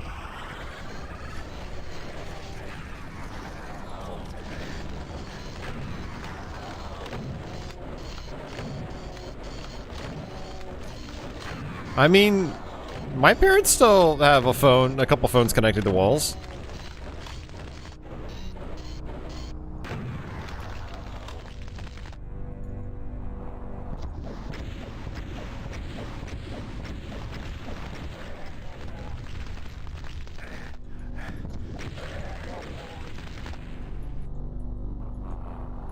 They do, Zero. Libraries do actually exist. I have one right across the street from my apartment complex. And it's always busy.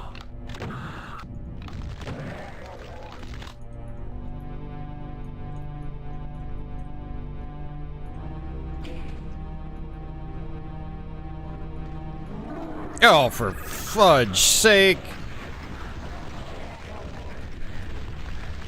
I can't even see! I don't want to play this map anymore.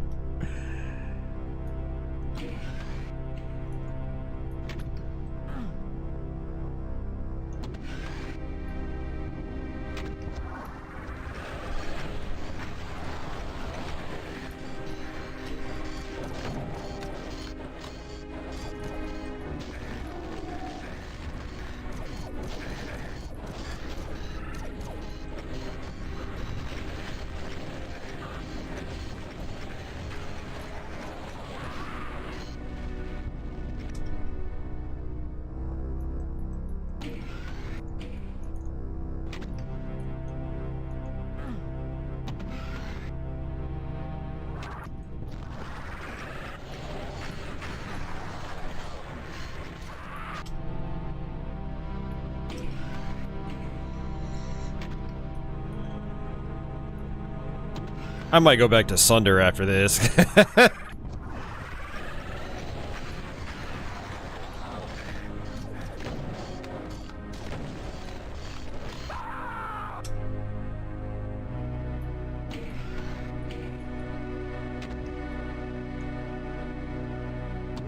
Hey, Dasan, what's going on?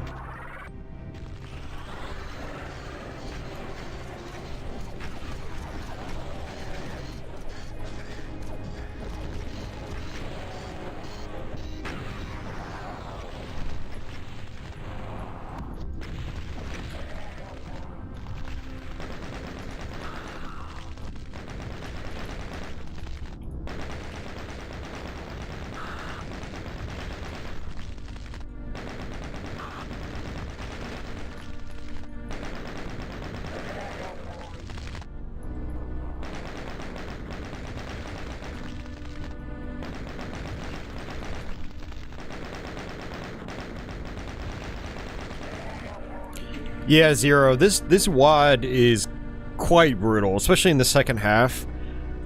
It ramps up in difficulty quite smoothly, but then second half, it's like, we're gonna tear you a new one.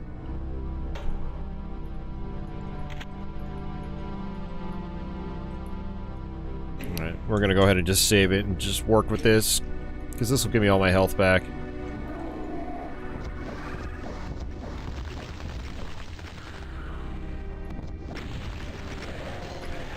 Oh, for God's sake, really? Yeah, I've heard about your heat wave. I feel bad for you guys.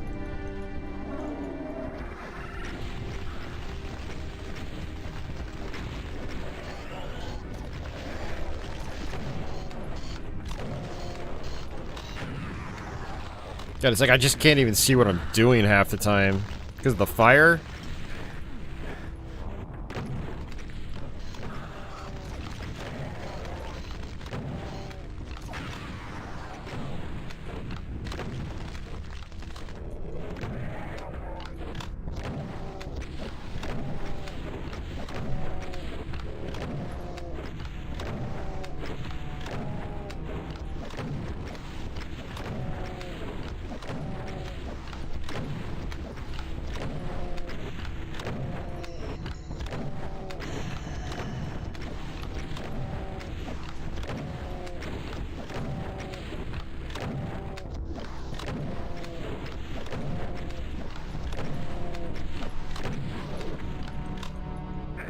Oh, of course that hurts me. Jeez. Ugh. I could probably do that better, but I'm not gonna bother.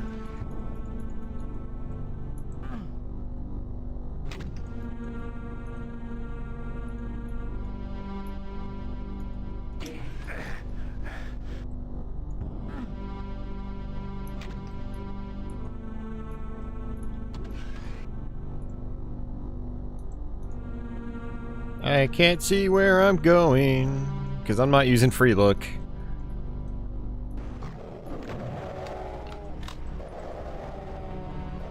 I want that.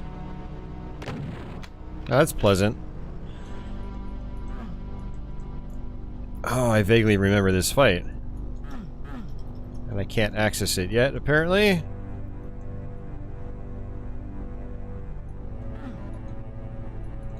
Well, 200 armor is not going to do me a whole lot of good when I have 3% health.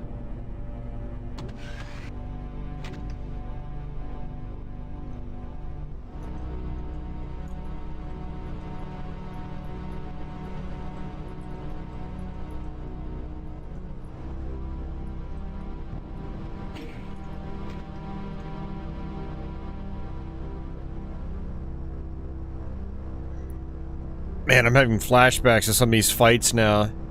Oof.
There's nothing over here.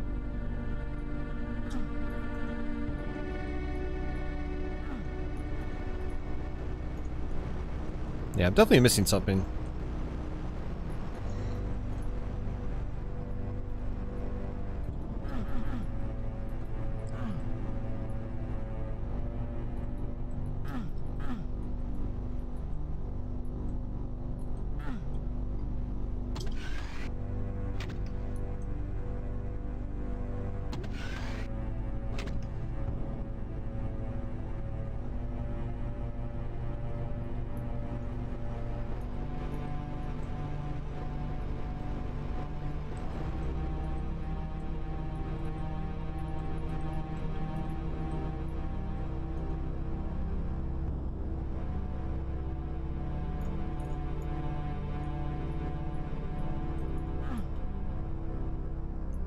Oh.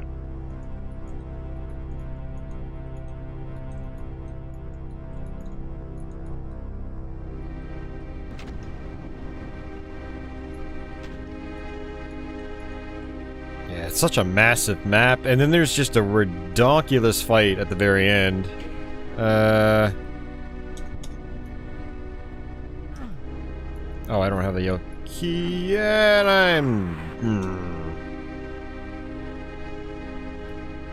Pearl Jammer, why don't you look it up, dude? I don't know every game that's on the Xbox store, man. Go to Microsoft's website, pop it in, and you'll find out. And it's a first-party Microsoft title. Again. I'm gonna start getting snarkier and snarkier the more questions I get like this that can be easily Googled. It's a first-party Microsoft title. It is probably available to purchase digitally.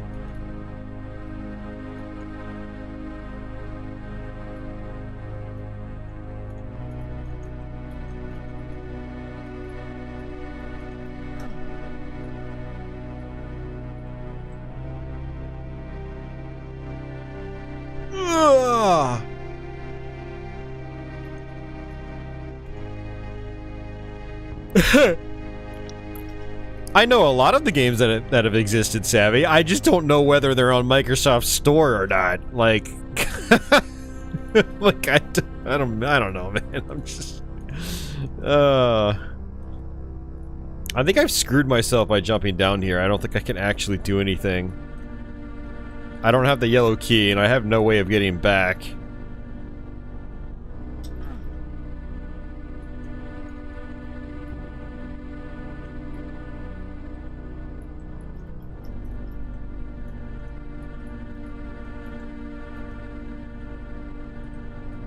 It's like not even half a second in that stuff and I'm dead.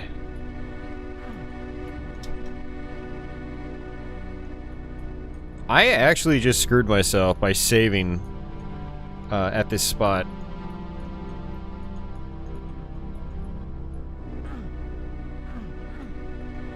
Whoa! Oi, mate!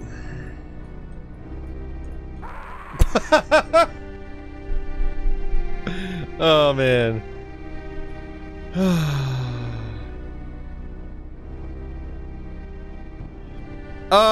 Not really, Dasan.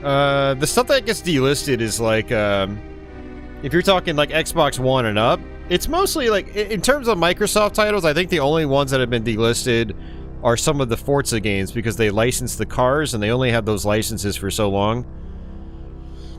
But that's it. Like, everything else by Microsoft should be on there. But stuff gets delisted from platforms all the time. Microsoft or Sony or Nintendo.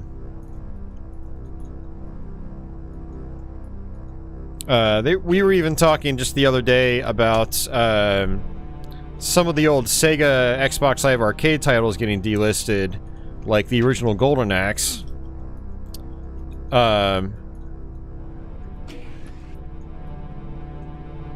But that was delisted because it was included in a triple pack. So it kind of makes sense to make the old version no longer available for sale. Especially when it's inferior.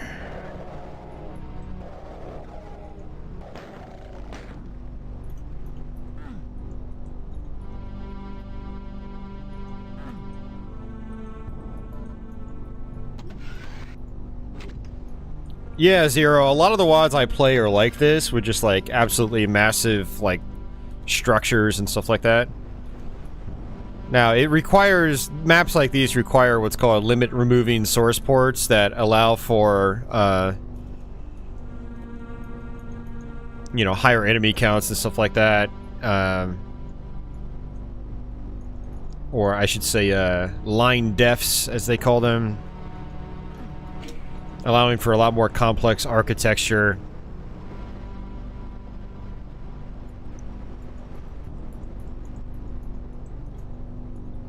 Okay, so I don't want to fall down there. I'm trying to figure out what that actually triggered.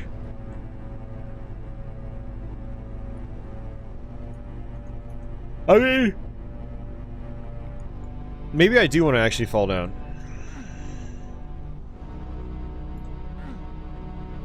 And maybe I want to fall back down to that area we did earlier.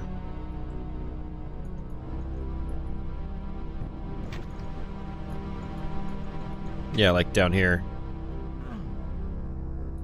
Oh, this is a different one. Okay. Ah, finally.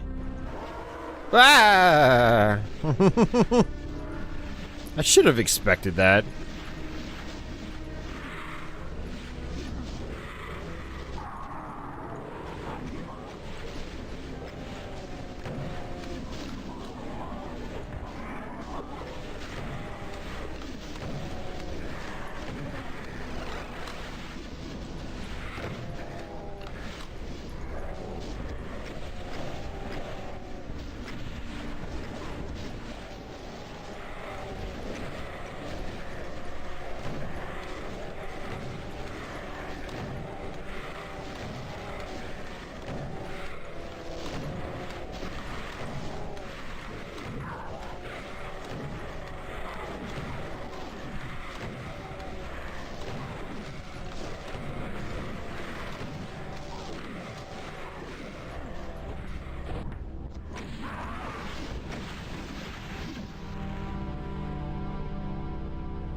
Oh, man.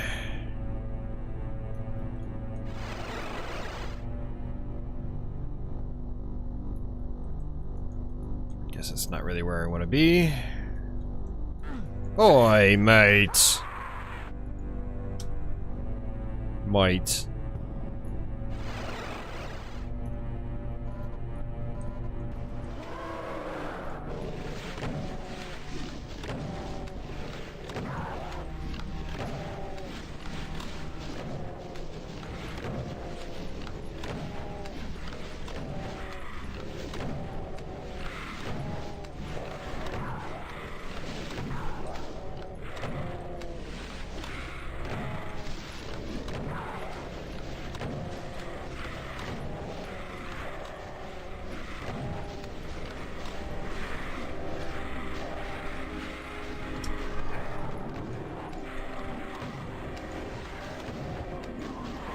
Oh, jeez.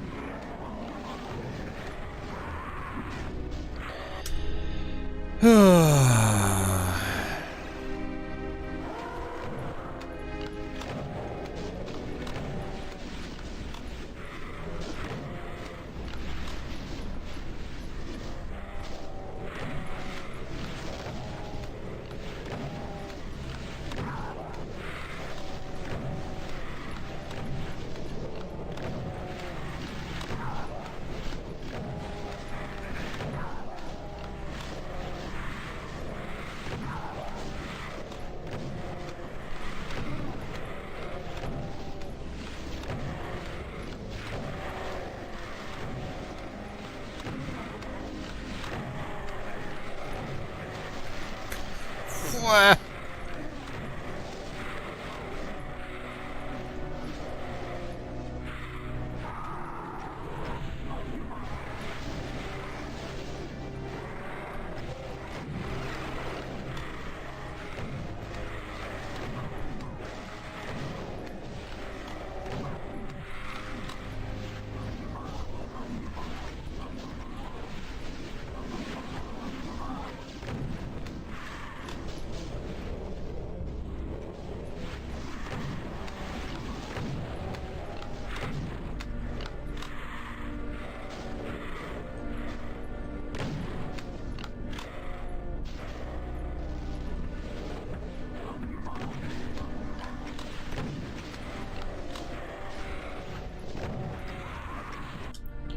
Oy.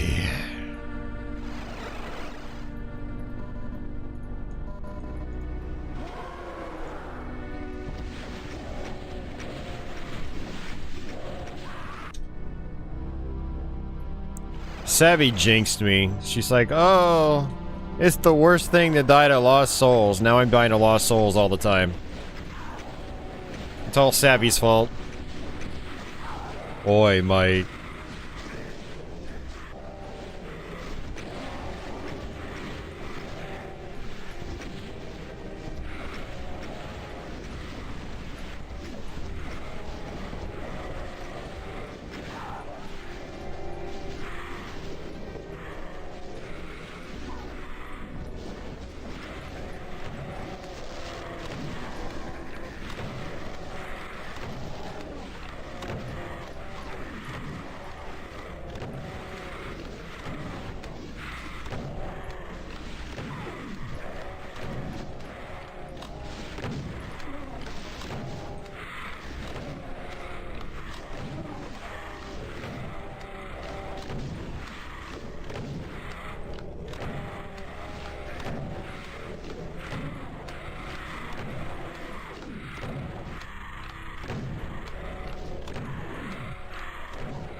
Ah.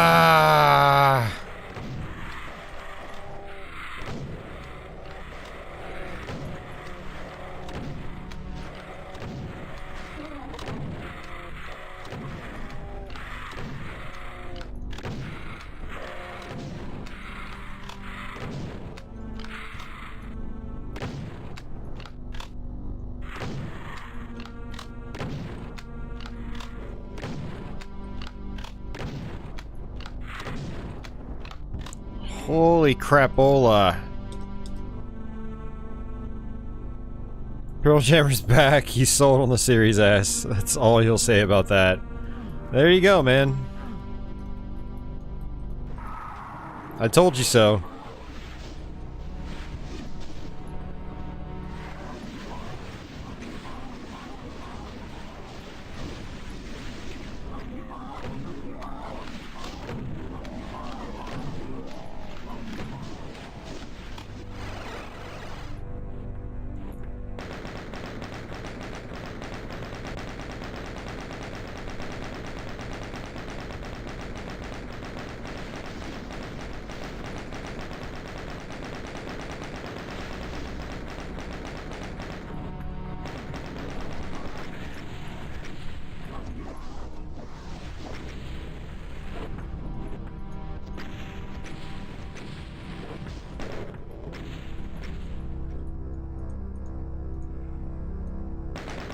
Oh, crap. Crap, crap, crap, crap, crap. Woo, that was close.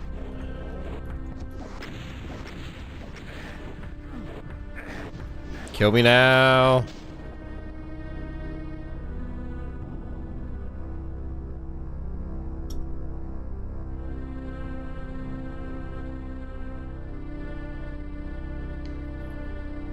Oh, man.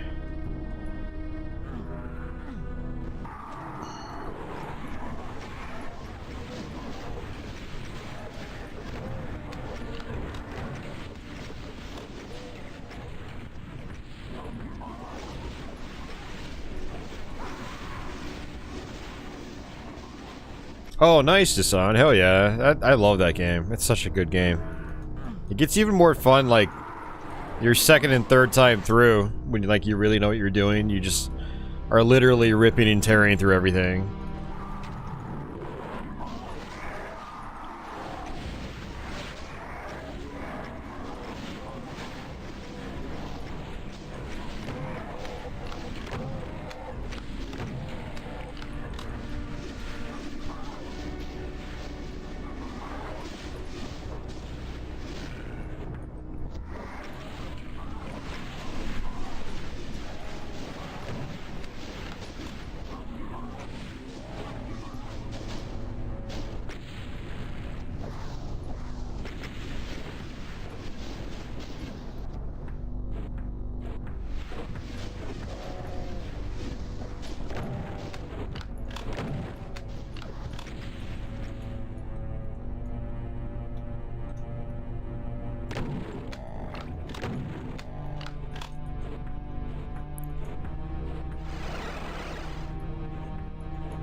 Going for a nightmare run next time. Nice.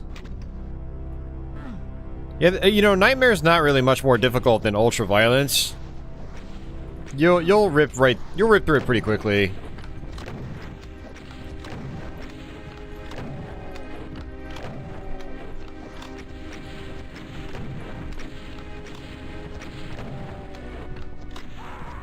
I got a friend to buy Doom Eternal yesterday.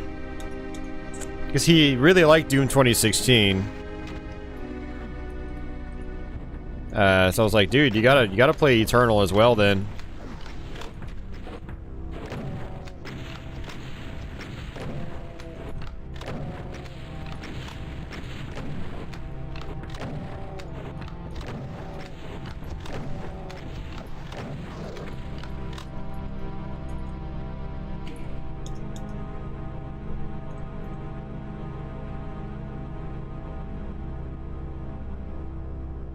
Yeah, Zero, the Switch port is actually surprisingly good.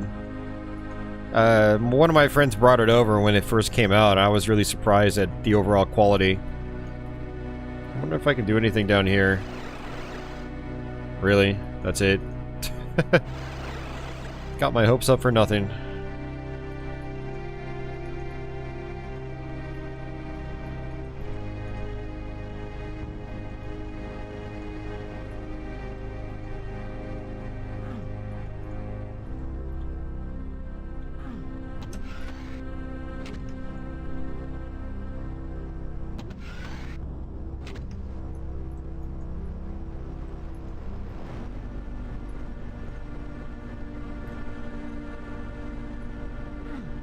Oh, it just pushed me right back there. Ah.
I want that megasphere right now.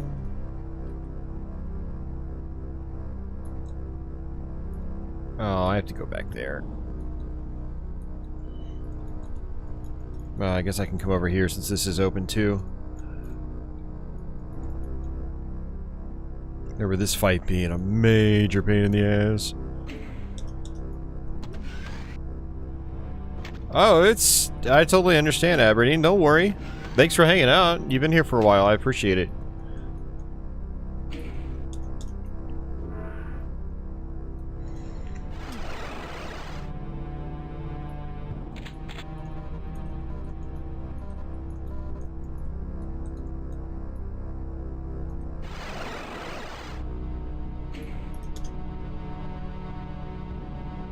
Oh, Hunt Down. Hunt Down, I take it you're really liking that one if you're trying to master it. I really enjoyed Hunt Down. I want to get better at the game and try to play through it again.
Woo!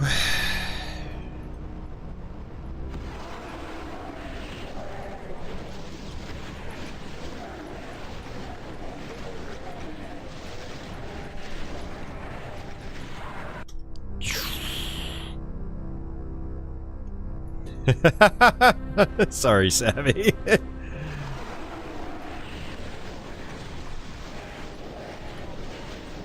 I told you they have easier difficulty modes. You don't have to play Ultraviolence. You don't have to play Ultraviolence.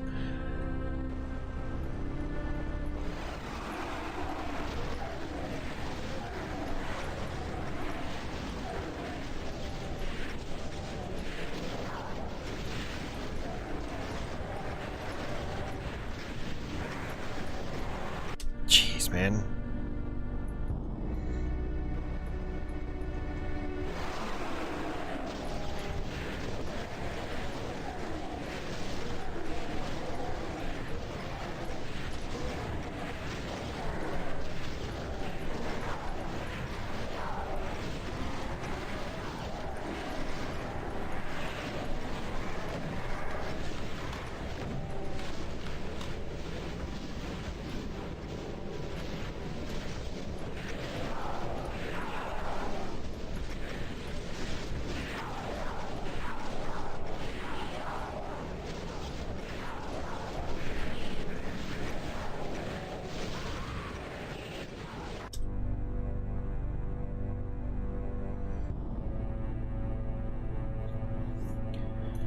Whew.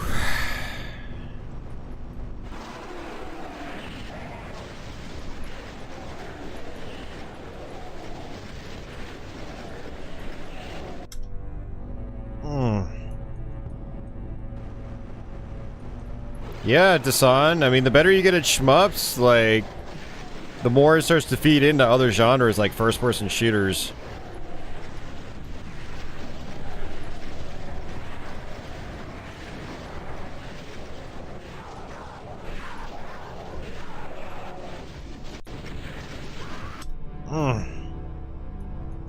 Especially as you start playing harder shooter mups.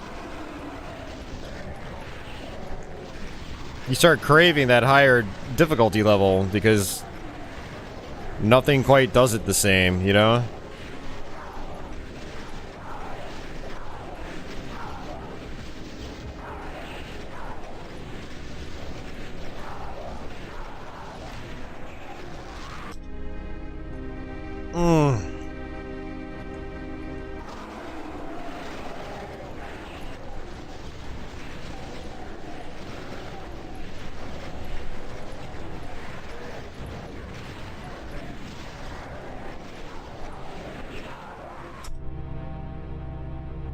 Turok on hardcore. Yeah, I can't even imagine what that's like.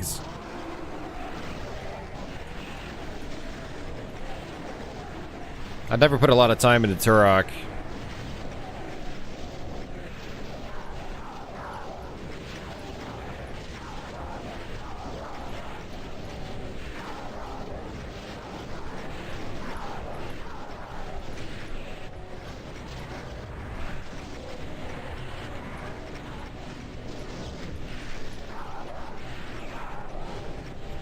Oh, what the hell? That cyber is chasing me down.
Look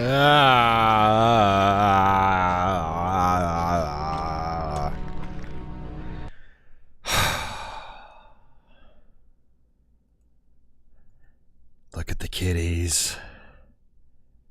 Feel your blood pressure lowering. Breathe in. Breathe out. Feel at ease. Holy shit, man.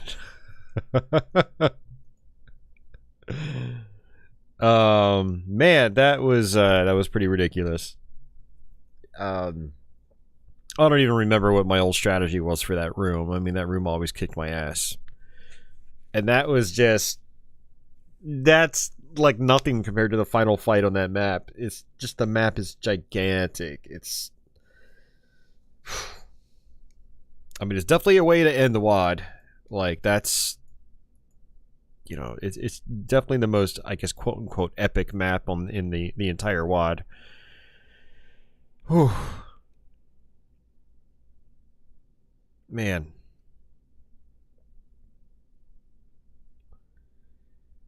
Oh boy. Trying to debate whether I should play anything else, but I'm thinking I should probably head out because it's 3:30 in the morning. And I would keep going, but we're going to be playing until like 7 a.m. if I do. So, I mean, we played some good maps, though. Like, we played quite a few. We played, what, 3 or 4 maps on Sunder? 1, 2, 3. Yeah, we played 4 maps on Sunder. And then we played at least 4 maps on Sunlust. Started talking a lot more during Sunlust. Well, the Sunlust requires, I don't know, like Sunder, like especially the earlier maps, it's more like traditional slaughter, whereas earlier Sunlust has a lot more nuance to its map design. So I was getting caught off guard by a lot of the stuff in like the earlier Sunlust maps and just dying over and over again. But yeah, I still need the shower. I still need to like kind of chill out for a little bit, and I still need to maybe even grab another snack or something before I go to bed. So, yeah, I don't want to sleep until 4, because that's gonna happen if I go to bed at 7. I want to keep playing though. Like I've got some energy. I want to keep playing, but I don't think we should. I think we should probably go to bed.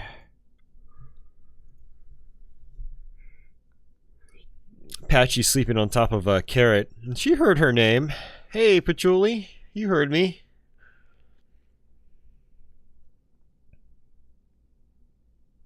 Yeah, she's a cutie.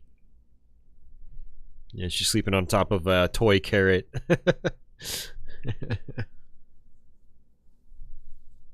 Oh no, it's all good, Zero. Good to see you again. On YouTube, I should say.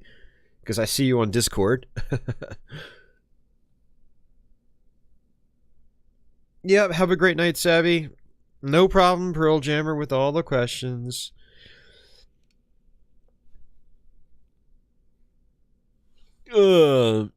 Just remember, guys, we have the modern internet at our fingertips at all times. If you have questions, feel free to use the internet, like a search engine or something, to maybe answer your question first. Because as much as I like to help, I don't know everything. And yeah, that can get tedious for both of us when I don't know everything and I don't have your answer for you. So, when I'm on a stream, this is just me, and I'm not pointing fingers and saying you should do the same thing. Well, I kind of am. I'm saying you probably should. Everybody should do this, not just anyone in particular in this chat, but if I am on a stream and I have a question about like, is this game available here or there or blah, blah, blah, I Google it. It takes me 5 seconds. I have the answer faster than the streamer can even respond with. Everybody should be using the modern search engines and the modern internet as a tool. Like, it's there as a tool. We should be utilizing it as a tool. We shouldn't be relying on other people for information. Certain kinds of information. Now, if people had questions about, like, oh, Austin, how do you beat this boss in Castlevania? Okay, that's a different story. But when it's like, you know, what game is on the PlayStation 4 store? You should probably Google it. Don't assume someone else is going to have the answer for you. Just do the legwork. It makes you smarter. It makes you feel better because you did the work and you're not relying on other people for the information. You can just go get the information yourself. Be a go-getter, guys. Isn't that what they say it in, like, the professional world? All these big companies are always looking for go-getters. Yeah. Ask Jeeves.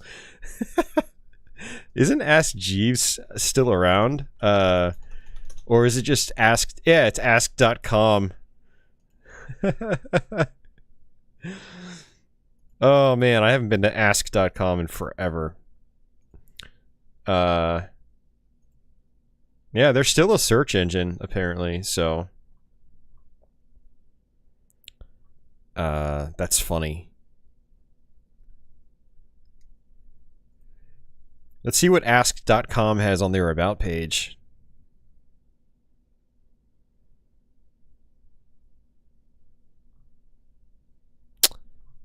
Yeah, they've completely gotten away from the whole Ask Jeeves thing, which is... I'm bummed about that. I'm super bummed.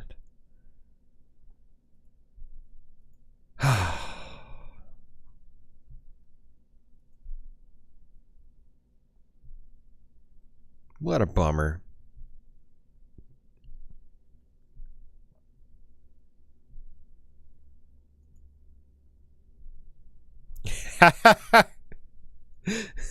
You could, if you type in Ask Jeeves in Google and you go to an image search, it shows you all sorts of images from the old Ask Jeeves website.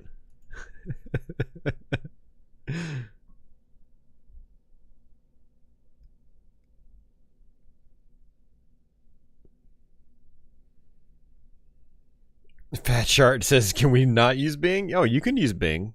You can use Yahoo. You can use DuckDuckGo. You can use whatever you want. Is Metacrawler still around? I wonder if Metacrawler is still around. That was, like, my dad's favorite search engine back in the day. Yeah, Metacrawler is still around. Metacrawler was basically like, I thought it was basically using search engines from a variety of sites instead of just one.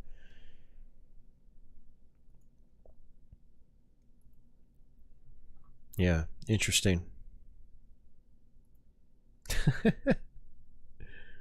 Oh man.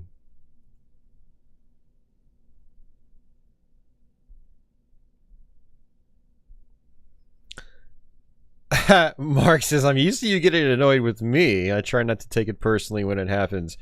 Well, I mean, Mark, you've also been really good about not asking me, like, dumb questions. So, let's all clap for Mark. He has passed the Austin barrier to entry. Oh. No, I don't mind. I don't mind questions. But when it's like repeat offenders and I'm trying to play a really hard game and I'm trying to use my brain energy for questions that are easily Googled, and then you start getting under my skin a little bit. Some of you guys have been around a long time and you've seen the waves of or the waves of, I don't even know what I'm saying here. You've seen my moods and what triggers them. Desan knows really well.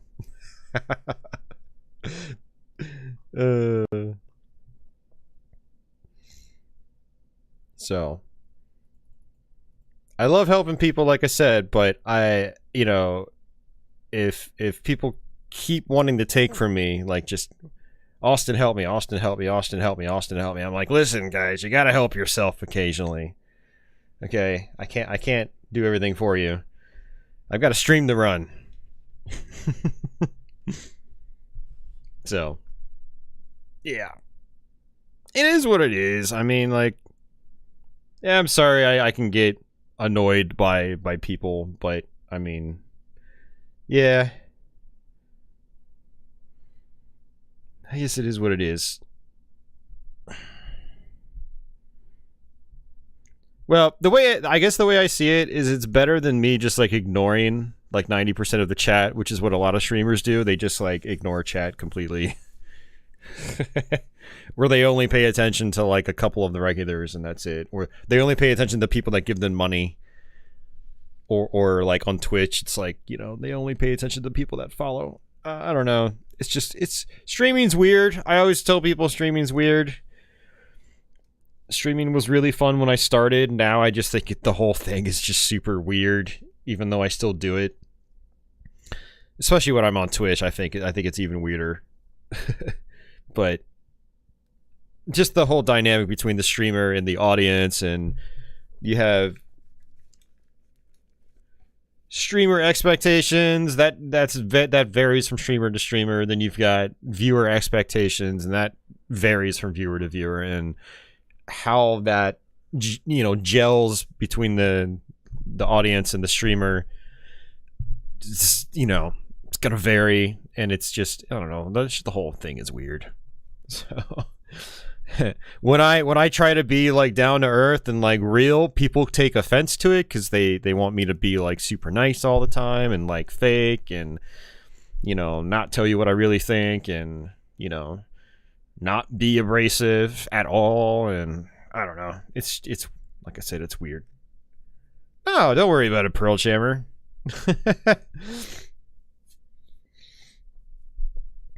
I haven't had a good rant like this in a while. It's like I'm being serious, but I'm also kind of having fun at the same time with it. Just look at Patchouli, man. She's turned into such a chonker. She's a chonky girl. Oh. Savvy says she prefers people to be themselves.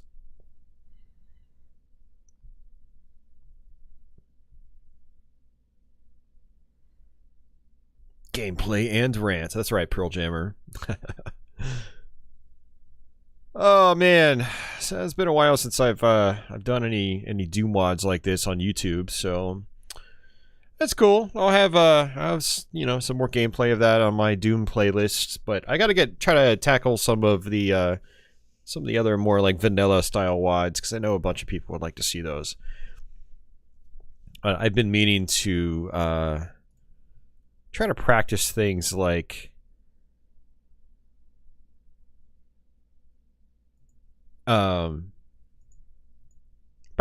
Final Doom, you know, Plutonia and TNT Evolution, but I still haven't gotten around to that yet. Look at Milo all stretched out. They're both conked out.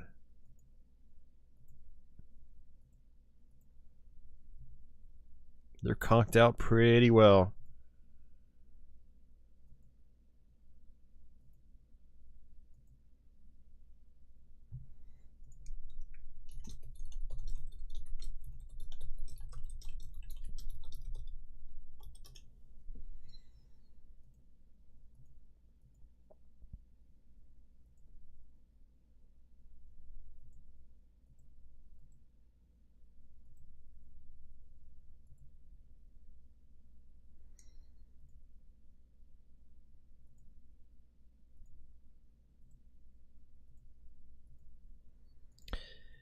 Oh man, alrighty guys. Well, I'm gonna get out of here before I rant even more.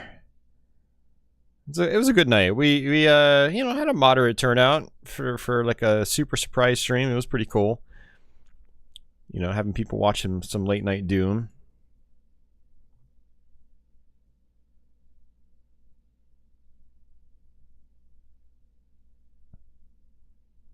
Cafe Man is just not here, Pearl Jammer. He just didn't pop in. I don't know why you're asking about him.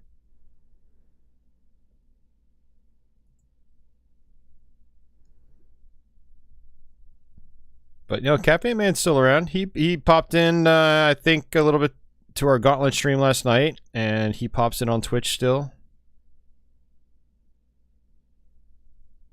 What do you mean bring on Cafe Man for an extended rant?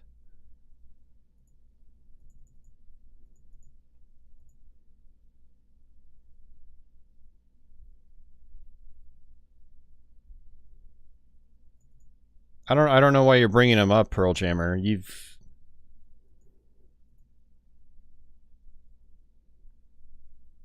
you have dual accounts, Pearl Jammer?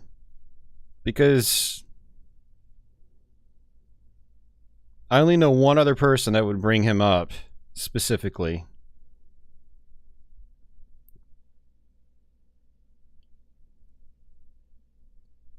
You better be careful there.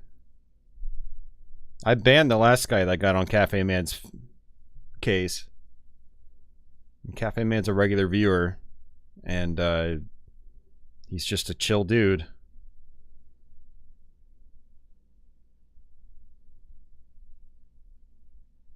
Yeah, Leo, your timing sucks. It's almost 4 a.m., Leo. I'm kind of well. I shouldn't be surprised you're still up, but I know you don't stay up that much later typically.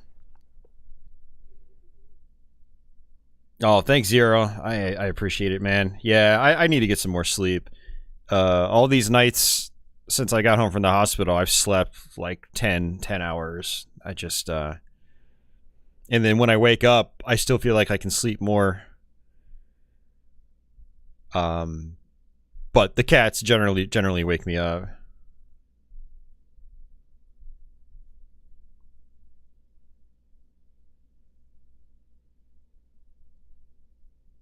I'm just making sure, Pearl Jammer.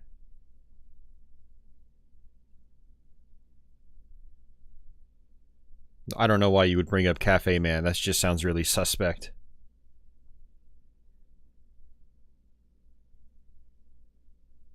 For one, he doesn't rant, and two, as far as I know, he doesn't even know who you are. And three, there was a guy that was really getting on Cafe Man's case months ago, basically saying like, if he met him in real life, he'd fight him. He'd punch him in the face. I'm like, what the hell, dude? Dude was like super drunk and off his rocker. I just got rid of him. Hey, Grim. No, actually, this guy right here, I adopted him back in May, so I've had him for about 3 months now.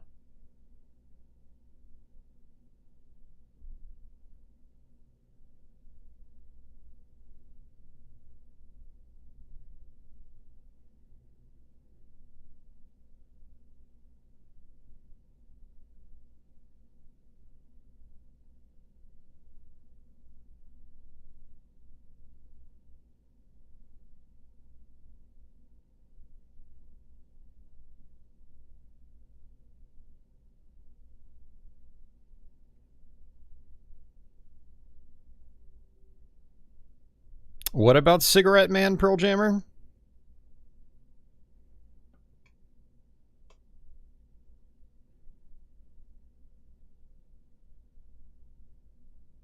It's been a while since you watched my stream. Yeah, it's all good. I appreciate you popping in. I don't usually stream this late anymore, so I don't know if that's an issue. I know a lot of people used to pop in when I streamed all night long, but you know, since I'm on day shifts now, I generally wake up really early, so it's harder to stream till 4 a.m. But it's been a weird few days for me, so my schedule's all out of whack right now.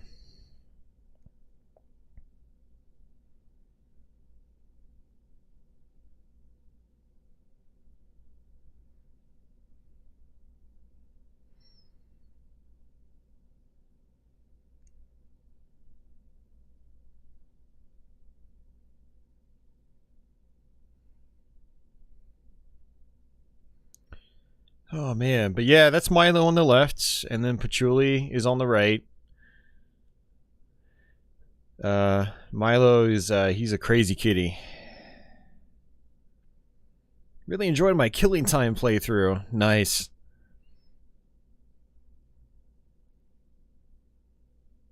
Yeah, I mean, the night streams were fun too, Mark. I did enjoy them. I mean, it's just a different time now, you know, being on days as opposed to nights when it comes to my work. So...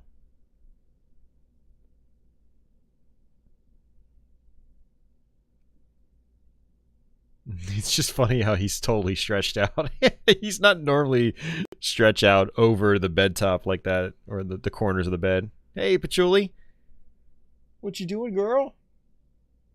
Hey, you? She's just staring right at me. Hi, Patchouli. Well, hello. How are you? How's it going? She's talking back to me.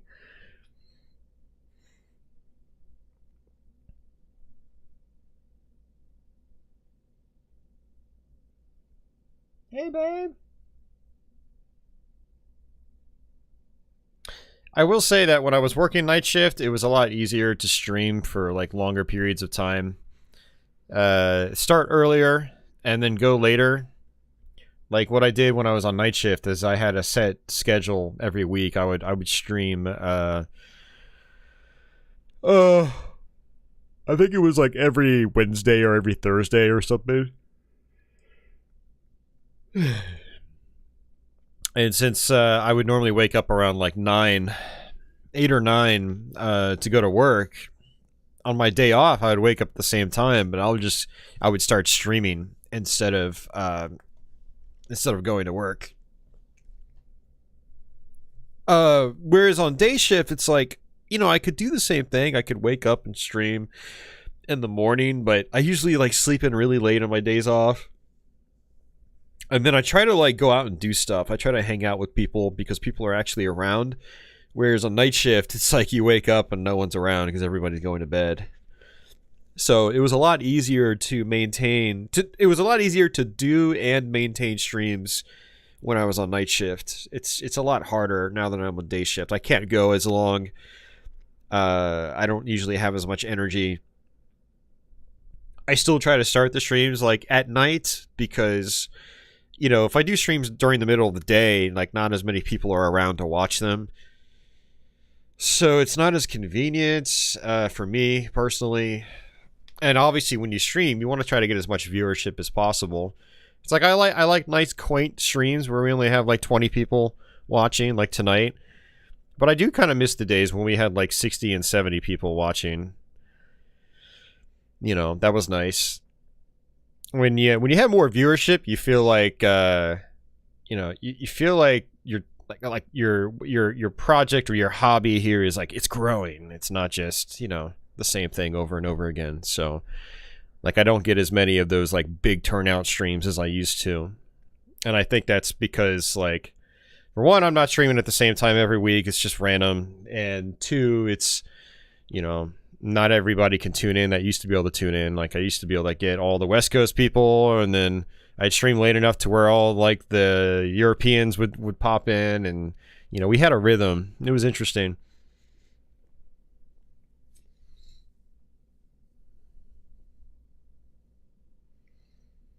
Well, Dasan, you preferred nights. Yeah. I mean, as far as work, I mean, nights are generally a lot easier as far as actual work is concerned for a lot of people. But for me, I just could not sleep. I couldn't sleep worth a damn when I was on night shift, and that was a big problem. That, you know, that eventually led to stuff like diabetes and whatnot. So, but some people can sleep during the day. I can technically sleep during the day. I have to go to bed though when it's still nighttime. Like I can go to bed at like 5 or 6 a.m. and then sleep until 2. But if I try to go to bed at 2, I can't go to sleep. So that was my big problem, is like I would come home from work, it would be like 8 a.m. Birds are out chirping, lawnmowers are going, traffic is like buzzing by outside my apartment, and I wouldn't be able to fall asleep, so I would just stream until like 12 or 1, and even then I still struggled to go to bed.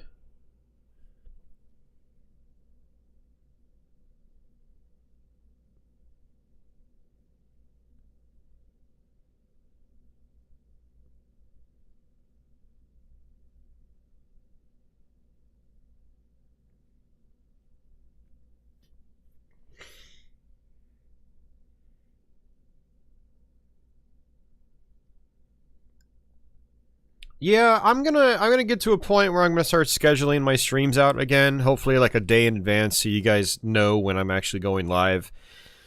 Um, but I work Wednesday through Saturday, and Sunday is like the one day I can like hang out with people.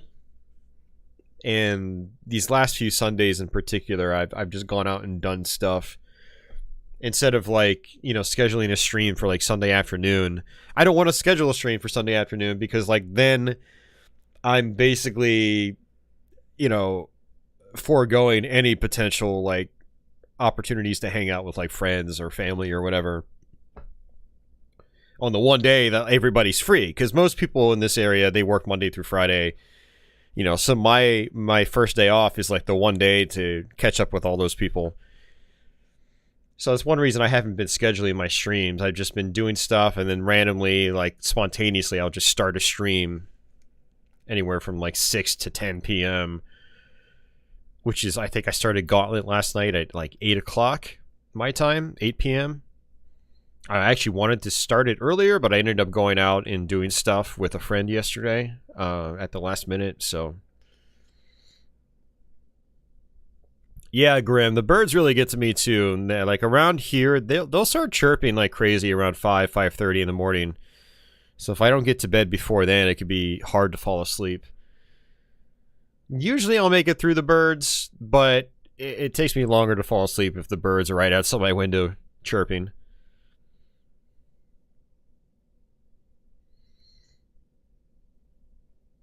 Yeah, no, I get it, Desan, but like I want to see my streams do better. Like I want to see my channel continue to grow. You know, I put so much time into it over the last 12 years, 13 years now. So, and I've been streaming on YouTube for 6.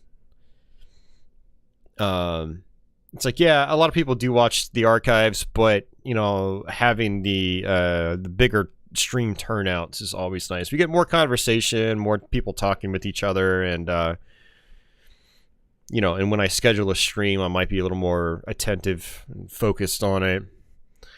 I don't know. I just got to find some kind of balance. Or maybe what I should do is just maybe consider just doing like Monday streams. So, or like I can stream Sunday, have it spontaneous, but then like schedule a Monday stream like a day in advance. I don't know. We'll see. I've got to figure out how I want to do it. I am going to try to do some shmup streams here soon. I'm still waiting on my M2 Shot Triggers games.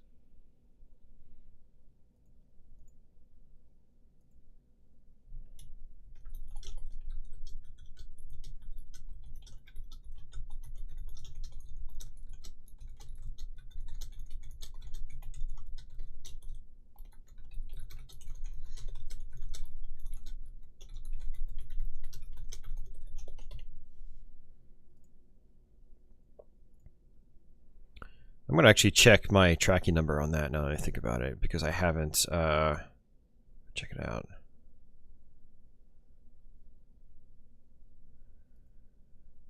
Let's see.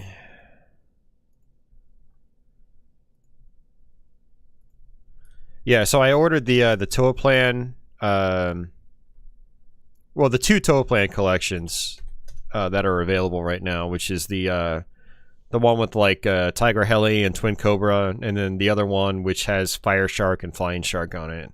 I ordered those like probably about a month ago now, and I ordered them from Play Asia, and they still haven't. I don't think they've gotten to the United States yet. Oh, no way! I'm glad I just checked. They got to my post office up the street. I might get them tomorrow. Yeah, they're scheduled for today. Oh, man. Yeah, so I'm going to actually try to do some streams of those in the next couple of weeks here on YouTube. Hell yeah. So we've got Doom 32X Resurrection. We've got the 2 Shot Triggers games we'll play. I'll try to schedule those out in advance so you guys know when I'm going to be streaming them. Very cool. Mark, yes it is. I will link it in chat.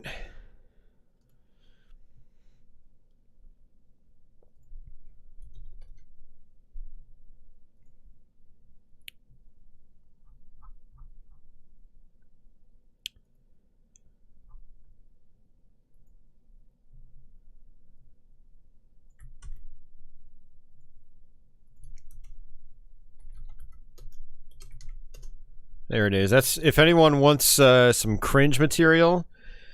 There you go. That's my very first YouTube video. That's what got me doing YouTube videos.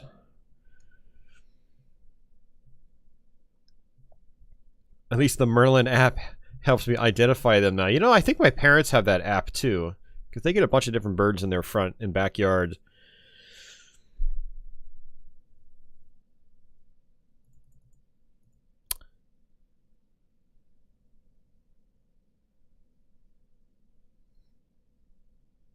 Yeah, I'm actually looking forward, Dasan, to playing the arcade version of Wardner, since I actually recorded a quick play of the Genesis version.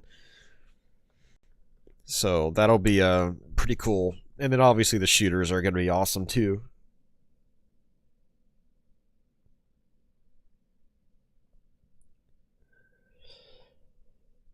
Ugh.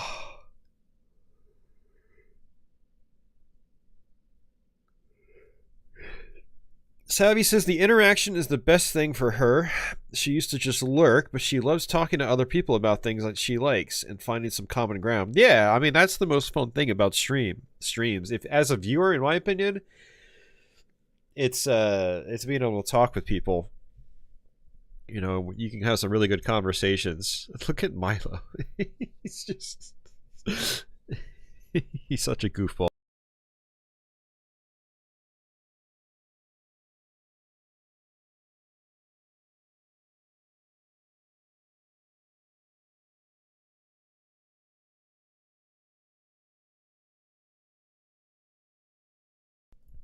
Dasan, what is the DLC for those collections?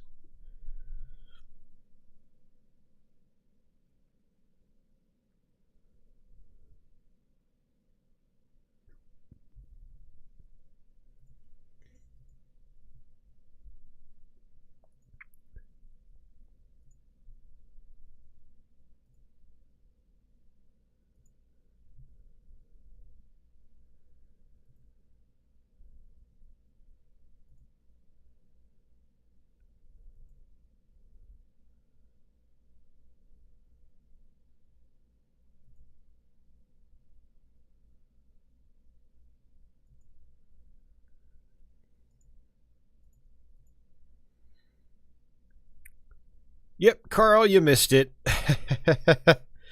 Yeah, we're just about 6 hours in. I'm gonna head out. It's pretty late. I mean, I started late, so you know, I started after 10 p.m. my time. It's 4 a.m. now, so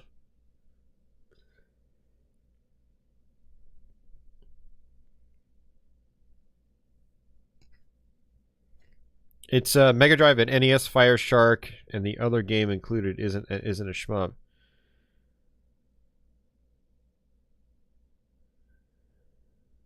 Oh, well, that's interesting.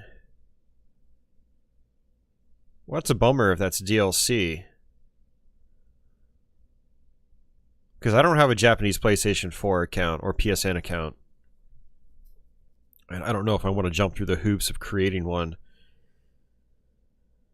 Yeah, because that could mean that Wardner is DLC. I hope it's not DLC. Hey, Die Hard. Yeah, you came in right at the end, man. We're heading out in a little bit. I said that like 15 minutes ago, but here, we're still talking and ranting.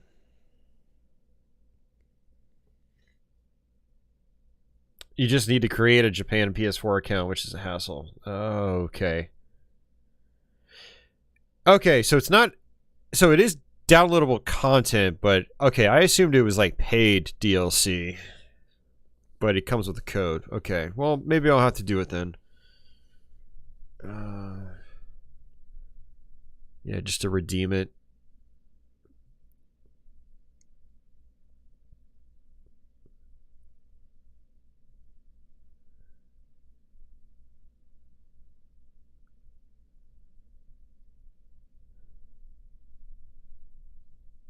Yeah, yeah, you can send me a link to Son. Yeah, that'll be cool. You think Wardner is the one of the downloads? Yeah. Okay. Well, I want to play the arcade Wardner. I don't feel like firing it up on MAME, so yeah. Zero says it's not too bad. Well, I made a Japanese Nintendo account for my Japanese Wii U, so I figured that out. And that was kind of a weird process, so...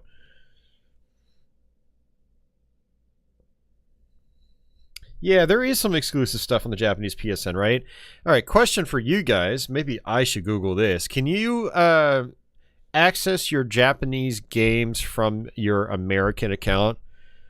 Say, like, I create a Japanese account, buy some stuff on PSN. Can I still just play it with my American account after I've downloaded them to my console?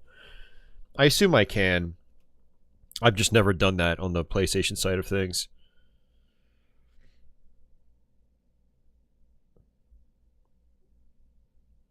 Cool, Dasan. Yeah, no rush, man.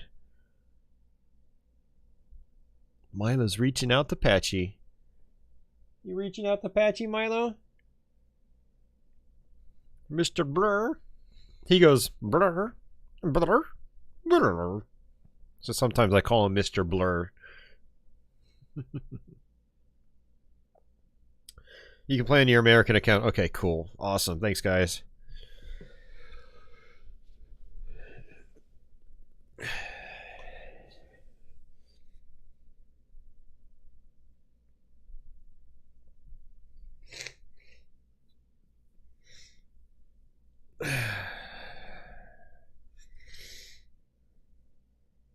Yeah, my PS4 is set to home, Leo.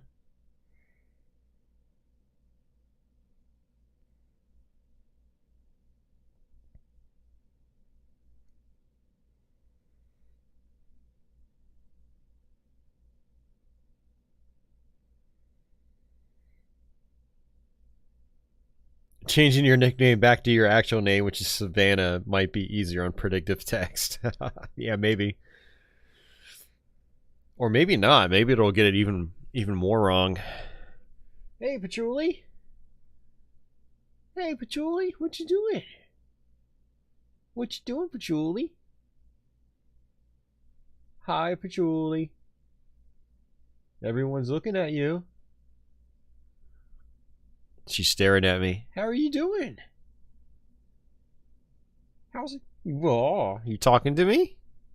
You talking to me? Oh, there she goes. Hi, baby. How are you? How's it going? Hi, sweetheart. Hey, Milo boy. Milo. Whoa, Milo.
Oh, you think the home system thing on PS4 is it's a per account thing? Okay. You might be right about that, Leo, because I was poking around my settings the other night. I was playing Bloodborne, and even though I had my PS4 set to just stereo sound, Bloodborne keeps playing in surround sound. So I was trying to poke through every setting, and I found the home system setting, which I had never seen before. So...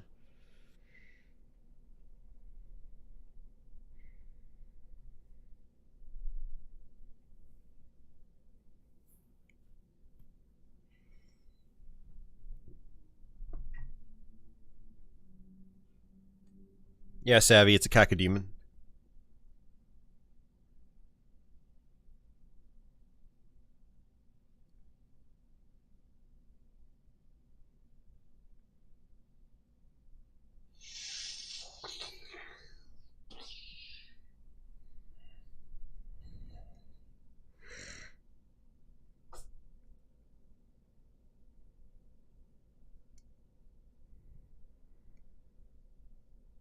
I threw a pain elemental at him too. I have both the cacodemon and the pain elemental. He's not sure if he wants to get up and play or go back to sleep.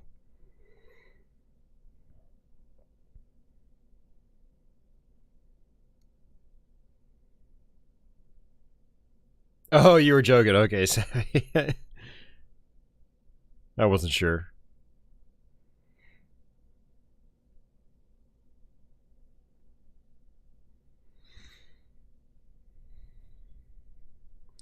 I wonder if id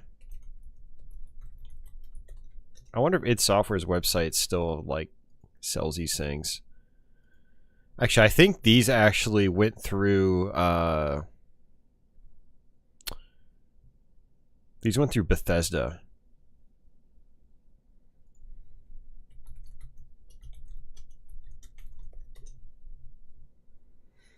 Let's see.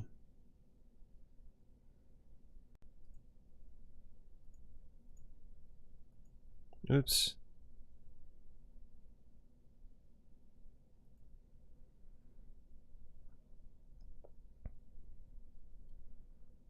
Oh man, they have new oversized cacodemon plushes. That doesn't look like a classic Doom one though. That's weird.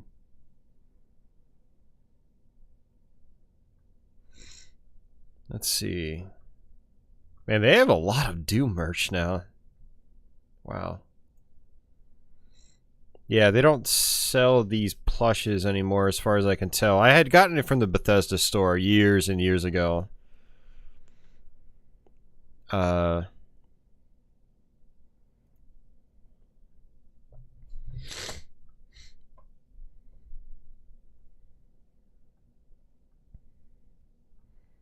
they don't have a classic Quake logo shirt. That sucks.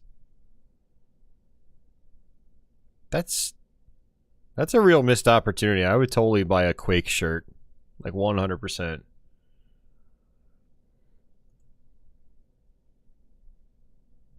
All they have is stuff for QuakeCon. It's like, I'm not going to QuakeCon. I don't care.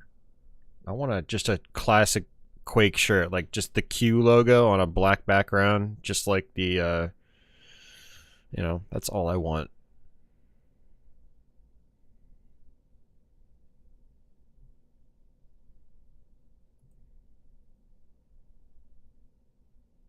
Bethesda store, you have failed me.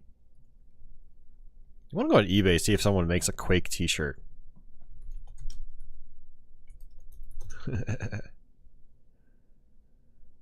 Well, I see a Quake 2, but it's apparently vintage and old. Someone made a Quake logo shirt, but it's got a gray background. I don't like gray. Someone has a Quake 4 shirt. I actually have that one. I got that like over 10 years ago.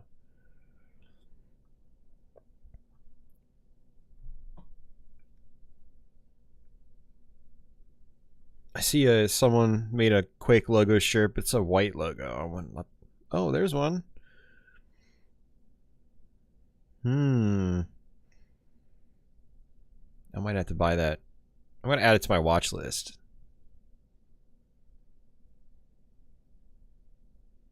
I do kind of wish the logo was a little bit smaller, though.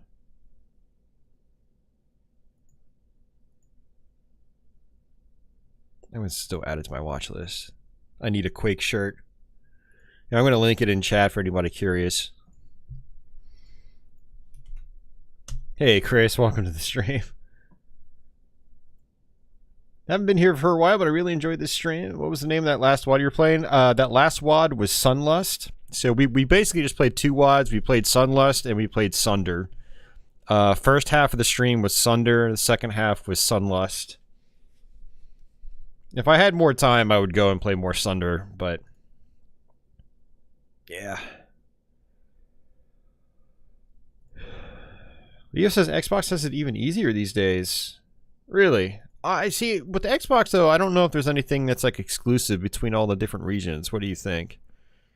Especially Japanese. Like, I don't...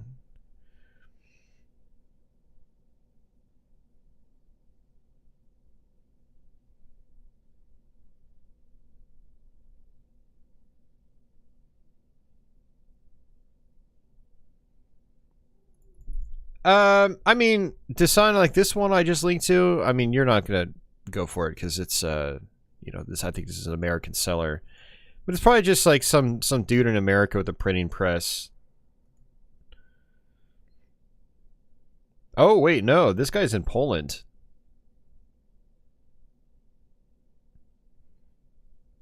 So this would actually take a while to get here, most likely. Interesting. So that's actually not an American seller.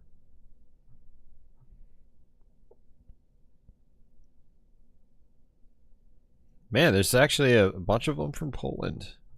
Which is kind of crazy, actually.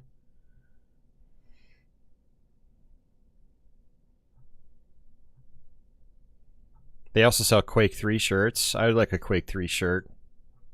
I used to have an official Quake 3 shirt back in the day. I wore it into the ground. I still have high school photos of me with that shirt.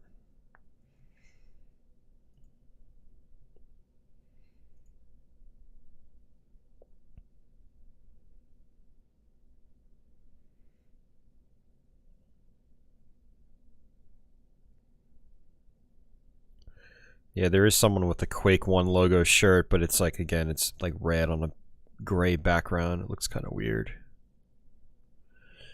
I don't know. I don't really like wearing gray shirts. Ugh, it's not really my style.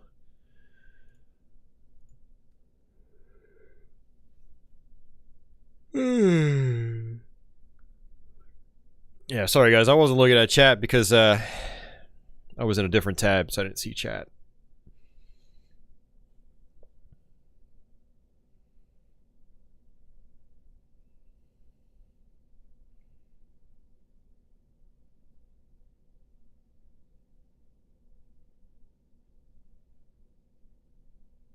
Your wife stole your Mega Man shirt to use as pajamas and she won't give it back.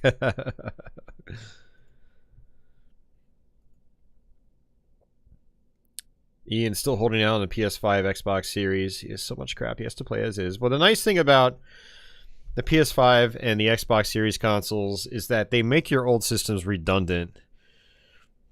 So, like, I bought an Xbox Series S last year, and then I sold my Xbox One X as a result. And now I have an Xbox Series X. I sold my Xbox Series S. You know, and then obviously I sold my old Xbox One consoles too. So, you know, everything carries forward, which is great.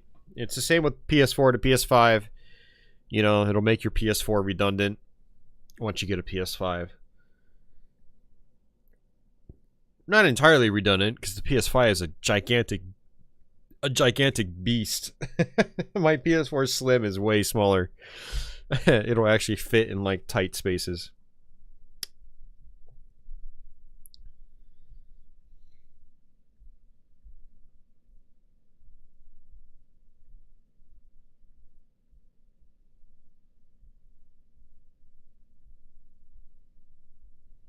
Oh yeah, design. I pretty much have to get large. I used to be medium all day long, but now I have to wear larges. I mean, I might get back to the point where I can wear mediums, but I have to be like under 200 pounds for that.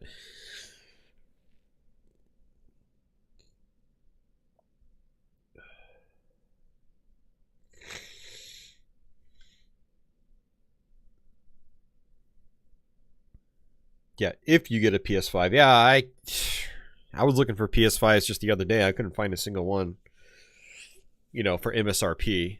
You can go online right now and pay $250 more, but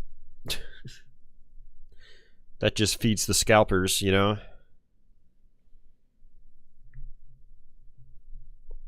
I'll wear gaming t-shirts, but they have to be tasteful, you know? I don't like those, like, more goofy, cartoony shirts that you typically see at places like, you know, Hot Topic and GameStop and Kohl's. Kohl's here. It's a clothing store for you guys over in Europe. They have a lot of gaming shirts too, like Super Mario and PlayStation, but they're all like I don't know, big and cartoony, and I don't like that. I need something that like a Quake logo. I'm totally cool with rocking. I miss my old Radiant Silvergun shirt, which I think I actually still have, but it's a medium and it's way too small on me right now, so I can't really wear it out. And I have a Dracula X shirt, Rondo of Blood, so it's just the Japanese logo. Like, I like stuff like that, especially if the average person doesn't really know what it is, you know. Because something like Radiant Silvergun or Dracula X, they'll be like, what is that? And I'll tell them what it is. If it's like Super Mario and big colorful letters, I'm like, yeah, that's not me.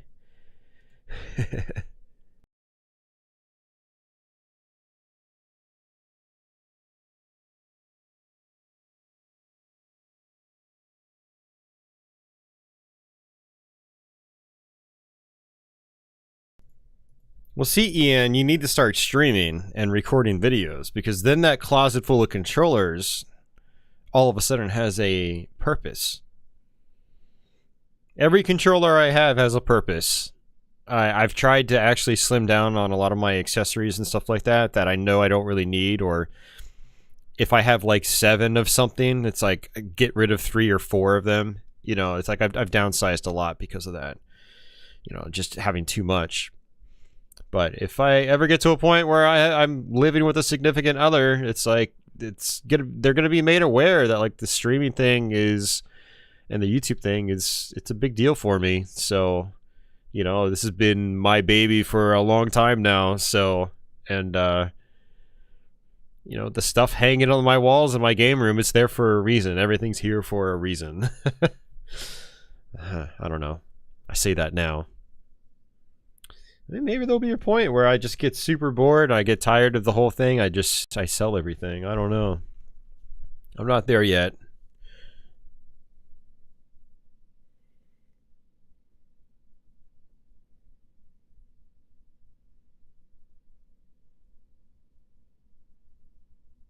Mark says he does like some of the Nintendo Black Box games t-shirts.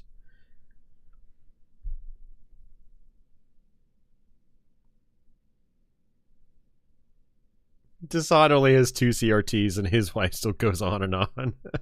So Ian's 5 is still pretty good.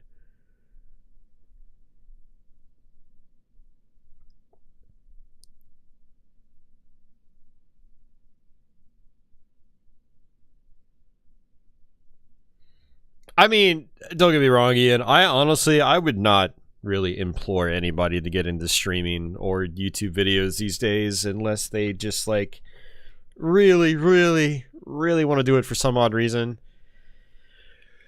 because it's a lot of work for like, you know, little payback. A lot of people jump into it expecting to get like tons of views on YouTube overnight. It's like, unless you're like the 0.0001% that gets lucky, like it's very difficult.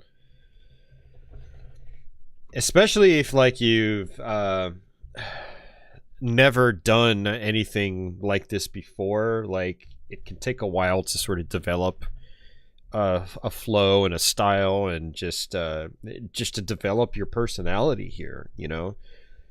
I don't know, my real world personality has been shaped by, you know, all the talking I've done on my YouTube channel over the years, and on Twitch obviously too.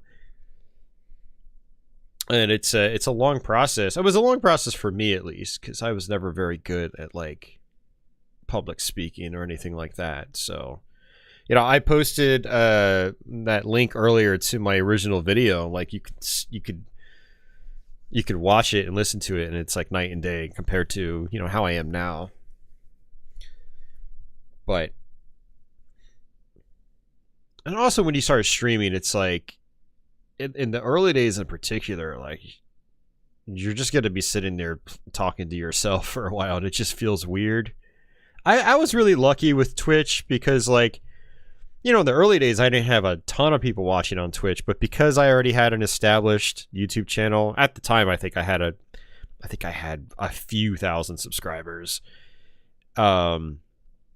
I was able to like tell everybody on YouTube, hey, I got a Twitch channel now. And so a bunch of the YouTube people came over and watched me on Twitch. So I had a few people watching like right from the very beginning, which was really helpful. But a lot of people that start streaming, they got 0 people watching. And, you know, that just gets, I don't know.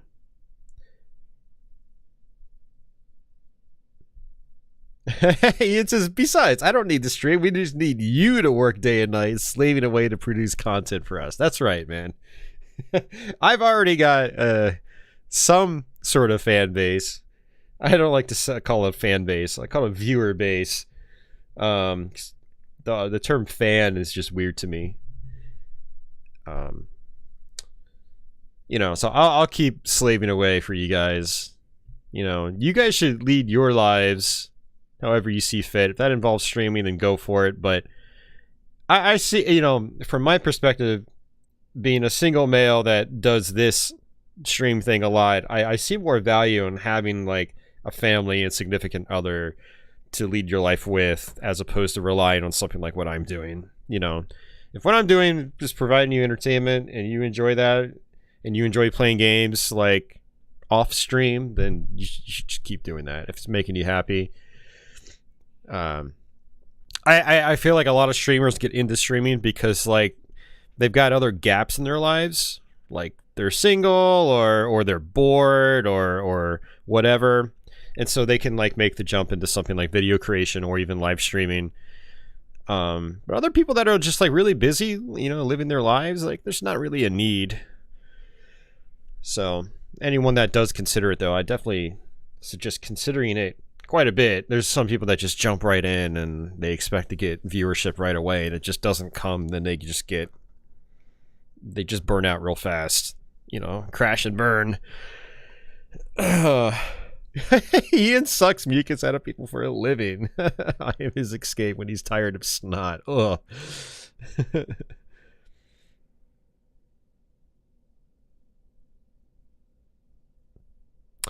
Die Hard, yeah, your numbers can definitely get inflated, dude. Listen, man, I have like over 3,000 followers on Twitch. I typically get like 5 people watching now, maybe 10 at a time, you know. So trust me, I know what it's like. I mean, even on YouTube, the viewership fluctuates a lot. People come and go, and the whole people coming and going is always going to be a thing, regardless of, you know, who you are. But yeah, numbers can definitely get inflated quite a bit. So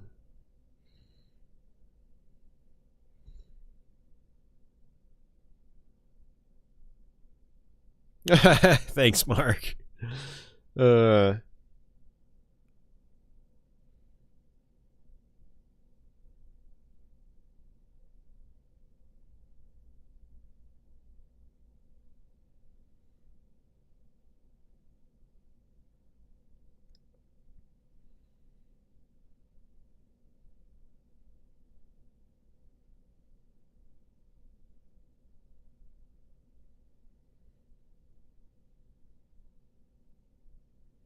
Savvy says she will never get bored of Doom. And Desan says that's why he likes shift work. He gets a lot of me time midweek. Savvy, you sound fine. And the other thing, Savvy, that you should know, since you are doing YouTube stuff and sticking with it, like, you know, you will get better at it. You, like I said, when I started, I was absolutely horrible, and I still don't think I'm all that great, but I still listen to how I was 13 years ago, and how I sound now is still night and day difference, for sure. And, you know, that's something that you just just get better, and the more you do it. You also start, like, you know, you listen back to the stuff that you make. You'll also, trust me, as you get more subscribers, Savvy, and you get more people commenting, people start commenting on your quirks, your voice quirks. I had a lot in the early days in particular. And you know, you'll take some of that criticism to heart, for better or for worse, but also, like, you'll listen back to your work and you'll be like, oh, I don't like how I sound there. Let me make sure I don't say what I said just like that again. Like, even in my Let's Play videos for like the last year and a half, I started like saying, like, man, what was it? It was like,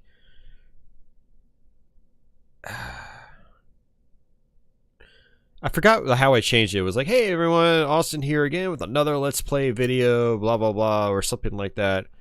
I think it was like the with another. Like, I kept, whenever I was recording the videos, it would, like, with and another would just, like, blend together, and it just sounded like I was slurring my speech. So instead of saying with another, I would say with a Let's Play video, or a Let's Play walkthrough.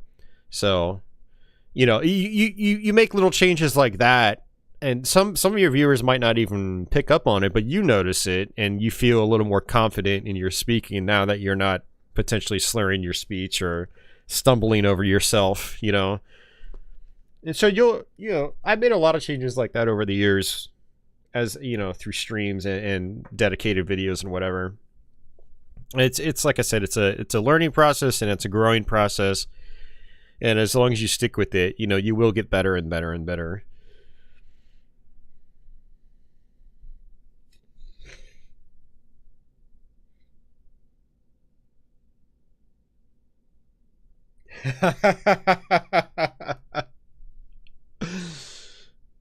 Dasan says, or in Austin's case, the fact he used to verbally destroy the souls of 25% of his chat. Is that me, like, getting on the case of people in my chat?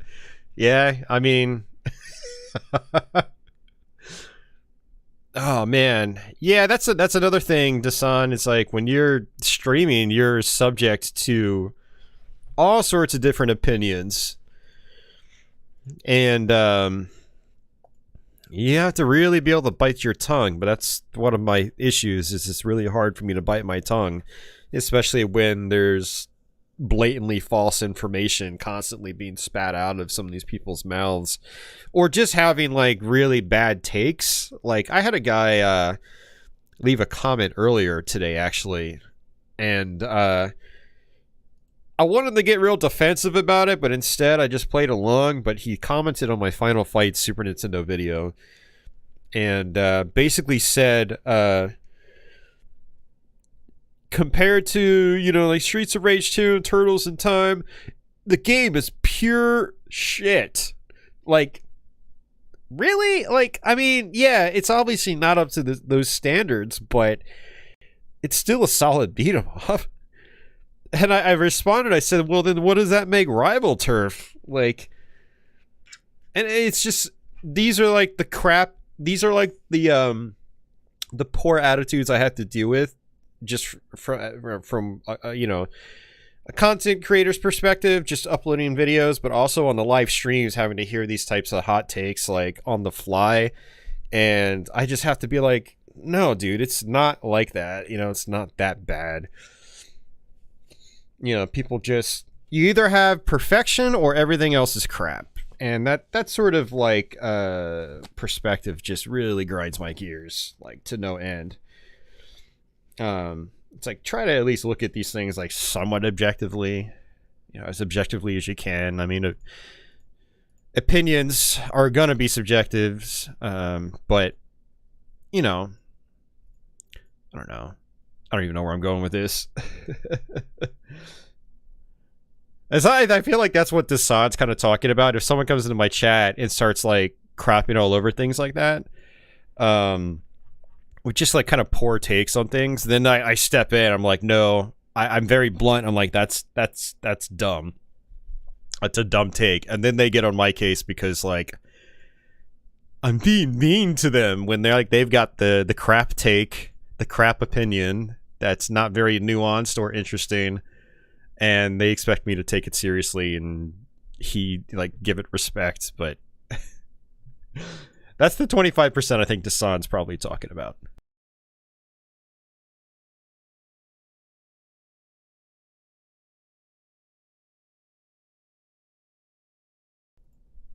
Or part of that 25% is also people asking me questions that are easily Googleable. Googleable? Is that a thing? Easily Googled. But they expect me to answer it.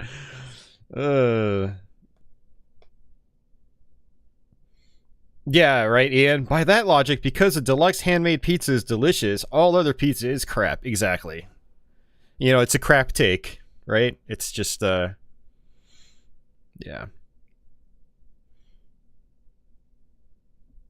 Ian says, well, sometimes souls need to be destroyed. How else is he going to improve his stats?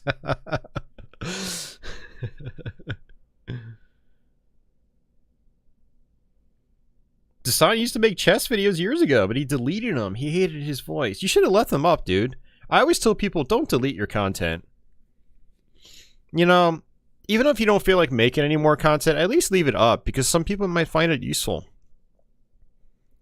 You know, I have an old personal YouTube channel it's still there. You know, you might be able to find it.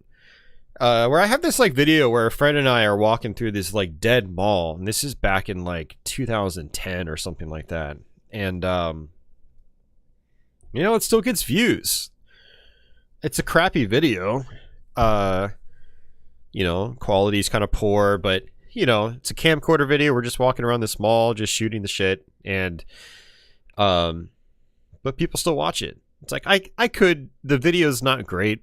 I could delete it, but people that live in that area, that grew up in that area, they still find use in it, you know? So like, and I don't really monitor the channel that much. I pop in probably once a month. Like I tell people to leave their stuff up, especially like if you have chess videos and it's useful, then why not?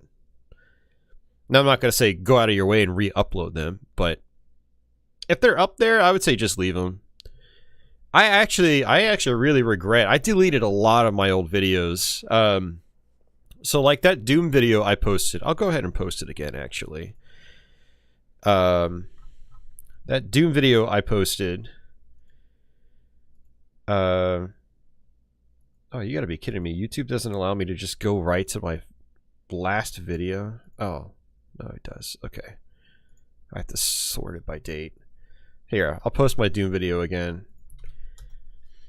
So that Doom video I did there, that I just posted, that was like the first like 2 years of my content. And then even after I got a capture card, I still kept doing content like that because it was just convenient, and I had upgraded my camcorder, and I actually felt the footage looked better than like capturing through my cheap composite capture card. And there's just so much content there that like I don't even remember what it's like anymore. I remember recording them, but I don't remember what my takes were. I don't remember what my opinions were on them. I don't remember how the videos went. I just wish they were still there, you know? And also as a content creator, like if you delete content, like YouTube takes those views away from your overall viewership tallies. So I lost a lot of viewership in the process, and I think that also hurt my channel in terms of stats. The better your stats, the more likely your channel gets recommended to other people.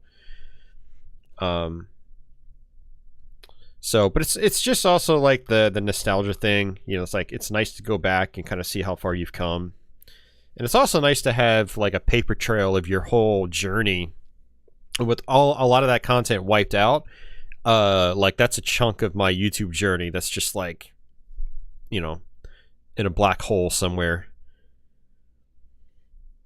You only had about 500 subs, but I mean, it sounds like that was a while ago, man. You like, imagine how many subs you would have had now.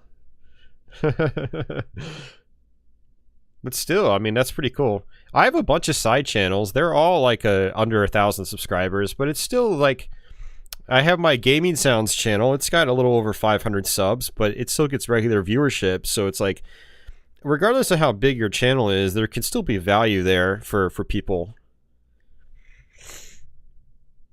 Like, let me go check my stats on the Gaming Sounds channel right now.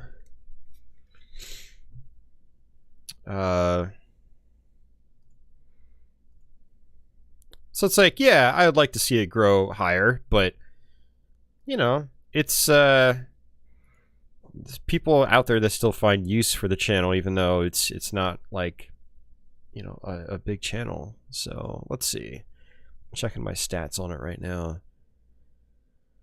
503 subscribers. We just hit 500 last month. Yeah, 6,000 views in the last month. That's not a lot. I mean, my Gameplay and Talk channel gets 9 or 10 times that. No, probably 8 or 9 times that. But my 500 subscriber channel has had 185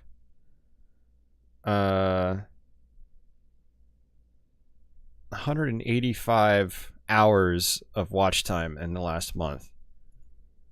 So for 185 hours, people have listened to game music on that channel.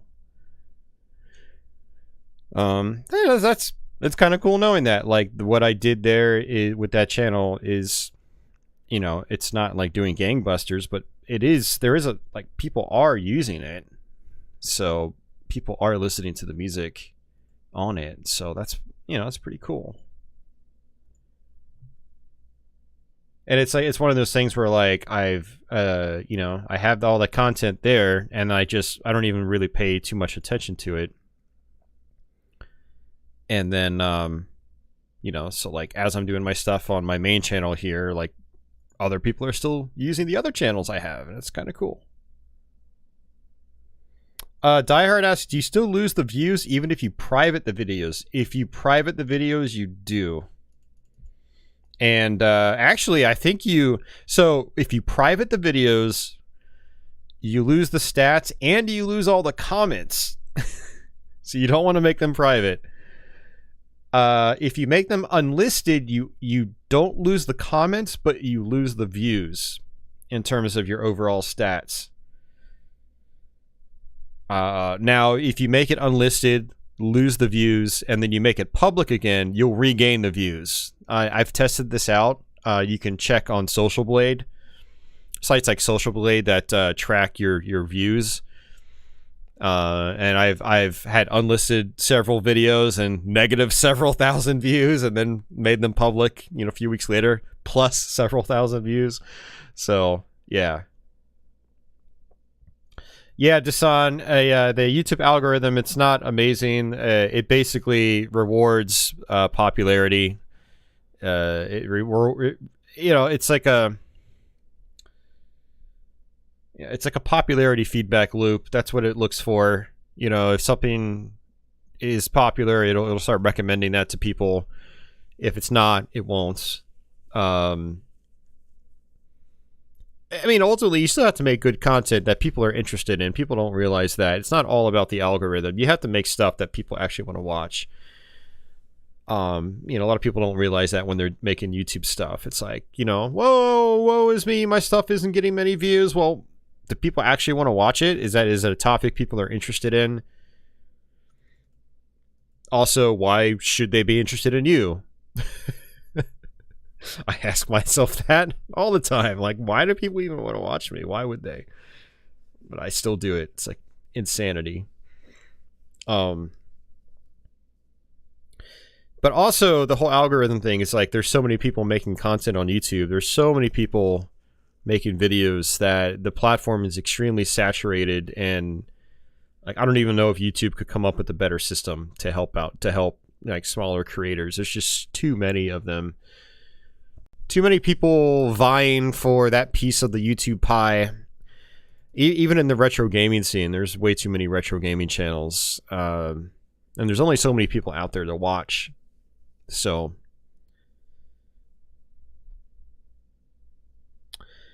Die Hard, yeah, unlisten. I mean, if you really, really have to make it, like, private, like, you don't want it to be publicly viewed, or at least easily, like, accessible from your channel page or, like, any search engines or anything, then unlisted, yeah, is the way to go.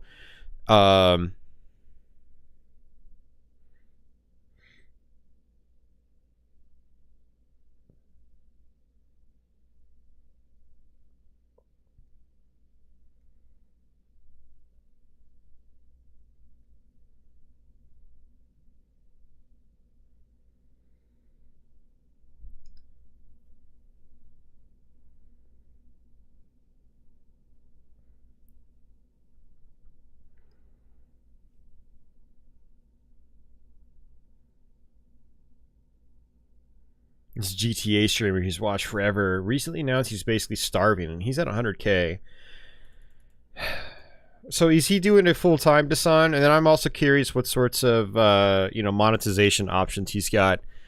Like, is he relying on just ad revenue, or does he do like the whole subscriptions thing? I mean, I feel like if you've got 100,000 subscribers and you're making videos that get quite a few views, then I don't know. I feel like you should be able to. You're probably just monetizing wrong. I don't like to think about it from like strictly in a monetization perspective, because I want to have fun doing what I'm doing. I want people to have fun. Like, if I could eventually survive on this, that would be really cool. I would drop my day job in a heartbeat if I could do this all day long. I don't think I wouldn't stream all day long, because I think that would drive me crazy. But I would like to make videos all day long, have a bunch of video ideas and just like constantly work on them. That would be cool. But yeah, I don't know. I have seen some big channels like that where like they have a lot of subscribers, but they actually don't get a lot of views on the regular videos. Like, they only get like 2,000 or 3,000 views, and I'm like, that's not right. Like, I get similar to that sometimes, and I'm just a fraction of that. So there's obviously something they're doing wrong, or maybe they're in a niche that's just not really, like, people have just kind of lost interest in it. That happens too. He was transparent with his income, subs, Patron, etc. Still living with his parents and earning about $700 a month. This country has a heavy tax, though. Huh.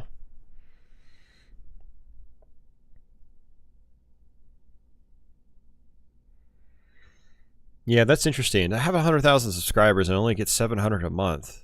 I mean, I'll be transparent with you guys. I get... Well...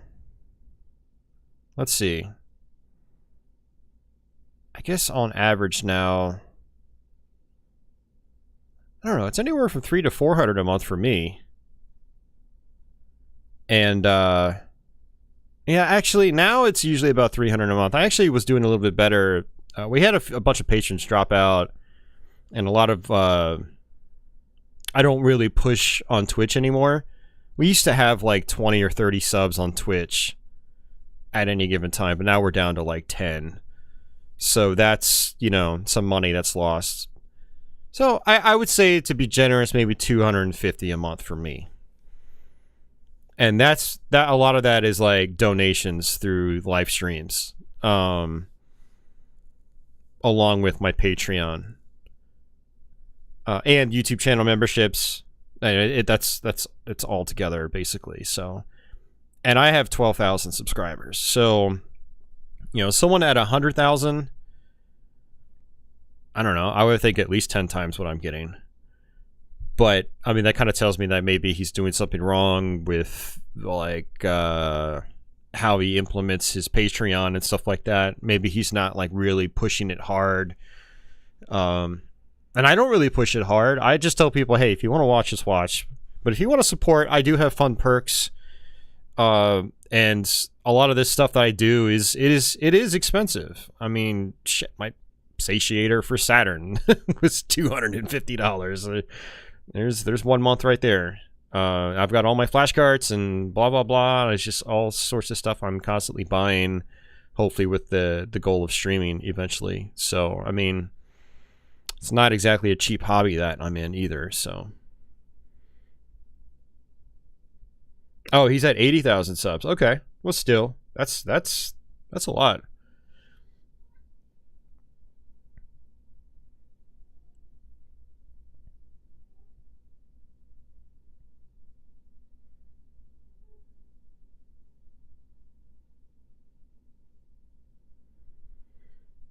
Ian, yeah, a lot of the successful full timers have middle class incomes at best. Yeah, no, I totally agree. For sure.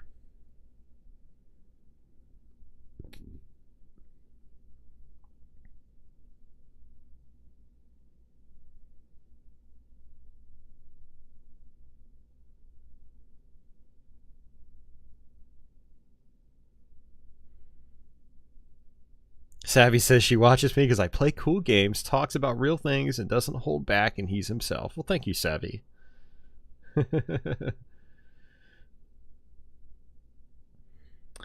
Yeah, I mean, so from my own personal experience, Ian, it's like, you know, I know what, like, especially like on Twitch, I know what subs are worth generally. I know what people are probably paying for the average streamer.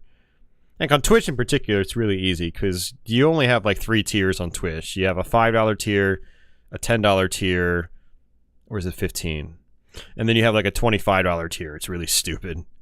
And so if you go onto someone's Twitch channel and you see that they have 100 subs, well, you can probably guesstimate that most of them are the $5 tier. There's probably a few $10 and maybe like one $25. And then you just do the math. Twitch takes 50% of all sub revenue. So every $5 sub is just $2.50. So right there, you could assume that the creator or the streamer is getting, you know, what, $250 from 100 $5 subs.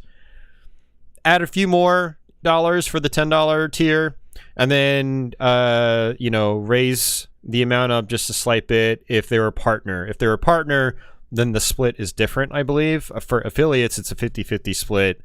For partners, I'm going to say it's like it might be like a 70-30 or something like that. So the creator gets like 70. On YouTube, it's a 70-30 split for anybody that's monetized. For like donations and channel memberships. So yeah, I mean, it's like I see these channels, they're partners. Like being a partner on Twitch is a big deal. You can occasionally get featured on Twitch's like front page and blah blah blah. But there are so many partners now that like most partners don't get featured on the front page anymore. But becoming a partner is like, ooh, I can start to become a full-time streamer. But it's like, no, you need to really, you need like, if you know, if you want to survive, you know, you probably need like 500 subs. You know, and there's some channels that have that. There's some retro gaming channels that have that. Very, very, very, very few. But yeah, you need at least like 500 subs. And then you know, you need other monetization options too. I mean, this is if you want to like make a living, and you'd have to live in like the middle of whatever nowhere, and if you're doing it from the United States, because you're not going to survive in Northern Virginia with 500 subs on Twitch. You're not even going to make rent. So yeah, it's tough, man. Yeah, people do get these ideas that they can go online and be this big streamer and make a lot of money. It doesn't really work like that. It is a lot of work, and you know, you got to put the time in too.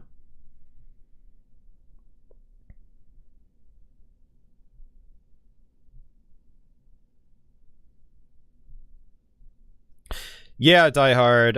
For the payouts, yeah. Yeah, I mean, especially on Twitch, you'll get taxed too. Like I get tax forms on Twitch. It's no matter how much I make, I get a 1099 tax form. Even if I only make like $100 in a year, I still have to pay taxes because they send me a form. YouTube, the YouTube side of things, I make enough to where you know, I'm gonna get a tax form no matter what. So yeah, that's the other thing. You still have to pay taxes on all that stuff too. It's not like free money. Like, oh yeah, I got my $100 payout on Twitch, I'm free. No, and then tax time comes around, you get the tax form, and if you ever get audited by the IRS or the tax agency in the future, then they'll see that you never filed for that, and they'll come asking for it down the road. You don't want that to happen, so. Yeah, Die Hard. I mean, that's why, you know, there are people on Twitch that are just, they're so excited to become like affiliate and stuff like that. I'm like, I don't know, man. Yeah, I mean, it feels like a milestone, but in a way, like by accepting that agreement, you're kind of going to prison instead. You don't realize it, but you know, it does start to become more work than it's worth. You know, like the taxes involved and all that stuff. Yeah. And then on Twitch, you know, you have to meet that threshold, and it's gotta, the threshold has to be met for like at least 2 months straight or something like that before like you'll even get it paid out. I do like YouTube's system a lot better. As long as you hit, I think, $100 a month, you get it paid out no matter what. Whereas on Twitch, even if you hit like the threshold, it's still like another X amount of days before they'll pay it to you, like another 45 days or something like that. It's weird. It used to be 2 months. I think they've lowered it. So like there were affiliates where like they didn't even see their first $100 in the first year and a half they were streaming. I think for me on Twitch, it took me like a year and a half to get my first $100. Now because like my subs are down, I think I only get paid out on Twitch probably once every 4 or 5 months. So Twitch is not really anything special. It usually coincides with like car insurance time, which is convenient. It's like, crap, car insurance time. There's $175. Oh wait, there's my Twitch payout. Okay, that covers some of it. Yeah, Ian, taxes are a serious poo. I agree, man. Yep.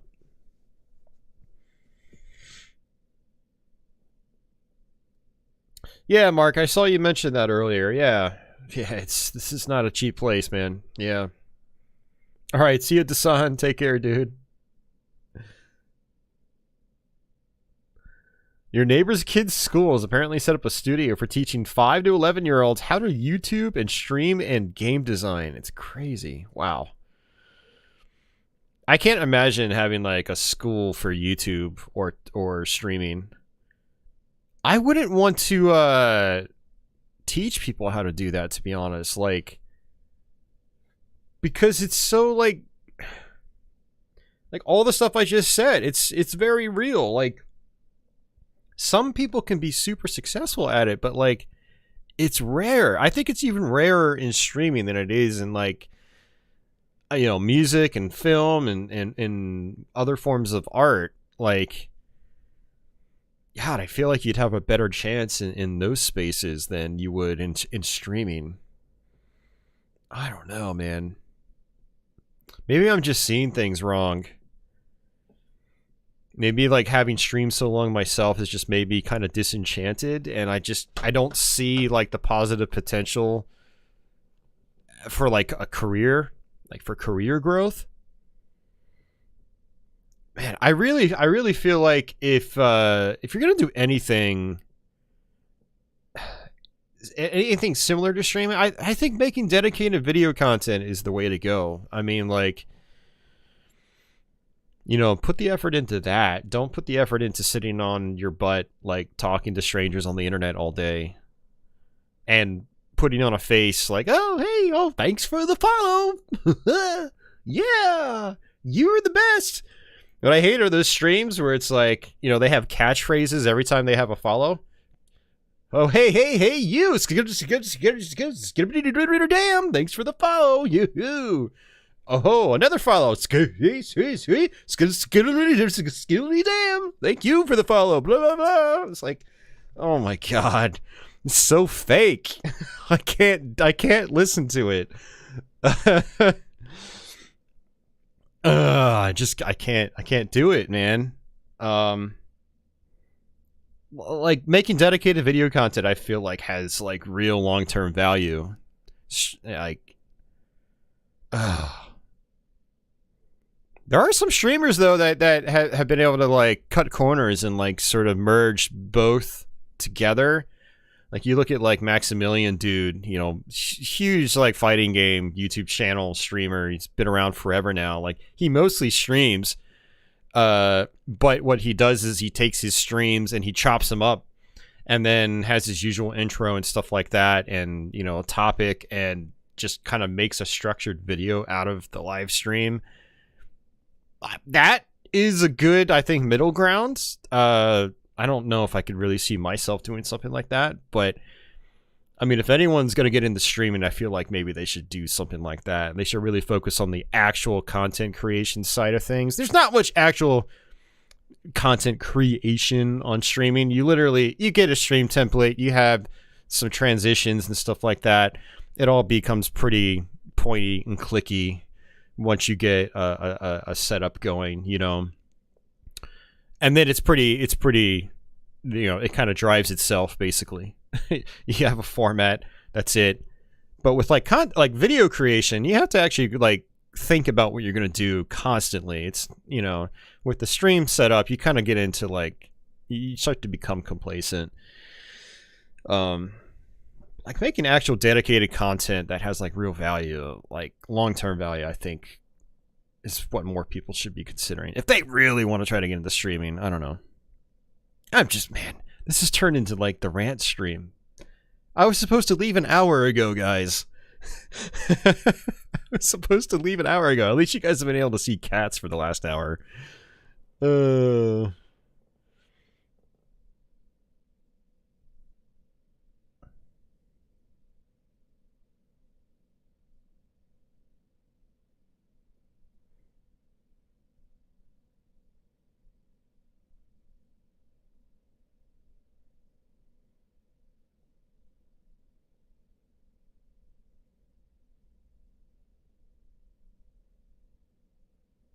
Oh no, Ian says his stepson talks to the TV as if he's streaming to an audience. Oh no. No. No. Oh man.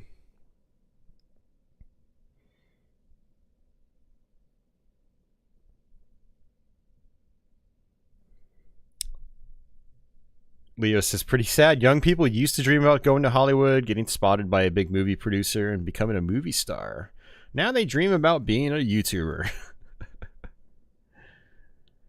The one nice thing about YouTube, though, is you can do it yourself. You know, so if you are a channel that, you know, makes quality content and it takes off, it's like you can work for yourself. Yeah, you're effectively at that point running your own business. It's totally legit if you can do it, and you know, go for it. But like kids, they don't have a work ethic. They don't know what it's like to do something like this. They just want to be big and famous, like a lot of people do. You know, hell, like I know when I was a kid, I did. You know, I want to be big and famous. Blah blah blah. Everybody does, I guess. Because we're inundated with that stuff, as you know, in our formative years. You know, we watch TV, we see these big stars, we want to be like them. I can do that too. Not really knowing the reality of things. But at least with something like a YouTube channel, I mean, you can make stuff, just post it, and if it blows up, did it. You know, that was all you. It is satisfying when you have something like take off, you know. I don't have a lot of videos that do really well, but I have some that have been successful, quote unquote, in my eyes. That's nice. Even if they're dumb videos, like I'm looking at my Doom Game Boy Advance Let's Play, it still gets views. It's 61,000 views. I'm like, that's pretty cool. But not a lot of videos like that on my channel. So, it would actually feel even better if my 60,000 view video was one where like I actually put a lot of effort into it. Like my SNES Shmups video is at 46,000 right now. That was a lot of effort. A lot of bad takes though. Now that I look at it in hindsight, but that was also 8 years ago. Oh no, 7 years ago. Actually, I'm looking through my most viewed videos, and my most viewed videos are all the ones that I put the least amount of effort into. Never mind. Don't make YouTube videos, guys. Chris says, I'm here for the cats. Everyone's here for the cats, not for the rants.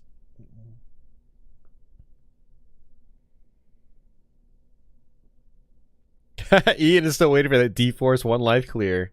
That's my key to making it big. Milo! Milo! Milo! Come here, Milo! Come here, buddy! Milo! Where's Milo? Where's the Milo boy? There he is! There's the Milo! Hi! Hi, little sweetheart! Oof! What you doing? Hi, buddy boy! Hi, you! Hello! Hello! Hi, Milo! Hello! He's the Milo boy! The Milo boy! Ugh! He was in the bathroom howling. He's like, "Rrr, rrr." He does that when he's got a ton of energy and it's like the middle of the night. Hey, Eric, yeah, it is late. I mean, it's late here, too. It's 5:15. We've just been ranting for the last hour.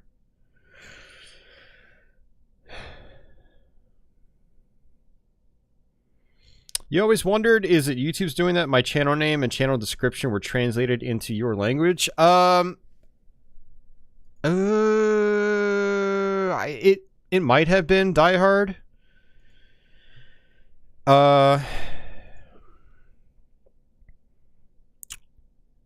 Yeah, I mean, there are some parts where I had the option to like manually translate, but I don't think the main channel page is one of them. I think YouTube probably did it automatically. So, yeah, it was probably on YouTube's end. Leo uploaded a video of the Ronettes singing Be My Baby in the earlier days of YouTube. It's up to 1.2 million views. Holy crap, dude. That's crazy. Yeah, too bad it's not a video you actually made. But, you know, on the other hand, Leo, like, people found use in it, right? My most popular video on my channel was the easiest video I ever had to make. And that was Quake 3 Arena gameplay. 12 years ago. There's an 8-minute video of me just playing bots. It's got 500,000 views. That is my most popular video. It was one of my earliest videos too. In the earlier days of YouTube, on this channel, I just posted straight gameplay, not just talk. I did both, but I got rid of most of those old straight gameplay videos, posted them to a side channel, but the most popular ones I left, and that one just still keeps getting views. I still get comments on it regularly.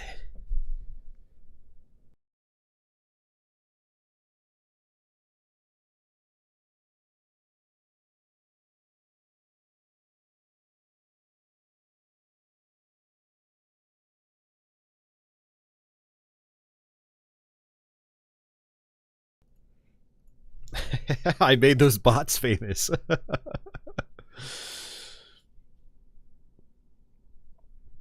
Yeah, Die Hard. I don't have really anything else translated on my channel. I can add, God, what do they call them?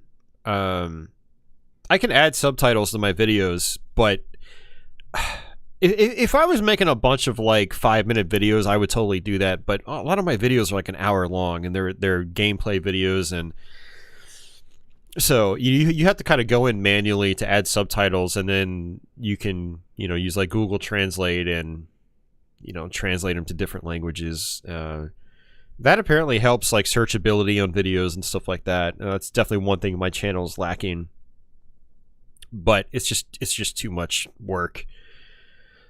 So Savvy says it's mid-morning there and it feels like she's walking into the sun. Yeah, it's probably about 11 a.m. there, Savvy, right?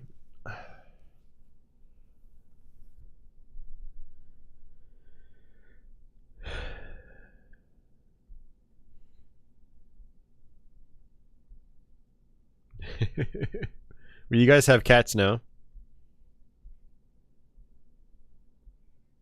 Ooh, your family is adopting 2 kitty cats this afternoon. Oh man, that's gonna be exciting. Yeah. Awesome, Ian. Let us know how it works out next time you pop in. And you'll have to post some pictures online. I want to see them. That's really awesome. Oh, it's 10. So Savvy is...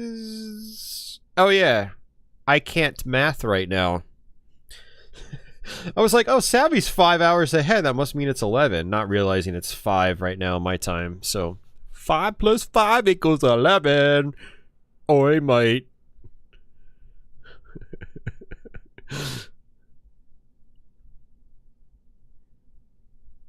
Milo. Hey, Milo. Hey, Milo. What you doing, Patchouli? Patchouli's trying to get my attention. She wants to eat. Okay, so Die Hard is 6 hours ahead of me. I will keep destroying those souls, Ian. Take care, man. Oh, man. Yeah, I do need sleep, Savvy. I don't want to sleep all day, so... I think I'm going to follow Ian's cue, and I think I'm going to finally leave, guys. I know we've been ranting for about an hour and a quarter now, I think. So let's go ahead and finally get out of here. It's been a silent last hour and a quarter as well, since we haven't had any backing music or anything like that. Patchouli, you're shaking Milo. She was just clawing on his bed. It was like wobbling. It was wobbling back and forth. Well, we talked about a bunch of things there. Yeah. That was a fun ramble. I haven't done that in a while. So... Oh, I have to finally update these slides. Oh, yeah, take care, everybody. Thanks again for watching. I'll try to have the archive up tomorrow, and I'll try to have it time-coded. Well, somewhat time-coded, at least. But, yeah, good times. Have yourselves a fantastic day or night, wherever you guys are in the world. And I guess until the next one, take it easy.